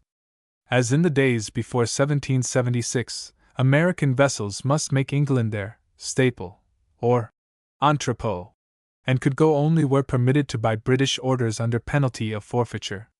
This measure was sharply attacked in Parliament by the Whigs, especially by Grenville and Howick, of the late ministry, but was triumphantly sustained by the Tories. At this time the chronic grievance of the impressment of seamen from American vessels grew suddenly acute. In the years of the Great War, the American merchant marine, 199, with its safe voyages and good pay, offered a highly attractive prospect for English sailors, who dreaded the danger, the monotony, and the severe discipline of British men of war. They swarmed by thousands into American service, securing as rapidly as possible, not infrequently by fraudulent means, the naturalization papers by which they hoped to escape the press gang. Ever since 1793, British naval officers, recognizing no right of expatriation, had systematically impressed British seamen found on American ships, and, owing to the difficulty in distinguishing the two peoples, numerous natives of New England and the Middle States found themselves imprisoned on the floating hell of a British ship of the line in an epoch when brutality characterized naval discipline. In August 1807, the United States was stirred to fury over the forcible seizure by the British Leopard of 3 Englishmen from the USS Chesapeake, which, unprepared for defense, had to suffer unresisting. So hot was the general anger that Jefferson could easily have led Congress into hostile measures, if not an actual declaration of war, over the multiplied seizures and this last insult. But Jefferson clung to peace, and satisfied himself by ordering British men of war out of American ports and sending a 200 demand for reparation, with which he linked a renunciation of the right of impressment. When Congress met in December, he induced it to pass a general embargo, positively prohibiting the departure of American vessels to foreign ports. Since at the same time the Non-Importation Act came into effect, all imports and exports were practically suspended. His idea was that the total cessation of American commerce would inflict such discomfort upon British and French consumers that each country would be forced to abandon its oppressive measures. Rarely has a country, at the instance of one man, inflicted a severer strain upon its citizens. The ravages of French and English together, since the outbreak of war in 1793, did not do so much damage as the embargo did in 1 year, for it threatened ruin to every shipowner, importer, and exporter in the United States. Undoubtedly Jefferson and his party had in mind the success of the non-importation agreements against the Stamp Act and the Townshend duties, but what was then the voluntary action of a great majority was now a burden imposed by one part of the country upon another. The people of New York and New England simply would not obey the act. To enforce it against Canada became an impossibility, and to prevent vessels from escaping a 201 matter of great difficulty. Jefferson persisted doggedly, and induced Congress to pass laws giving revenue collectors extraordinary powers of search and seizure, but without results. Under this intolerable grievance, the people of the oppressed regions rapidly lost their enthusiasm for the democratic administration. Turning once more to the Federalist Party, which had seemed practically extinct, they threw state after state into its hands, and actually threatened the Republican control in the presidential election of 1808. Had a coalition been arranged between the disgusted Republican factions of New York and Pennsylvania and the Federalists of New England, Delaware, and Maryland, James Madison might well have been beaten for successor to Jefferson. But worse remained behind. The outraged New Englanders, led by Timothy Pickering and others, began to use again, in town meetings and legislatures, the old-time language of 1774, once employed against the 5 intolerable acts, and to threaten secession. As Jefferson said later, "I felt the foundations of the government shaken under my feet by the New England townships." By this time, it was definitely proved that as a means of coercion the embargo was worthless. English manufacturers and their 202 workmen complained, but English shipowners profited, and crowds of British seamen returned perforce to their home, even at times into the Royal Navy. Canning, for the Portland Ministry, sarcastically declined to be moved, observing that the embargo, whatever its motives, was practically the same as Napoleon's system, and England could not submit to being driven to surrender to France even to regain the American market or relieve the Americans from their self-inflicted sufferings. Napoleon now gave an interesting taste of his peculiar methods, for on April 17, 1808, he issued the Bayonne Decree, ordering the confiscation of all American vessels found in French ports, on the ground that, since the embargo prohibited the exit of American ships, these must, in reality, be English. Thus he gathered in about $8 million worth. The policy had to be abandoned, and in the utmost ill humor Congress repealed the embargo, on March 1, 1809, substituting non-intercourse with England and France. Thus Jefferson left office under the shadow of a monumental failure. His theory of commercial coercion had completely broken down, and he had damaged his own and his party's prestige to such an extent that the moribund Federalist organization had sprung to life and threatened the existence of the Union. 203. From this time onward, the New Englanders assumed the character of ultra-admirers of Great Britain. True, their vessels suffered from British seizures, but no British confiscations had done them such harm as the embargo, or taken such discreditable advantage of a transparent pretext as the Bayonne Decree. Belonging to the wealthy classes, They admired and respected England as defender of the world's civilization against Napoleon, and they detested Jefferson and Madison as tools of the enemy of mankind. They justified impressments, spoke respectfully of the British doctrines of trade, and corresponded freely with British public men. They stood, in short, exactly where the Republicans had stood in 1793, supporters of a foreign power with which the federal administration was in controversy. In Congress and outside, they made steady, bitter, menacing attacks on the integrity and honesty of the Republicans. Under Jefferson's successor, the policy of commercial pressure was carried to its impotent conclusion. At first, the action of the British government seemed to crown Madison with triumph. In the winter of 1809, the majority in Congress had talked freely of substituting war for the embargo, and at the same time the Whigs in Parliament, led by Grenville, had attacked Canning for his 204 insolence toward the United States as likely to cause war. Whitbread called attention to the similarity between the conditions in 1809 and 1774, when the same infatuation seemed to prevail. The same certainty existed that the Americans would not fight, and the same confident assertions were made that they could not do without England.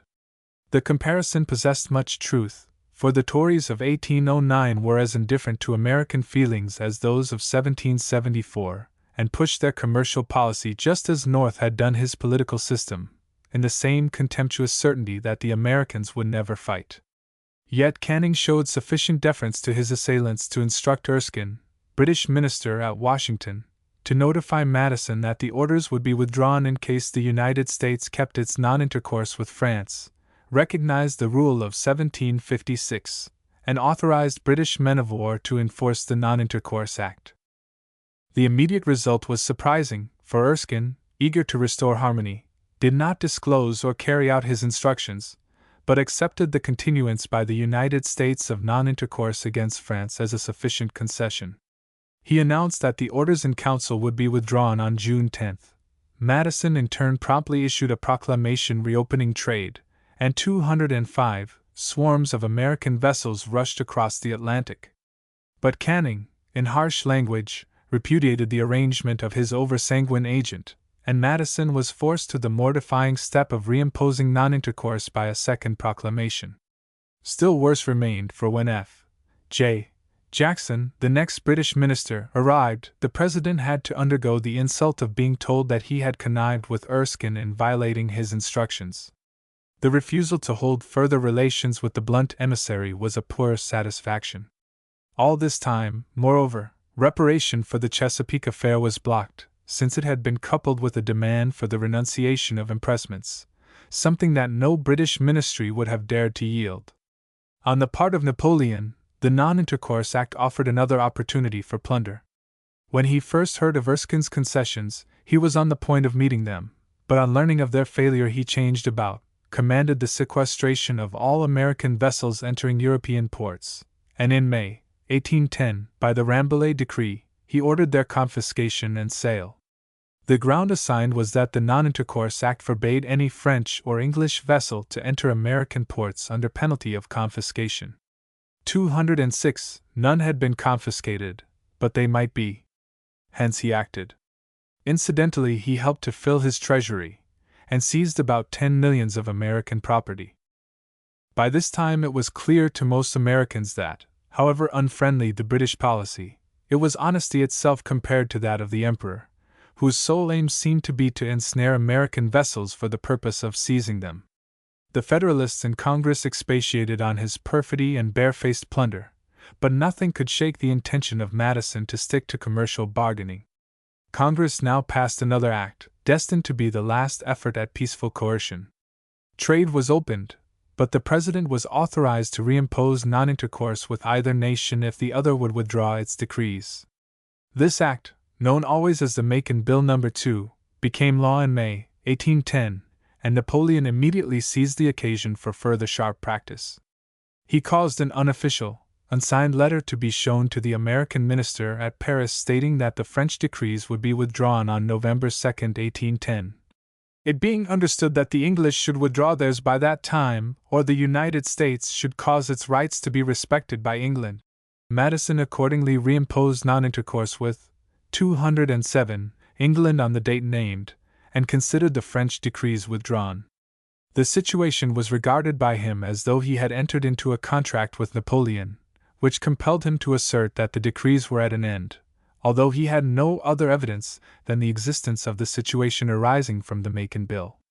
There followed a period during which the American minister at London, William Pinckney, endeavored without success to convince the British government that the decrees actually were withdrawn.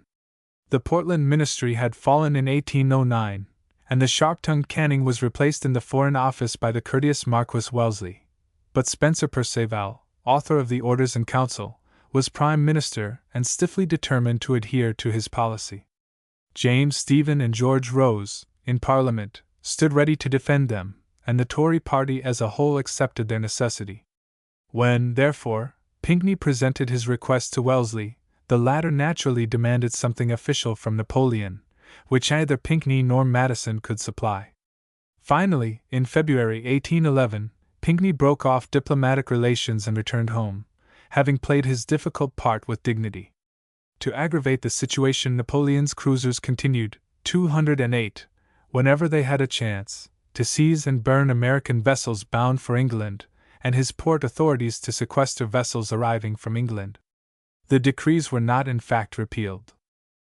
Madison had committed himself, however, to upholding the honor of Napoleon, a task from which any other man would have recoiled, and the United States continued to insist on a fiction. Madison's conduct in this affair was that of a shrewd lawyer-like man who tried to carry on diplomacy between two nations fighting to the death, as though it were a matter of contracts, words and phrases of legal meaning.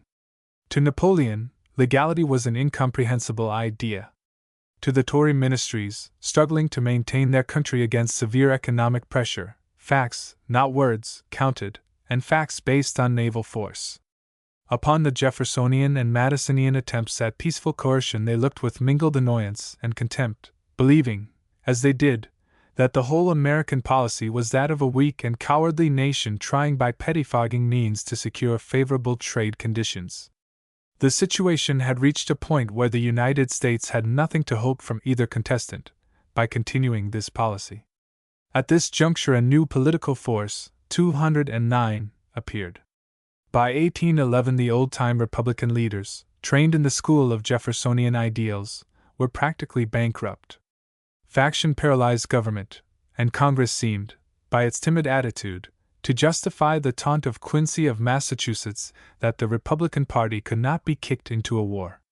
But there appeared on the stage a new sort of Republican. In the western counties of the older states and in the new territories beyond the mountains, the frontier element, once of small account in the country and wholly disregarded under the Federalists, was multiplying, forming communities and governments, where the pioneer habits had created a democracy that was distinctly pugnacious. Years of danger from Indians, of rivalry with white neighbors over land titles, of struggle with the wilderness, had produced a half-lawless and wholly self-assertive type of man, as democratic as Jefferson himself, but with a perfect willingness to fight and with a great respect for fighters. To these men, the tameness with which the United States had submitted to insults and plundering was growing to be unendurable. Plain masculine anger began to obscure other considerations. These Western men, moreover, had a special cause for indignation with England, 210, which was ignored by the seacoast communities, in the close connection which they firmly believed to exist between the British administration of Upper Canada and the northwestern Indians. In the years after 1809, the Indian question again began to assume a dangerous form. Settlers were coming close to the treaty lines, and to satisfy their demands for the bottom lands along the Wabash River, Governor Harrison of Indiana Territory made an extensive series of land purchases from the small tribes on the coveted territory. But there now appeared two remarkable Indians, Tecumseh and his brother, the Prophet, of the Shawnee tribe, who saw in the occupation of the red men's hunting lands and the inroads of frontier corn whiskey the death of all their race. These leaders began to hold their own tribe together against the purchase of whiskey or the sale of lands. Then, with wider vision, they tried to organize an alliance of all the northwestern Indians to prevent further white advance. They even went so far as to visit the southwestern Indians, Creeks and Cherokees, to induce them to join in the Grand League. The very statesmanship involved in this vast scheme rendered it dangerous in the eyes of all Westerners, who were firmly convinced that the backing of 211 this plan came from the British posts in Canada. There was, in reality, a good understanding between the Canadian officers and the Shawnee chiefs. In 1811 hostilities broke out at Tippecanoe, where Governor Harrison had a sharp battle with the Shawnees, but Tecumseh exerted himself to restore peaceful relations, although the frontier was in great excitement. From the states of Kentucky, Ohio, and Tennessee, and from the inner counties of the southern states there came to the first session of the 11th Congress, in December 1811, a group of young politicians, Henry Clay, John Calhoun, Langdon Cheves, Felix Grundy, who felt that the time for talk was at an end. Unless England immediately revoked its decrees, ceased impressing seamen, and refrained from instigating Indian plots, there must be war. Assuming control of the House, with Clay in the Speaker's chair, they transformed the Republican Party and the policy of the country. They pushed through measures for raising troops, arming ships, and borrowing money. Congress rang with fiery speeches, as month after month went by and the Perceval ministry obstinately refused to stir from its commercial policy. Yet the feeling of the English public was already undergoing a change. By 1812 the 212 pretense that the Orders in Council were maintained for the purpose of starving out France was growing transparent when thousands of licenses, granted freely to British vessels, permitted a vast fleet to carry on the supposedly forbidden trade. Although Perceval and Canning still insisted in Parliament that the orders were retaliatory, the fact was patent that their only serious effect was to cause the loss of the American trade and the American market.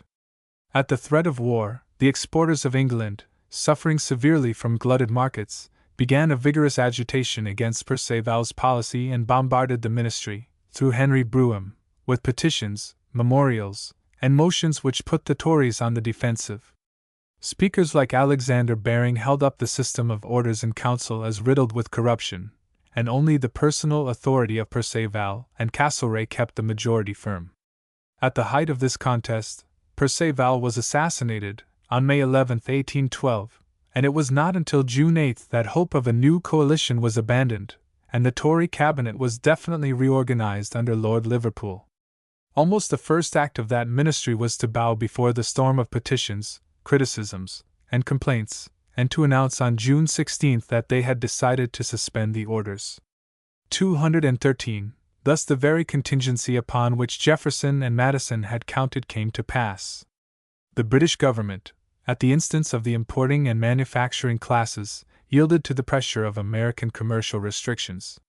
It was true that the danger of war weighed far more, apparently, than the Non-Intercourse Act. But had there been an Atlantic cable, or even a steam transit, at that time, or had the Liverpool Ministry been formed a little earlier, the years 1807 to 1812 might have passed into history as a triumphant vindication of Jefferson's theories. But it was too late. Madison, seeing, apparently, that his plans were a failure, fell in with the new majority, and after deliberate preparation sent a message to Congress in June, 1812, which was practically an invitation to declare war. In spite of the bitter opposition of all Federalists and many Eastern Republicans, Congress, by the votes of the Southern and Western members, adopted a declaration of war on June 18, committing the United States to a contest with the greatest naval power in the world on the grounds of the Orders in Council, the impressment of seamen, and the intrigues with the northwestern Indians. At the moment when Napoleon, invading Russia, began his last stroke for universal empire, the United 214 states entered the game as his virtual ally. This was something the Federalists could not forgive. They returned to their homes, execrating the war as waged in behalf of the archenemy of God and man, as the result of a pettifogging bit of trickery on the part of Napoleon. They denounced the ambitions of Clay and the Westerners, who predicted an easy conquest of Canada, as merely an expression of a pirate's desire to plunder England of its colonies, and they announced their purpose to do nothing to assist the unrighteous conflict. In their anger at Madison, they were even willing to vote for DeWitt Clinton of New York, who ran for president in 1812 as an independent Republican, and the coalition carried the electoral vote of every state north of Maryland except Pennsylvania and Vermont. When the news of the repeal of the Orders in Council crossed the Atlantic, some efforts were made by the Governor-General of Canada to arrange an armistice, hoping to prevent hostilities. But Madison does not seem to have seriously considered abandoning the war, even though the original cause had been removed. Feeling the irresistible pressure of the Southern and Western Democrats behind him, he announced that the contest must go on until England should, 215, abandon the practice of impressment. So the last hope of peace disappeared. The war thus begun need never have taken place, had the Tory ministries of Portland or Perceval cared to avert it. The United States only lashed itself into a warlike mood after repeated efforts to secure concessions, and after years of submission to British rough handling. During all this time, either Madison or Jefferson would gladly have accepted any sort of compromise which did not shut American vessels wholly out from some form of independent trade. But the enmity of the British shipowners and naval leaders and the traditional British commercial policy joined with contempt for the spiritless nation to prevent any such action until the fitting time had gone by. Chapter 11: The War for Sailors' Rights and Westward Expansion, 1812–1815. The Second War between the United States and the mother country, unlike the first, was scarcely more than a minor, 216, annoyance to the stronger party. In the years 1812 to 1814, England was engaged in maintaining an army in Spain, in preying on French commerce by blockade and cruising, and was spending immense sums to subsidize the European nations in their final struggle against Napoleon. The whole military and financial strength of the country, the whole political and diplomatic interest were absorbed in the tremendous European contest.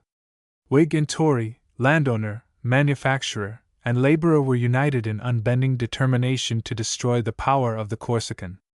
The Liverpool ministry contained little of talent, and no genius, but the members possessed certain traits which sufficed to render others unnecessary, namely, an unshakable tenacity and steady hatred of the French.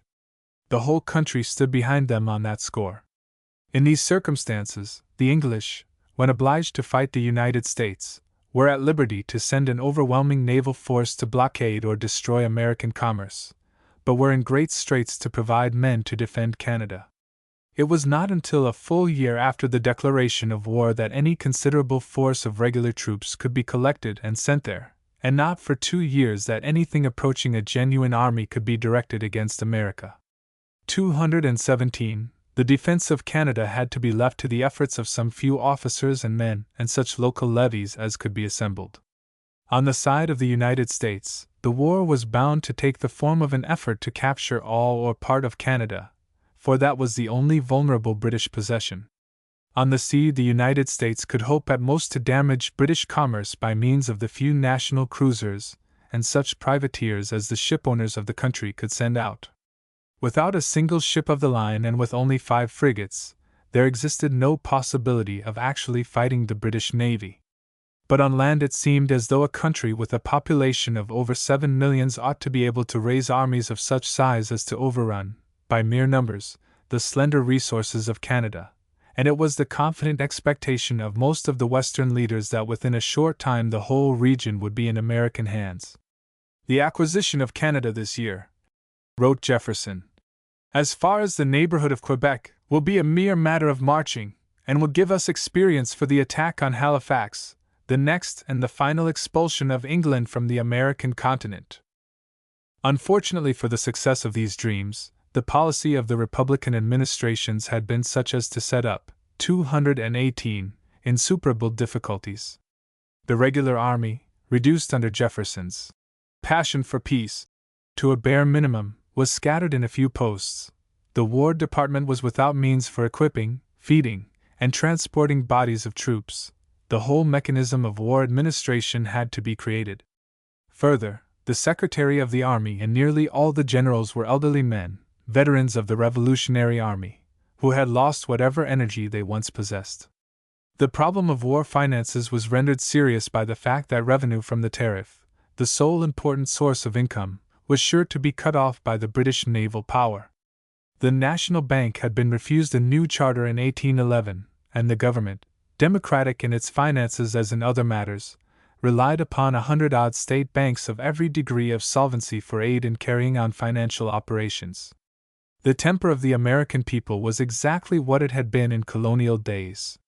They regarded war as a matter to be carried on at the convenience of farmers and others, who were willing to serve in defense of their homes, but strongly objected to enlisting for any length of time.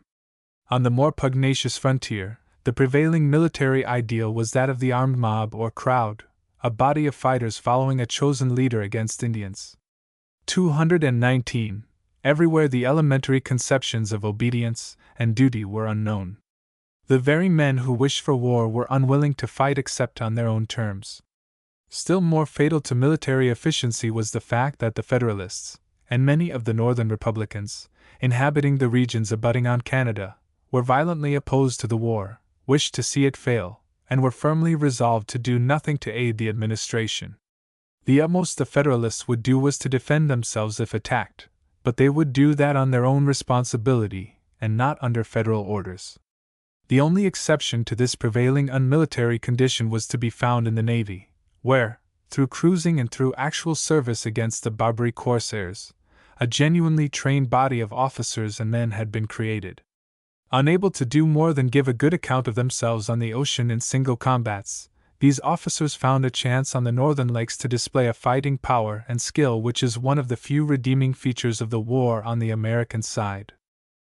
In 1812, hostilities began with a feeble attempt on the part of the United States to invade Canada, an effort whose details are of interest only in showing how impossible, 220, it is for an essentially unmilitary people to improvise warfare.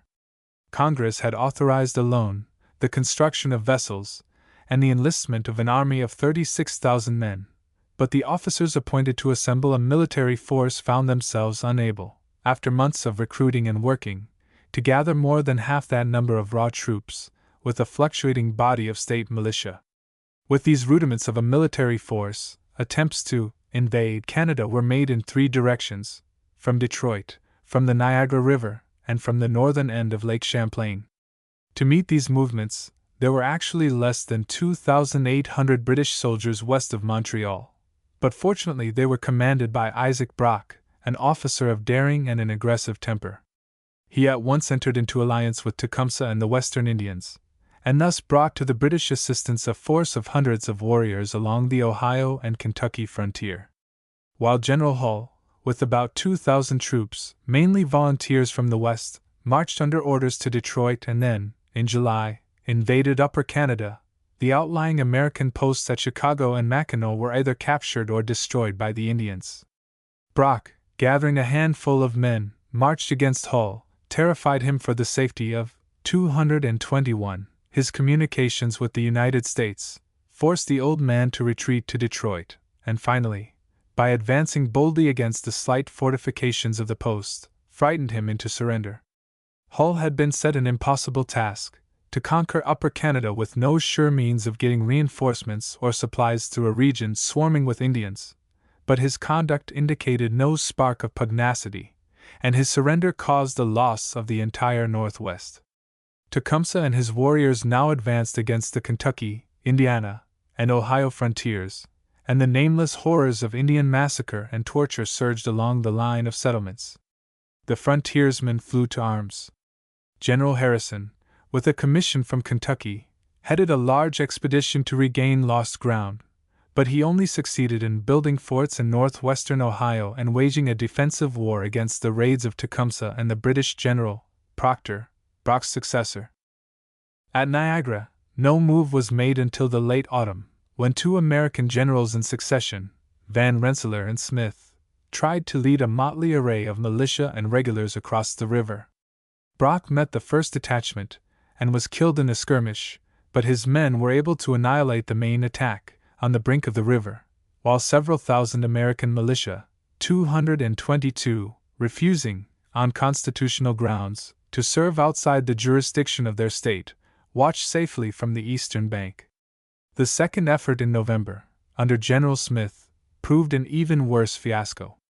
Meanwhile, General Dearborn, the supreme commander, tried to invade near Lake Champlain, but, after he had marched his troops to the Canadian border, the militia refused to leave the soil of the United States, and so the campaign had to be abandoned. The military efforts of the United States were, as the Canadian historian phrases it, beneath criticism. The only redeeming feature of the year was the record of the little American Navy and the success of the privateers, who rushed to prey upon British commerce. Upwards of 200 British vessels were captured, while all but about 70 American ships reached home safely. The British sent squadrons of cruisers, but were unable to begin a blockade. Their aim was to capture American men of war as rapidly as possible, to prevent their doing damage, so they unhesitatingly attacked American vessels whenever they met them, regardless of slight differences in size or gunpowder. The British sea captain of the day had a hearty contempt for Americans, and never dreamed that their navy could be any more dangerous than the 223 French. To the unlimited delight of the American public, and the stupefaction of England, 5 American cruisers in succession captured or sank 5 British in the autumn of 1812, utilizing superior weight of broadside and more accurate gunnery with merciless severity. These blows did no actual damage to a navy which comprised several hundred frigates and sloops, but the moral effect was great. It had been proved that Americans, after all, could fight. In 1813 there was a change in administrative officers. Dr. Eustis was replaced in the War Department by John Armstrong, who had served in the Revolution, and William Jones of Philadelphia succeeded Paul Hamilton as Secretary of the Navy. Congress authorized more men, to the number of 58,000, and more ships, and voted more loans. Finally, in the summer it was actually driven to impose internal taxes like those which, when imposed by Federalists, had savored of tyranny. On the northern frontier, renewed efforts were made to collect a real army, and with late comprehension of the necessities of the case, naval officers were sent to build flotillas to control Erie, Ontario, and Champlain. On their part, the British ministry sent out a few troops and officers to Canada, but 224 relied this year chiefly upon a strict blockade, which was proclaimed first in December, 1812, and was extended, before the end of the year, to cover the entire coast, except New England. Ships of the line, frigates, and sloops patrolled the entrances to all the seaports, terminating not only foreign but coastwise commerce. Things went little if any better for the United States. The army was on paper 58,000 men, but the people of the North and West would not enlist. The utmost efforts at recruiting did not succeed in bringing 1/2 the nominal force into the field. The people would not take the war seriously, and the administration was helpless.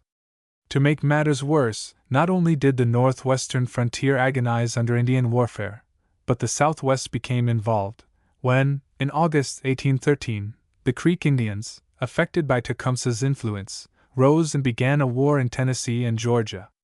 For months Andrew Jackson, general of Tennessee militia, with other local commanders, carried on an exhausting and murderous conflict in the swamps and woods of the Southwest. The war was now assuming the character of the last stand of the Indians before the oncoming whites. In the Northwest, decisive blows were struck in this year by General Harrison and 225 Commander Perry. The latter built a small fleet of boats, carrying in all 54 guns, and sailed out to contest the control of Lake Erie. Captain Barclay, the British commander, with scantier resources, constructed a weaker fleet, with 63 lighter guns, and gallantly awaited the Americans on September 9th. In a desperately fought battle, Perry's sloop, the Lawrence, was practically destroyed by the concentrated fire of the British, but the greater gunpowder of the Americans told, and the entire British flotilla was compelled to surrender. This enabled Harrison, who had been waiting for months in his fortifications, to advance and pursue Procter into Upper Canada. On October 5th he brought him to action near the River Thames, winning a complete victory and killing Tecumseh. The Americans then returned to Detroit, and the Indian War gradually simmered down, until in August 1814, the leading tribes made peace. To the eastward no such decisive action took place. Sir James Yeo and Commodore Chauncey, commanding the British and American vessels respectively on Lake Ontario, were each unwilling to risk a battle without a decisive superiority, and the result was that no serious engagement occurred. This rendered it impossible for either side to attain any military success in that region, and so the year 1813, 226, shows only a succession of raids, a species of activity in which the British proved much the more daring and efficient.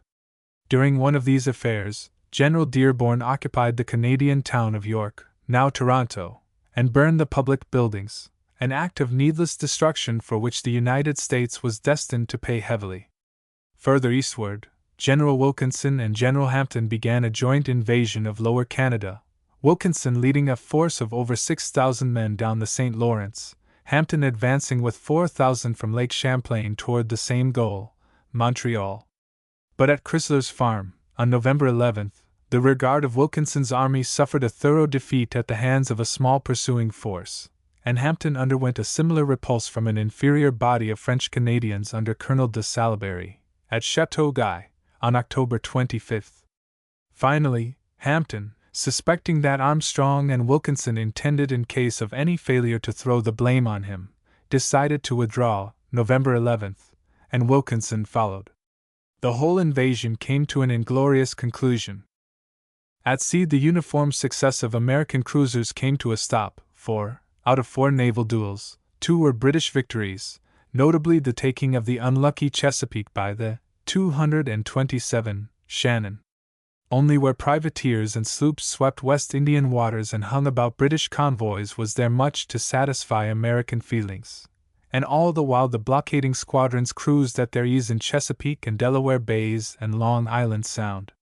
The country was now subjected to increasing distress from the stoppage of all commerce. Not only was the federal government sorely pinched from loss of tariff revenue, but the New England towns suffered from starvation prices for food products, while in the middle and southern states grain was used to feed the cattle or allowed to rot.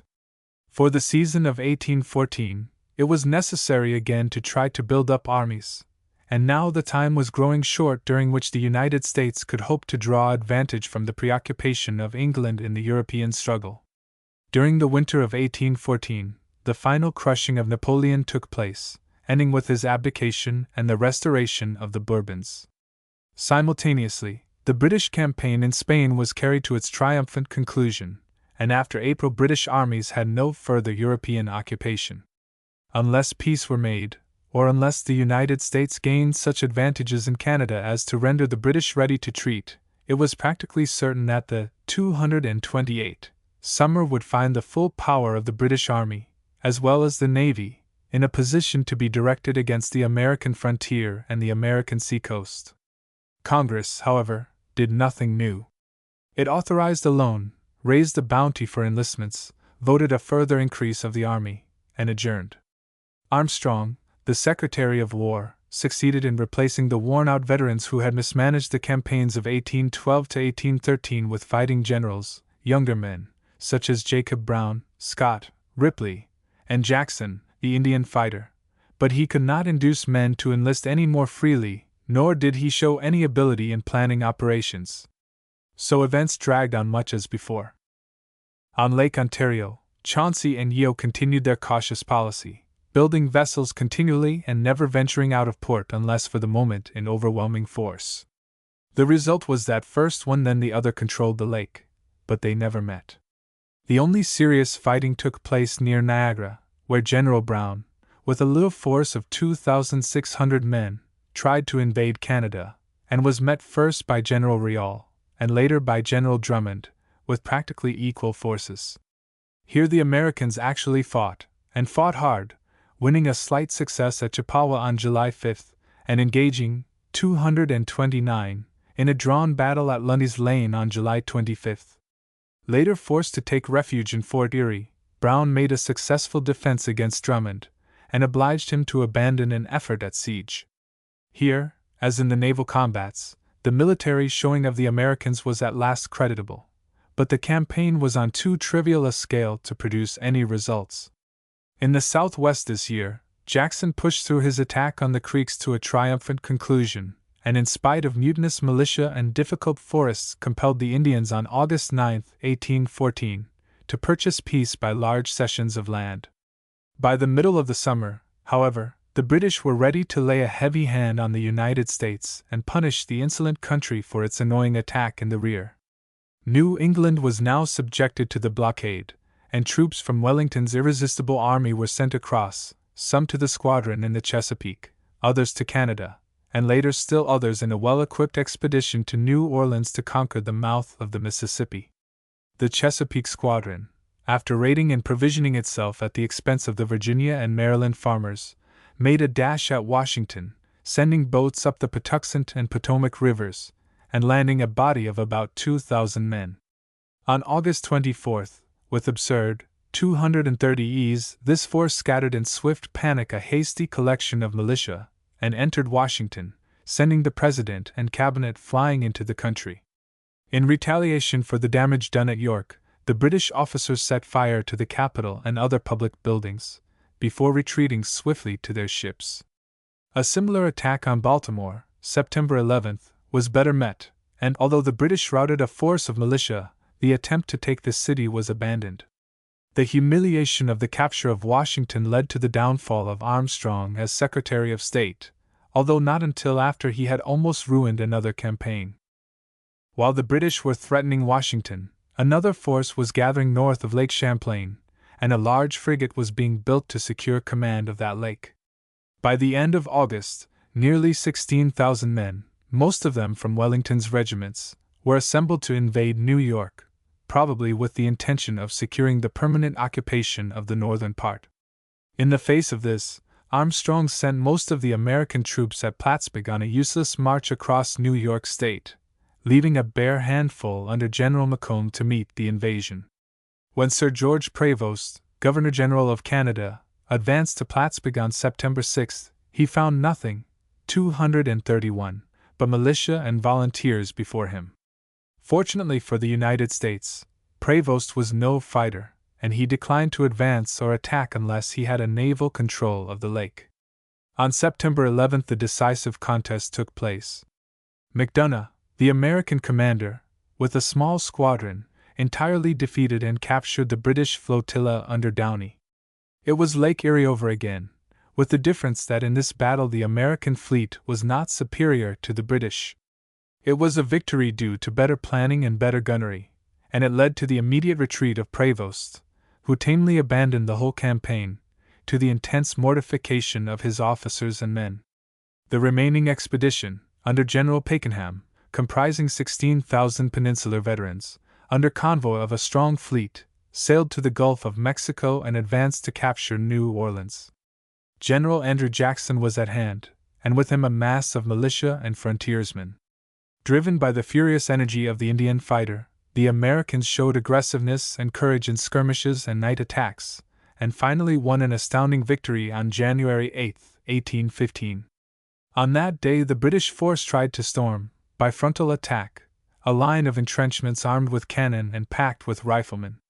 In 25 minutes their columns were so badly cut up by 232 grapeshot and musketry that the whole attack was abandoned, after Pakenham himself had been killed.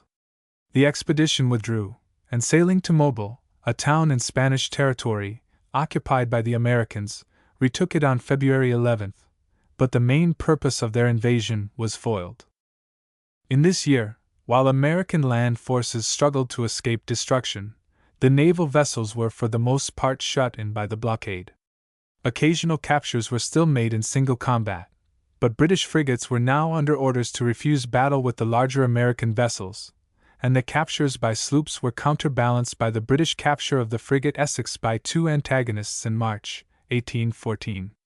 Practically the only extensive operations carried on were by American privateers, who now haunted the British Channel and captured merchantmen within sight of the English coasts. The irritation caused by these privateers was excessive, and made British shipowners and merchants anxious for peace, but it had no effect on the military situation. England was not to be subdued by mere annoyance. By the end of 1814, the time seemed to be at hand when the United States must submit to peace on such terms as England chose to dictate, or risk disruption and ruin. The administrative weaknesses of the country, 233, culminated in actual financial bankruptcy, which was due in no small part to the fact that Federalist financiers and bankers, determining to do all the damage possible, steadily refused to subscribe to the loans or to give any assistance. The powerful New England capital was entirely withheld.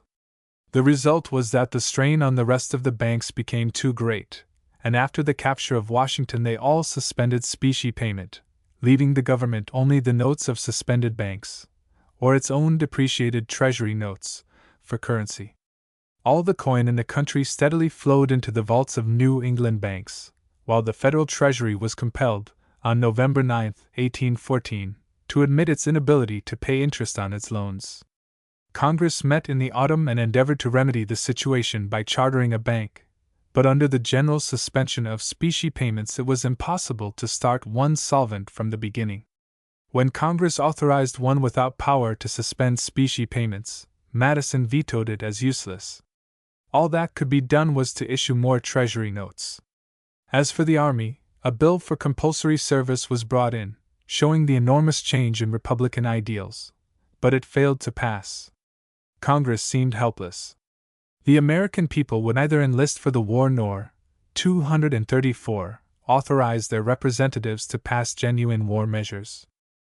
The Federalists, controlling most of the New England states, now felt that the time had come to insist on a termination of their grievances. Their governors had refused to allow militia to assist, their legislatures had done nothing to aid the war, their capitalists had declined to subscribe, and their farmers habitually sold provisions to the British over the Canadian boundary, actually supplying Sir George Prevost's army by contract. There met, at Hartford, on December 14, 1814, a convention of leading men, officially or unofficially representing the 5 New England states, who agreed upon a document which was intended to secure the special rights of their region.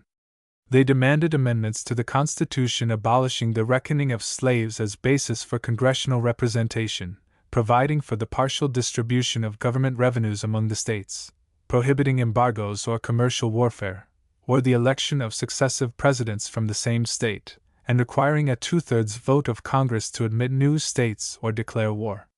This was meant for an ultimatum, and it was generally understood that, if the federal government did not submit to these terms, the New England states would secede to 235, rid themselves of what they considered the intolerable oppression of Virginian misgovernment. Such was the state of things in the winter of 1815. The administration of Madison had utterly failed to secure any of the ends of the war, to inflict punishment on Great Britain, or to conquer Canada. It had also utterly failed to maintain financial solvency, to enlist an army, to create a navy capable of keeping the sea, or to prevent a movement in New England which seemed to be on the verge of breaking the country into pieces. But to lay this miserable failure, for such only can it be called, to the personal discredit of Jefferson and Madison is unfair, for it was only the repetition under new governmental conditions of the old traditional colonial method of carrying on war as a local matter. The French and Indian War, the Revolution, and the War of 1812 repeated in different generations the same tale of amateur warfare, of the occasional success and usual worthlessness of the militia, the same administrative inefficiency, and the same financial breakdown. Without authority and obedience, there can be carried on no real war, and authority and obedience were no more known and no better appreciated in 1812 than they had been in the days of Washington. Jefferson, Madison, 236, and their party had gone with the current of American tradition. That was their only fault. Chapter 12 End of the Antagonism, A Century of Peace. When the American War began, the English showed a tendency to blame the Tory administration for permitting it to take place. But the chief feeling, after all, was one of annoyance at Madison and his party for having decided to give their assistance to Napoleon at the crisis of his career. The intercourse between Englishmen and New England Federalists had given British society its understanding of American politics and colored its natural irritation toward the Republican administration with something of the deeper venom of the outraged New Englanders, who saw in Jefferson and his successors a race of half-Jacobins. During 1812 and 1813, accordingly, newspapers and ministerial speakers, when they referred to the contest, generally spoke of the necessity of 237, chastising an impudent and presumptuous antagonist. A friendly party such as had defended the colonists during the Revolution no longer existed, for the Whigs, however antagonistic to the Liverpool ministry, were fully as firmly committed to maintaining British naval and commercial supremacy. England's chief continental ally, however, the Tsar Alexander, considered the American war an unfortunate blunder, and, as early as September 1812, he offered his mediation through young John Quincy Adams, minister at St. Petersburg. The news reached America in March 1813, and Madison revealed his willingness to withdraw from a contest already shown to be unprofitable by immediately accepting and nominating Adams, with Bayard and Gallatin, to serve as peace commissioners. Without waiting to hear from England, these envoys started for Russia, but reached there only to meet an official refusal on the part of England, dated July 5, 1813. The Liverpool ministry did not wish to have the American war brought within the range of European consideration, since its settlement under such circumstances might raise questions of neutral rights which would be safer out of the hands of a Tsar whose predecessors had framed armed neutralities in 1780 and 1801. Accordingly, the British government intimated politely that, 238, it would be willing to deal directly with the United States, and thus waved the unwelcome Russian mediation aside. Madison accepted this offer in March 1814, but although the American commissioners endeavored through Alexander Baring, their friend and defender in Parliament, to get the British government to appoint a time and place for meeting, they encountered continued delays. A considerable element in the Tory party felt that the time had come to inflict a severe punishment upon the United States, and newspapers and speakers of that connection announced freely that only by large concessions of territory could the contemptible republic purchase peace. When the ministry finally sent commissioners to Ghent, on August 8, 1814, it was not with any expectation of coming to a prompt agreement, but merely to engage the Americans while the various expeditions then underway took Washington and Baltimore, occupied northern New York, and captured New Orleans. It was generally expected that a few months would find large portions of the United States in British possession, as was in fact the seacoast of Maine, east of Penobscot Bay, after September 1. The instructions to the British Peace Commissioners were based on the UTI Possididis, 239, as the British government intended it to be by the end of the year, when they expected to hold half of Maine, the northern parts of New York, New Hampshire and Vermont, the northwestern post of Mackinac, and possibly New Orleans and Mobile.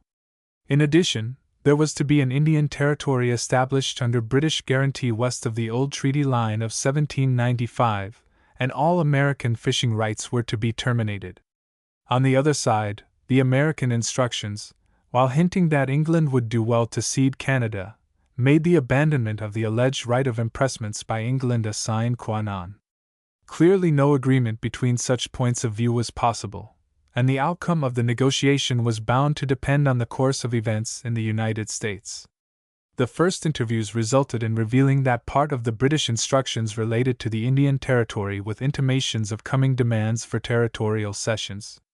This the Americans instantly rejected on August 25, and the negotiation came to a standstill for several weeks. The three British negotiators, Admiral Gambier, Henry Goulburn, and Dr. Adams, were men of slight political or personal authority, and their part consisted chiefly in repeating their instructions and referring American replies back to Lord Castlereagh, 240, the Foreign Secretary, or to Lord Bathurst, who acted as his substitute while he attended the Congress of Vienna. The American commissioners, including the three original ones, Adams, Bayard, and Gallatin, to whom Clay and Russell of Massachusetts were now added, clearly understood the situation, and had already warned Madison that an insistence on the abandonment of impressments would result in the failure to secure any treaty. In October 1814, a dispatch yielded this point and left the negotiators to make the best fight they could, unhampered by positive instructions. Undoubtedly they would have been compelled to submit to hard terms, in spite of their personal ability, which stood exceedingly high, had not news of the repulse at Baltimore, of the Treaty of July, 1814, by which the northwestern Indians agreed to fight the English, and, on October 17, of the retreat of Sir George Prevost after the defeat of Plattsburgh, come in to change the situation.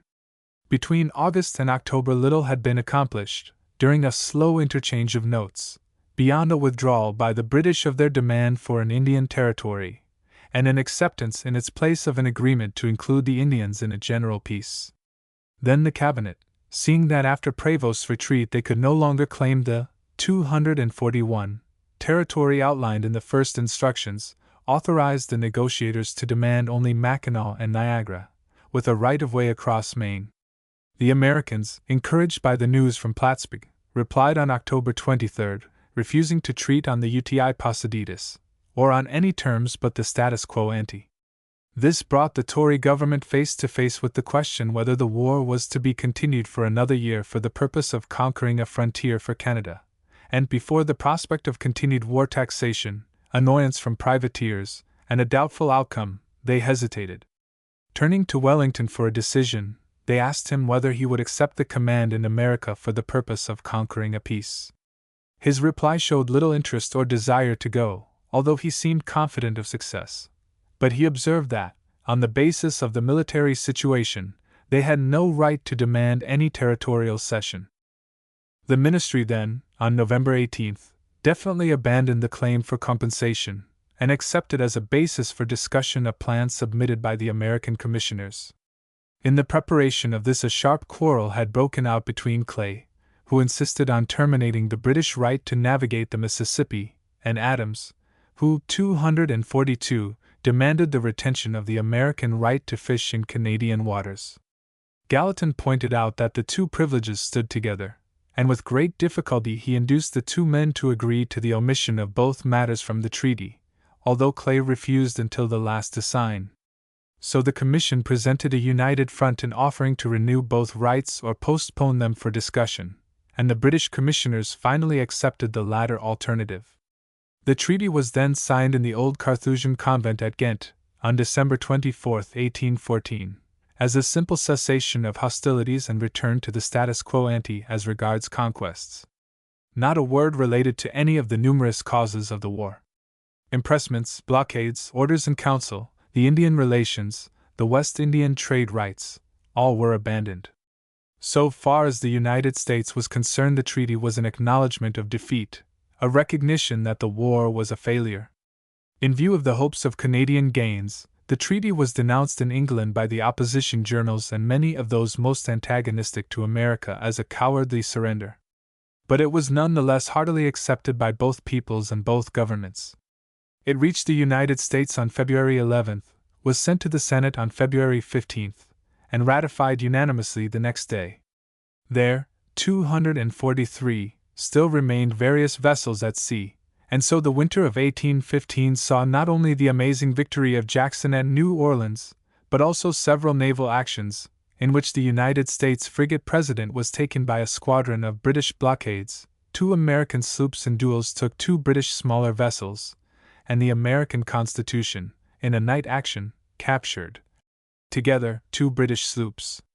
Then the news spread, and peace finally arrived in fact. In England, the whole affair was quickly forgotten in the tremendous excitement caused by the return of Napoleon from Elba, the uprising of Europe, and the dramatic meeting of the two great captains, Wellington and Napoleon, in the Waterloo campaign. By the time the Napoleonic Empire had finally collapsed, the story of the American War, with its maritime losses and scanty land triumphs, was an old one, and the British exporters, rushing to regain their former markets, were happy in the prospect of the reopening of American ports. By October, trade relations were re-established, and the solid intercourse of the two countries was underway. In America, all disgraces and defeats were forgotten in the memories of New Orleans, Plattsburgh, and Chippewa, and the people at large, willing to forgive all its failures to the 244 Republican administration, resumed with entire contentment the occupations of peace. The war fabric melted like a cloud, armies were disbanded, vessels were called home, credit rose, prices sprang upward, importations swelled, exportation began. In truth, the time of antagonism was at an end, for, with the European peace of 1814, the immediate cause for irritation was removed, never to return. The whole structure of blockades, orders in council, seizures, and restrictions upon neutrals vanished. The necessity for British impressments ceased to exist, and since France never again came into hostility with England, none of these grievances were revived. But in a broader way, the year 1815 and the decades following marked the end of national hostility, for the fundamental antagonisms which, since 1763, had repeatedly brought about irritation and conflict, began after this time to die out. In the first place, the defeat of the Indians in the war allowed the people of the United States to advance unchecked into the northwest and southwest, filling the old Indian lands, and rendering any continuation of the restrictive diplomacy on the part of England for the benefit of Canadian fur traders patently futile. The war was no sooner ended than roads, trails, and rivers swarmed, 245, with westward moving emigrants, and within a year the territory of Indiana, which the British commissioners at Ghent had wished to establish as an Indian reserve, was framing a state constitution. In 1819 Illinois followed.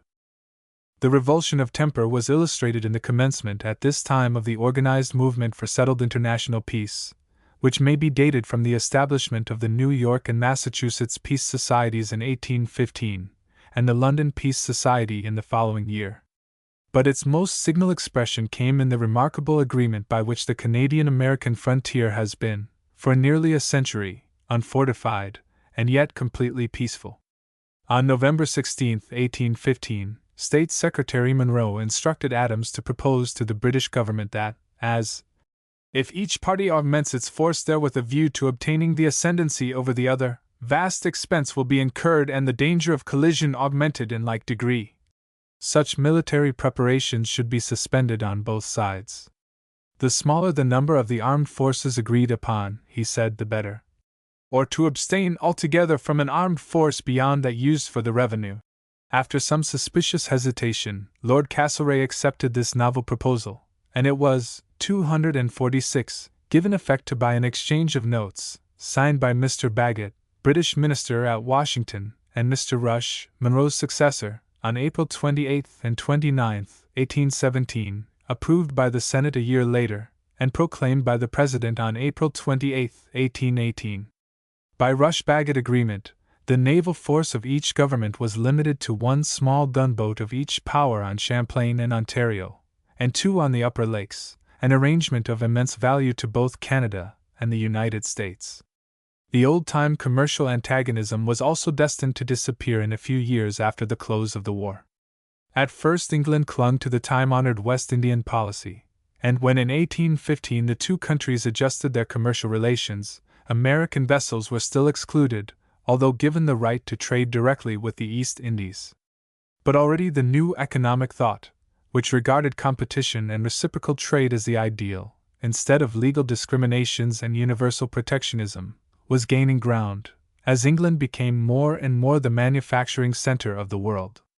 Under Huskisson, in 1825, reciprocity was definitely substituted for exclusion, and a few years later, under Peel and Russell, and within the lifetime of men who had maintained the Orders in Council, the whole, 247, elaborate system of laws backed by the logic of Lord Sheffield and James Stephen was cast away and fell into disrepute and oblivion. In America, it should be added, the rush of settlers into the West and the starting of manufactures served, within a few years from the end of the War of 1812, to alter largely the former dependence of the United States upon foreign commerce. By the time that England was ready to abandon its restrictive policy, the United States was beginning to be a manufacturing nation with its chief wealth and its great internal trade, and the ancient interest in the West Indies was fast falling into insignificance. The same men who raged against the Jay Treaty and the Orders in Council lived to forget that they had ever considered the West India trade important. So, on both sides, the end of commercial antagonism was soon to follow on the Treaty of Ghent. Finally, and more slowly, the original political and social antagonism ceased to be active, and ultimately died out. So far as the United States was concerned, the change was scarcely visible until 3/4 of a century after the Treaty of Ghent. The temper of the American people, formed by revolutionary traditions and nourished on memories of battle and injuries, remained, 248, steadily antagonistic toward England, and the triumph of Western social ideals served to emphasize the distinction between the American Democrat and the British aristocrat, until dislike became a tradition and a political and literary convention. But the emptiness of this normal national hatred of John Bull was shown in 1898, when, at the first distinct sign of friendliness on the part of the British government and people, the whole American Anglophobia vanished, and the people of the continent realized that the time had come for a recognition of the essential and normal harmony of the ancient enemies. In England, the change began somewhat earlier, for within less than a generation after the Treaty of Ghent the exclusive Tory control collapsed, and the Revolution of 1832 gave the middle classes a share of political power. A few years later the Radicals, representing the working men, became a distinct force in Parliament, and to middle class and radicals there was nothing abhorrent in the American Republic. Aristocratic society continued, of course, as in the 18th century, to regard the United States with scant respect, and those members of the upper middle classes who took their social tone from the aristocracy commonly reflected their prejudices. But the masses of 249, the British people, whose relatives emigrated steadily to the western land of promise, felt a genuine sympathy and interest in the success of the great democratic experiment, a sympathy which was far deeper and more effective than had been that of the 18th century Whigs. From the moment that these classes made their weight felt in government, the time was at hand when the old social antagonism was to die out, and with it the deep political antipathy which, since the days of 1793, had tinged the official British opinion of a democratic state. The last evidence of the Tory point of view came when, in 1861, the American Civil War brought out the unconcealed aversion of the British nobility and aristocracy for the Northern democracy, but on the occasion the equally unconcealed sense of political and social sympathy manifested by the British middle and working classes served to prevent any danger to the United States, and to keep England from aiding in the disruption of the Union. Thus the Treaty of Ghent, marking the removal of immediate causes of irritation, was the beginning of a period in which the underlying elements of antagonism between England and the United States were definitely to cease. When every discount is made, the celebration, heartily supported by the national leaders on 250, both sides, of a century of peace between the British, Canadian, and American peoples, does exhibit, in Sir Wilfrid Laurier's words, a spectacle to astound the world by its novelty and grandeur. 251. Bibliography. The references to the epoch covered in this volume may be rather sharply divided into those which deal with the years before 1783, and those which relate to the subsequent period. In the first group, there are both British and American works of high excellence, but in the second there are practically none but American authorities, owing to the preoccupation of British writers with the more dramatic and important French Revolutionary and Napoleonic Wars, of the events of parliamentary politics. For the years 1763 to 1783 the best American history is E. Channing, History of the United States, Volume 3, 1912, distinctly independent, thorough, and impartial. S. G. Fisher, The Struggle for American Independence, 2 volumes, 1908, is cynically critical and unconventional. 3 volumes of the American Nation series, G. E. Howard, Preliminaries of the Revolution, C. H.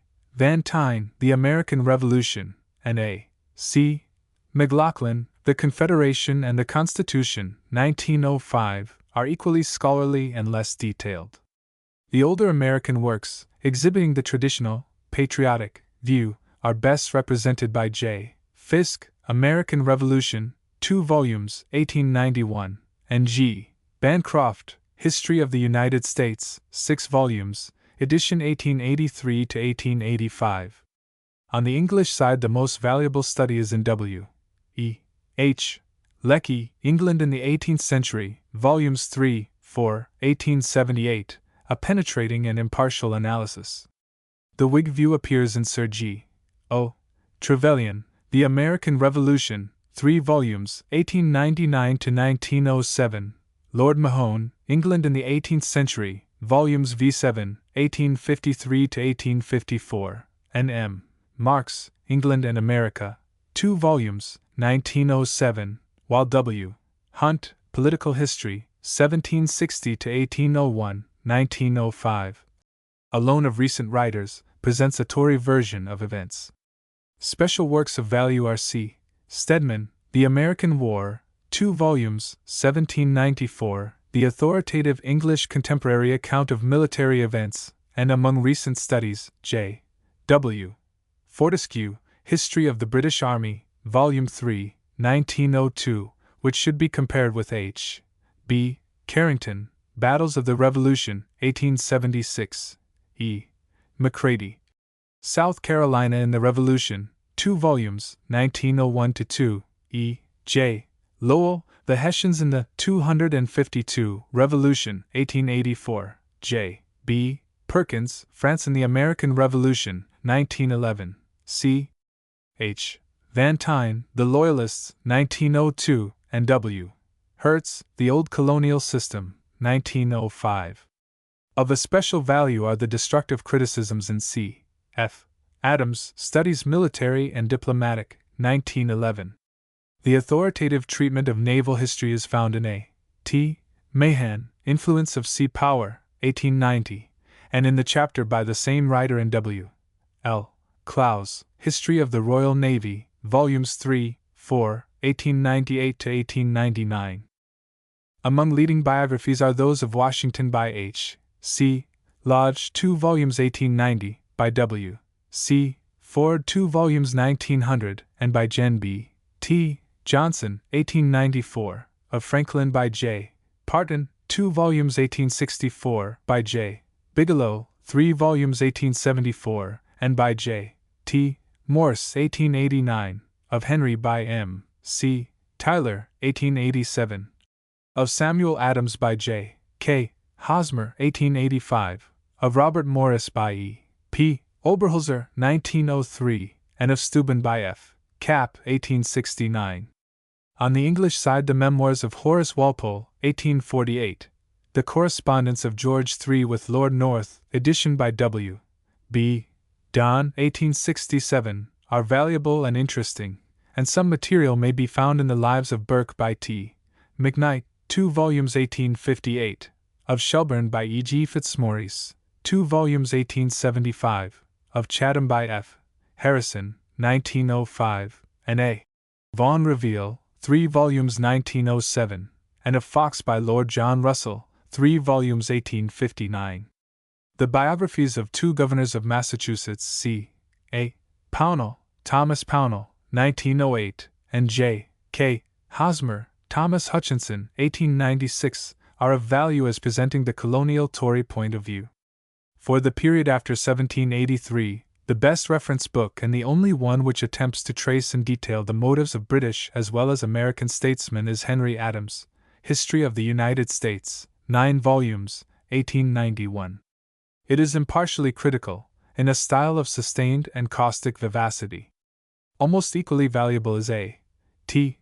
Mahan, Sea Power in Relation to the War of 1812, 2 volumes, 1905, which contains the only sympathetic analysis of British naval and commercial policy, 1783-1812, beside being the authoritative work on naval events. The standard American works are J.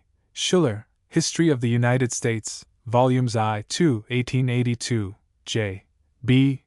McMaster, History of the People of the United States, Volumes 1-4, 1883-1895, R. Hildreth, History of the United States, Volumes 2-6, 1849-1862, and 3 volumes of the American Nation series, J. S. Bassett. The Federalist System, E. Channing, The Jeffersonian System, and K. C. Babcock, Rise of American Nationality, 1906. On the English side, there is little in the general histories beyond the chapter on American relations in A. Allison, Modern Europe, Volume 4, 1848, which accurately represents the extreme Tory contempt for the United States, but has no other merit.